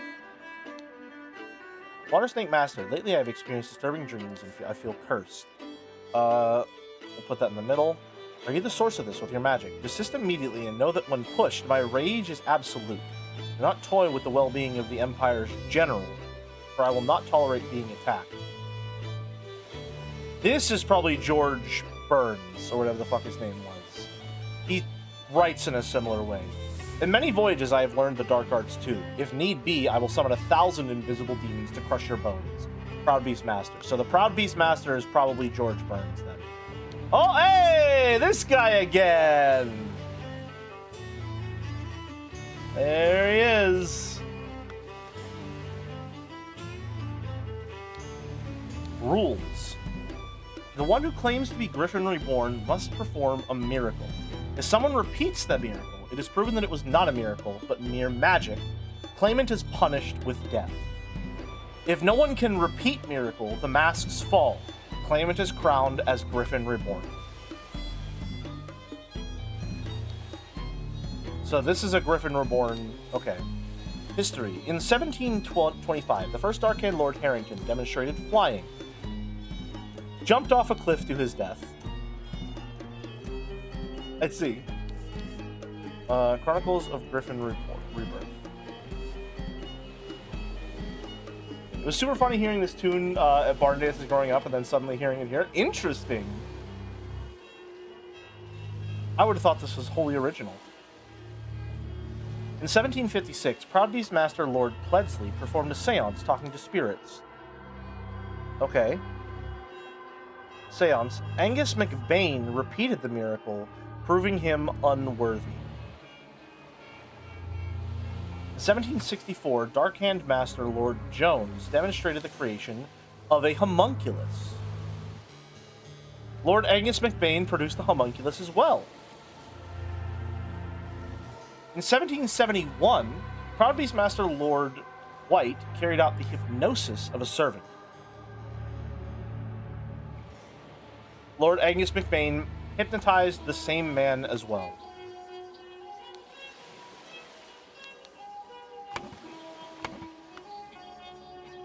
That's everything in there? Okay. His shoes are important then.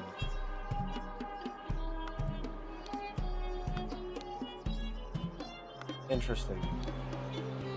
Pointed shoes, not pointed, not pointed, not pointed, pointed footprints. So it was you. Here, I brought back your staff, O Griffin Reborn. Is this Walter Keane?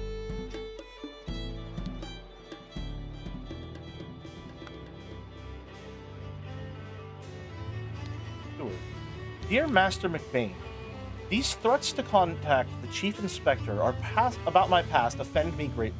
Being an honest soul, I have no choice but to comply with your base demands. I may have invited Lazarus into our brotherhood, but he has not shared all his secrets with me. Luckily, I had an opportunity to see him practicing this miracle. He has a magical artifact hidden in his cane. When performing the miracle, he input the following glyphs. Oh my god.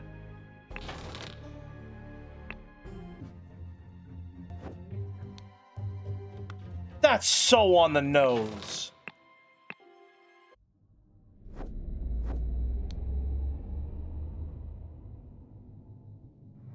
Really, dude? You named yourself Lazarus?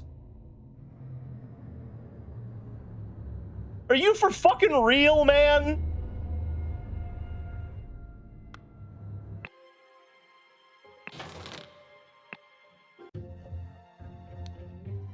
Fucking Lazarus?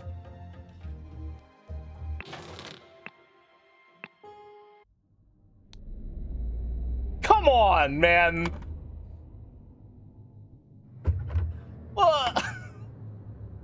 That's so fucking cheeky. That's so fucking cheeky, dude. Come on. He has a magical artifact hidden in his cane. When performing the miracle, he input the following glyphs, so it's a vacuum. So he created a vacuum. There's the cane. Golden idol is enclosed within the handle of this ornamental cane. Interesting. The ring. Golden snuff box filled with opium powder. Bane, Lazarus. Then he presses a small lever on the handle of the cane, and it grants him the powers to demonstrate the miracle. I have no doubts that the staff will work just as well in your hands as his. Sincerely, Dark Hand Steward. There's the other half. Okay.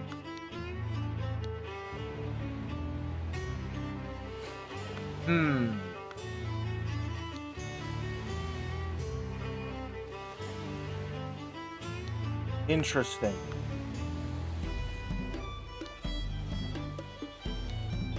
Both his legs appear to be broken. Dear friend, it is not so simple for me to get you a seat alongside me on the court of directors at the Seven Seas Company. As a doctor, I recommend you to stop obsessing over it. It will only unbalance your humors. Let us discuss alternatives at the next party at Kensington Palace. So that's McBain. He would have replicated the miracle, but he was killed.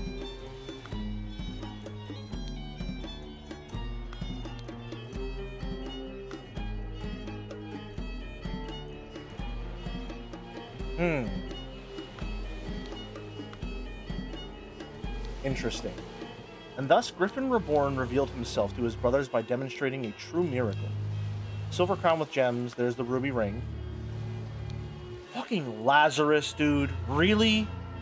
Kneel before Griffin Reborn and make ready. I will lead you brothers to great many changes. Miracle preparation. After the decrease air input, aim at the sky, press the lever to maximum position, and hold it for at least 10 seconds. At this point, the idol should be full enough to perform the miracle once.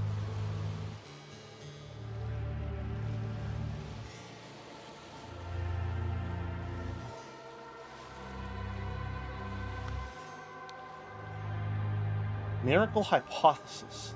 The water works better, but the effect is not as convincing. Therefore, air. Main challenge is ensuring my balance when holding onto the idol. Practice is paramount. Safety notice. Upon pulling the trigger, if the glyph input is meaningful... Yep. Okay, so reminding me how it works. So, increase, decrease.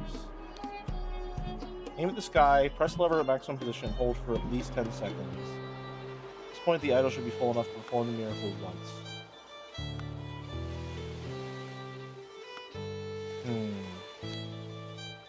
This is an actual miracle. Unbelievable. So there is a Griffin Reborn. And then seal with...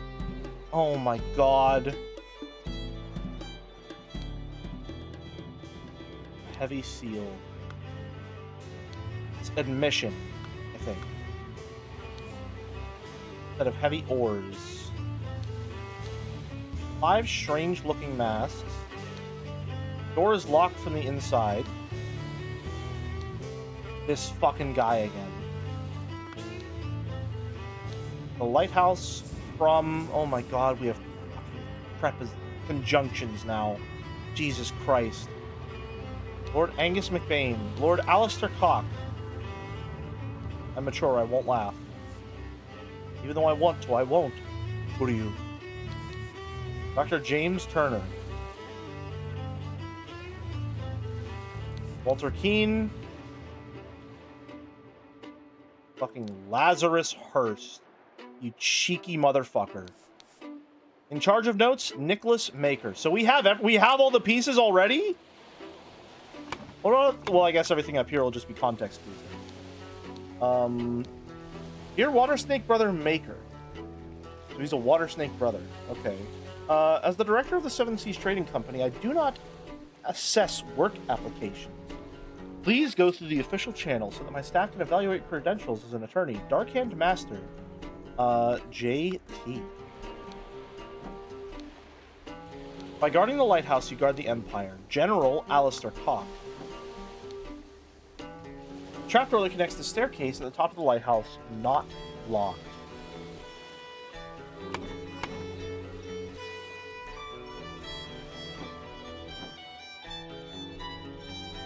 Oh.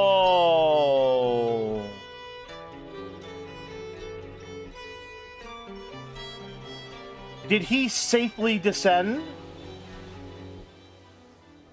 He used the staff to safely descend. And because it required it to be charged up beforehand,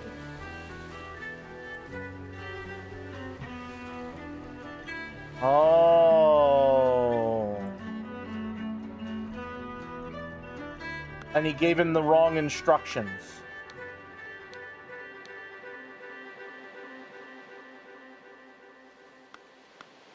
Interesting. Okay.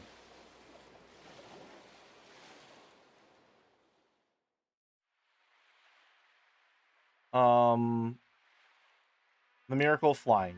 So hold on. Angus McBain blackmailed Walter Keane to find out how Lazarus Hearst would perform the miracle of flying. People who had the magical relic in their hands chronologically, it would be Lazarus Hearst, Walter Keane. No, Angus McBain, then Walter Keane. Yep. Okay. So then, Walter Keane, Angus McBain, Lazarus Hearst, Nicholas Maker. I'm gonna just swing. Well, actually, let's not. Yeah, let's not just guess.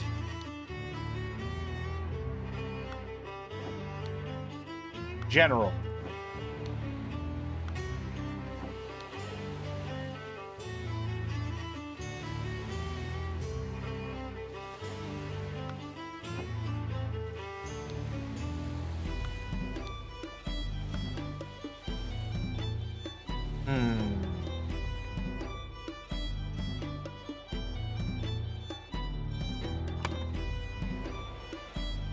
I mean, I guess we can just guess. We know everyone else.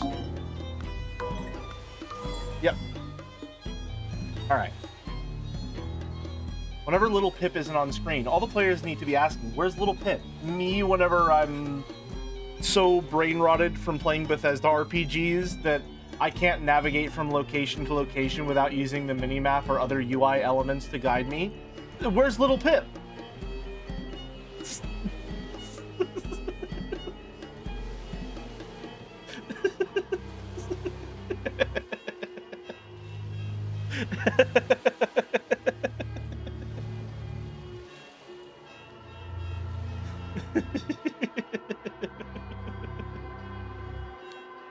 Angus McBain.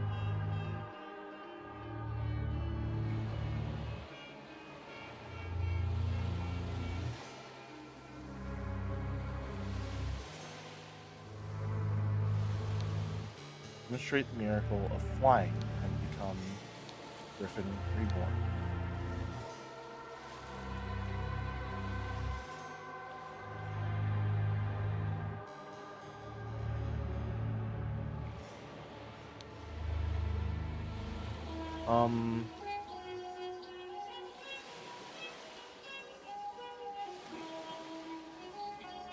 Jumped from the lighthouse. So yeah, jumped from the lighthouse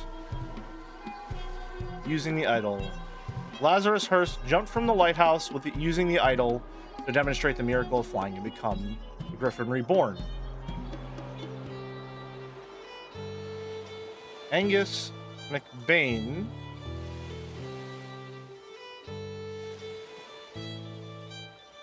jumped with the idol afterwards.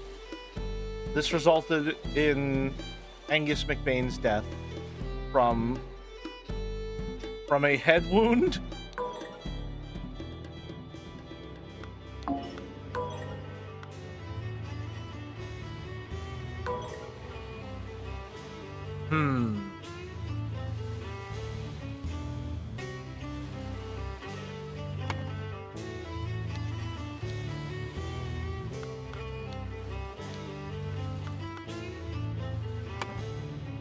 What am I missing here, then? Would it be just jumped from the lighthouse afterwards? Okay, yeah. Got it. Wow, that was a short one. What was that, 15 minutes? I had that one locked down. What is this fucking... Wow, that cane is massive. Jesus. When Lazarus Hearst jumped from the lighthouse and survived, using the hidden golden idol, Master Angus McBain thought he had enough information to repeat the miracle and prevent Lazarus from becoming Griffin Reborn. He seized the staff from Lazarus and locked the lighthouse door to prevent foul play. However, he did not know all the secrets of the idol. It did not work for him, and Angus jumped to his death. Interesting. I did that too. There are other places where you can create valid and true sentences that the game doesn't accept anyway. Super annoying. Yeah. It is a little annoying, but I'm glad that I was able to get it. Man, these two have probably been my favorite so far. Using a lot of like context clues to intuit a lot of stuff is very, very fun.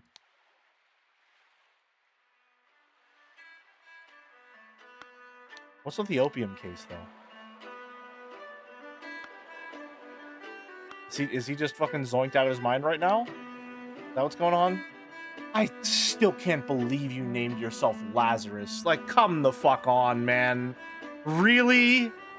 Really, dude?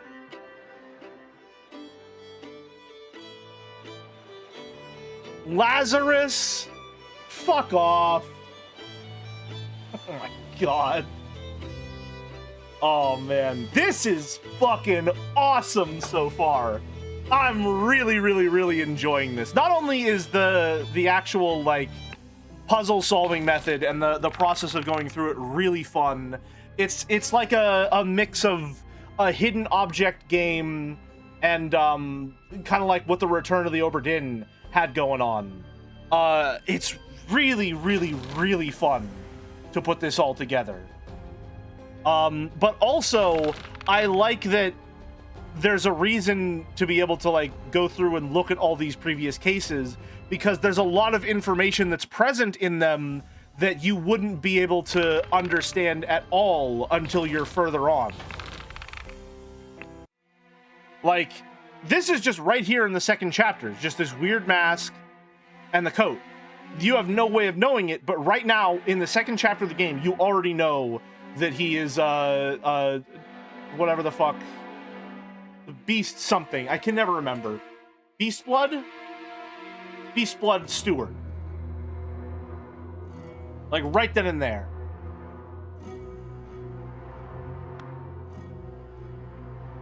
Proud Beast, thank you. And then it's interesting that he wanted the idol.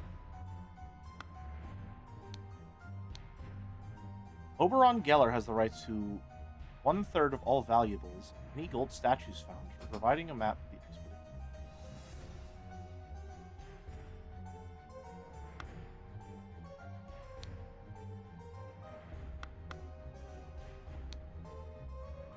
You're plotting me, Snake. Tobacco pouch to pipe cleaner. Trying to see if there's anything else that I can glean from this. So Oberon Geller, from the very beginning, wanted the idol, knew about the idol.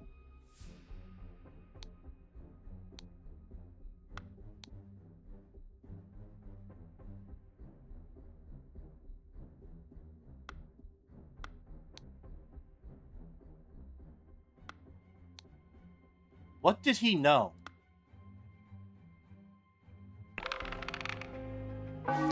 Why are these important as well?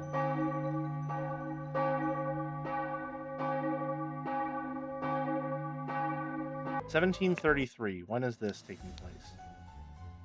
1742. So Sebastian was already born by then. Is there any indication that you were a part of the Brotherhood of Masks?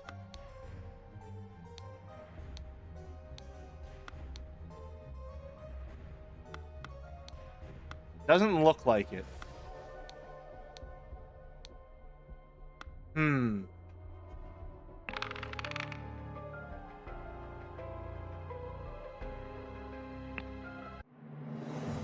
You got fucking Peter in the middle of all that. Peter has no fucking clue what's going on at all. He's just broke as hell, stuck in permanent gambling debt.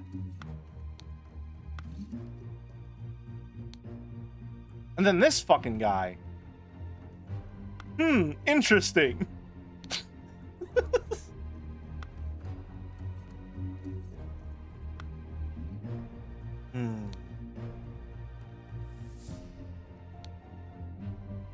Lord Edmund Cloudsley's speech stirs Parliament.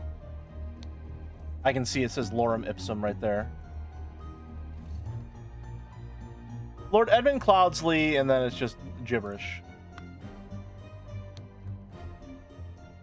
Theo. Now that I kind of know what's going on with the Brotherhood of Mask, what's going on here? Fucking poor Peter, man. Peter's just stuck in the middle of all this. Now, what's going on with you two? I'm gonna take a wild guess and say that it didn't work out between you and Mary. So, you know, hope maybe Peter got with Mary. It's possible.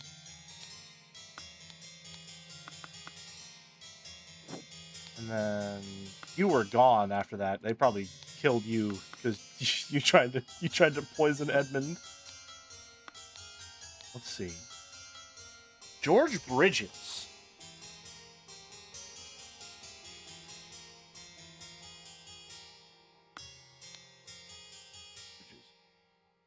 Brother of the Mask. Once more, you have failed to answer our requisition. The last warning you received. Against this defense.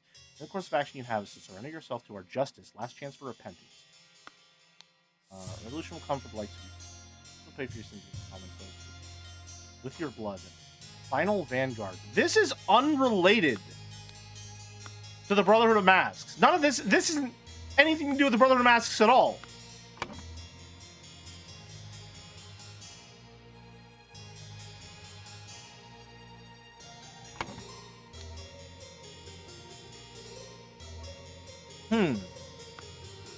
So then who's the Dark Hand Steward? I'm guessing the Dark Hand Steward would be Walter Keane.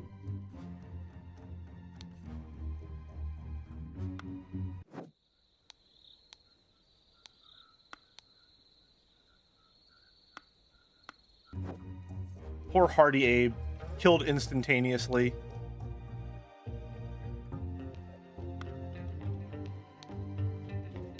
This is very cool.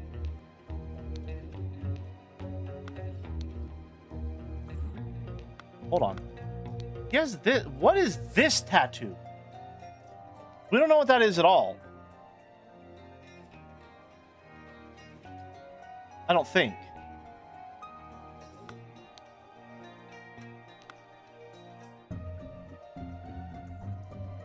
Do we?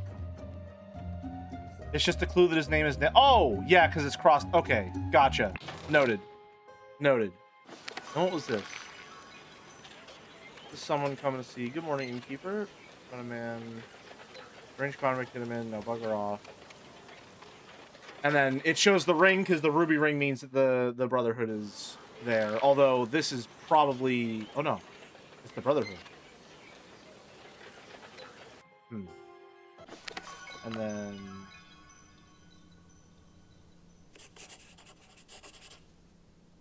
This is him just fabricating the story that, what is it? Edmund dies. So that he can be reborn as fucking Lazarus.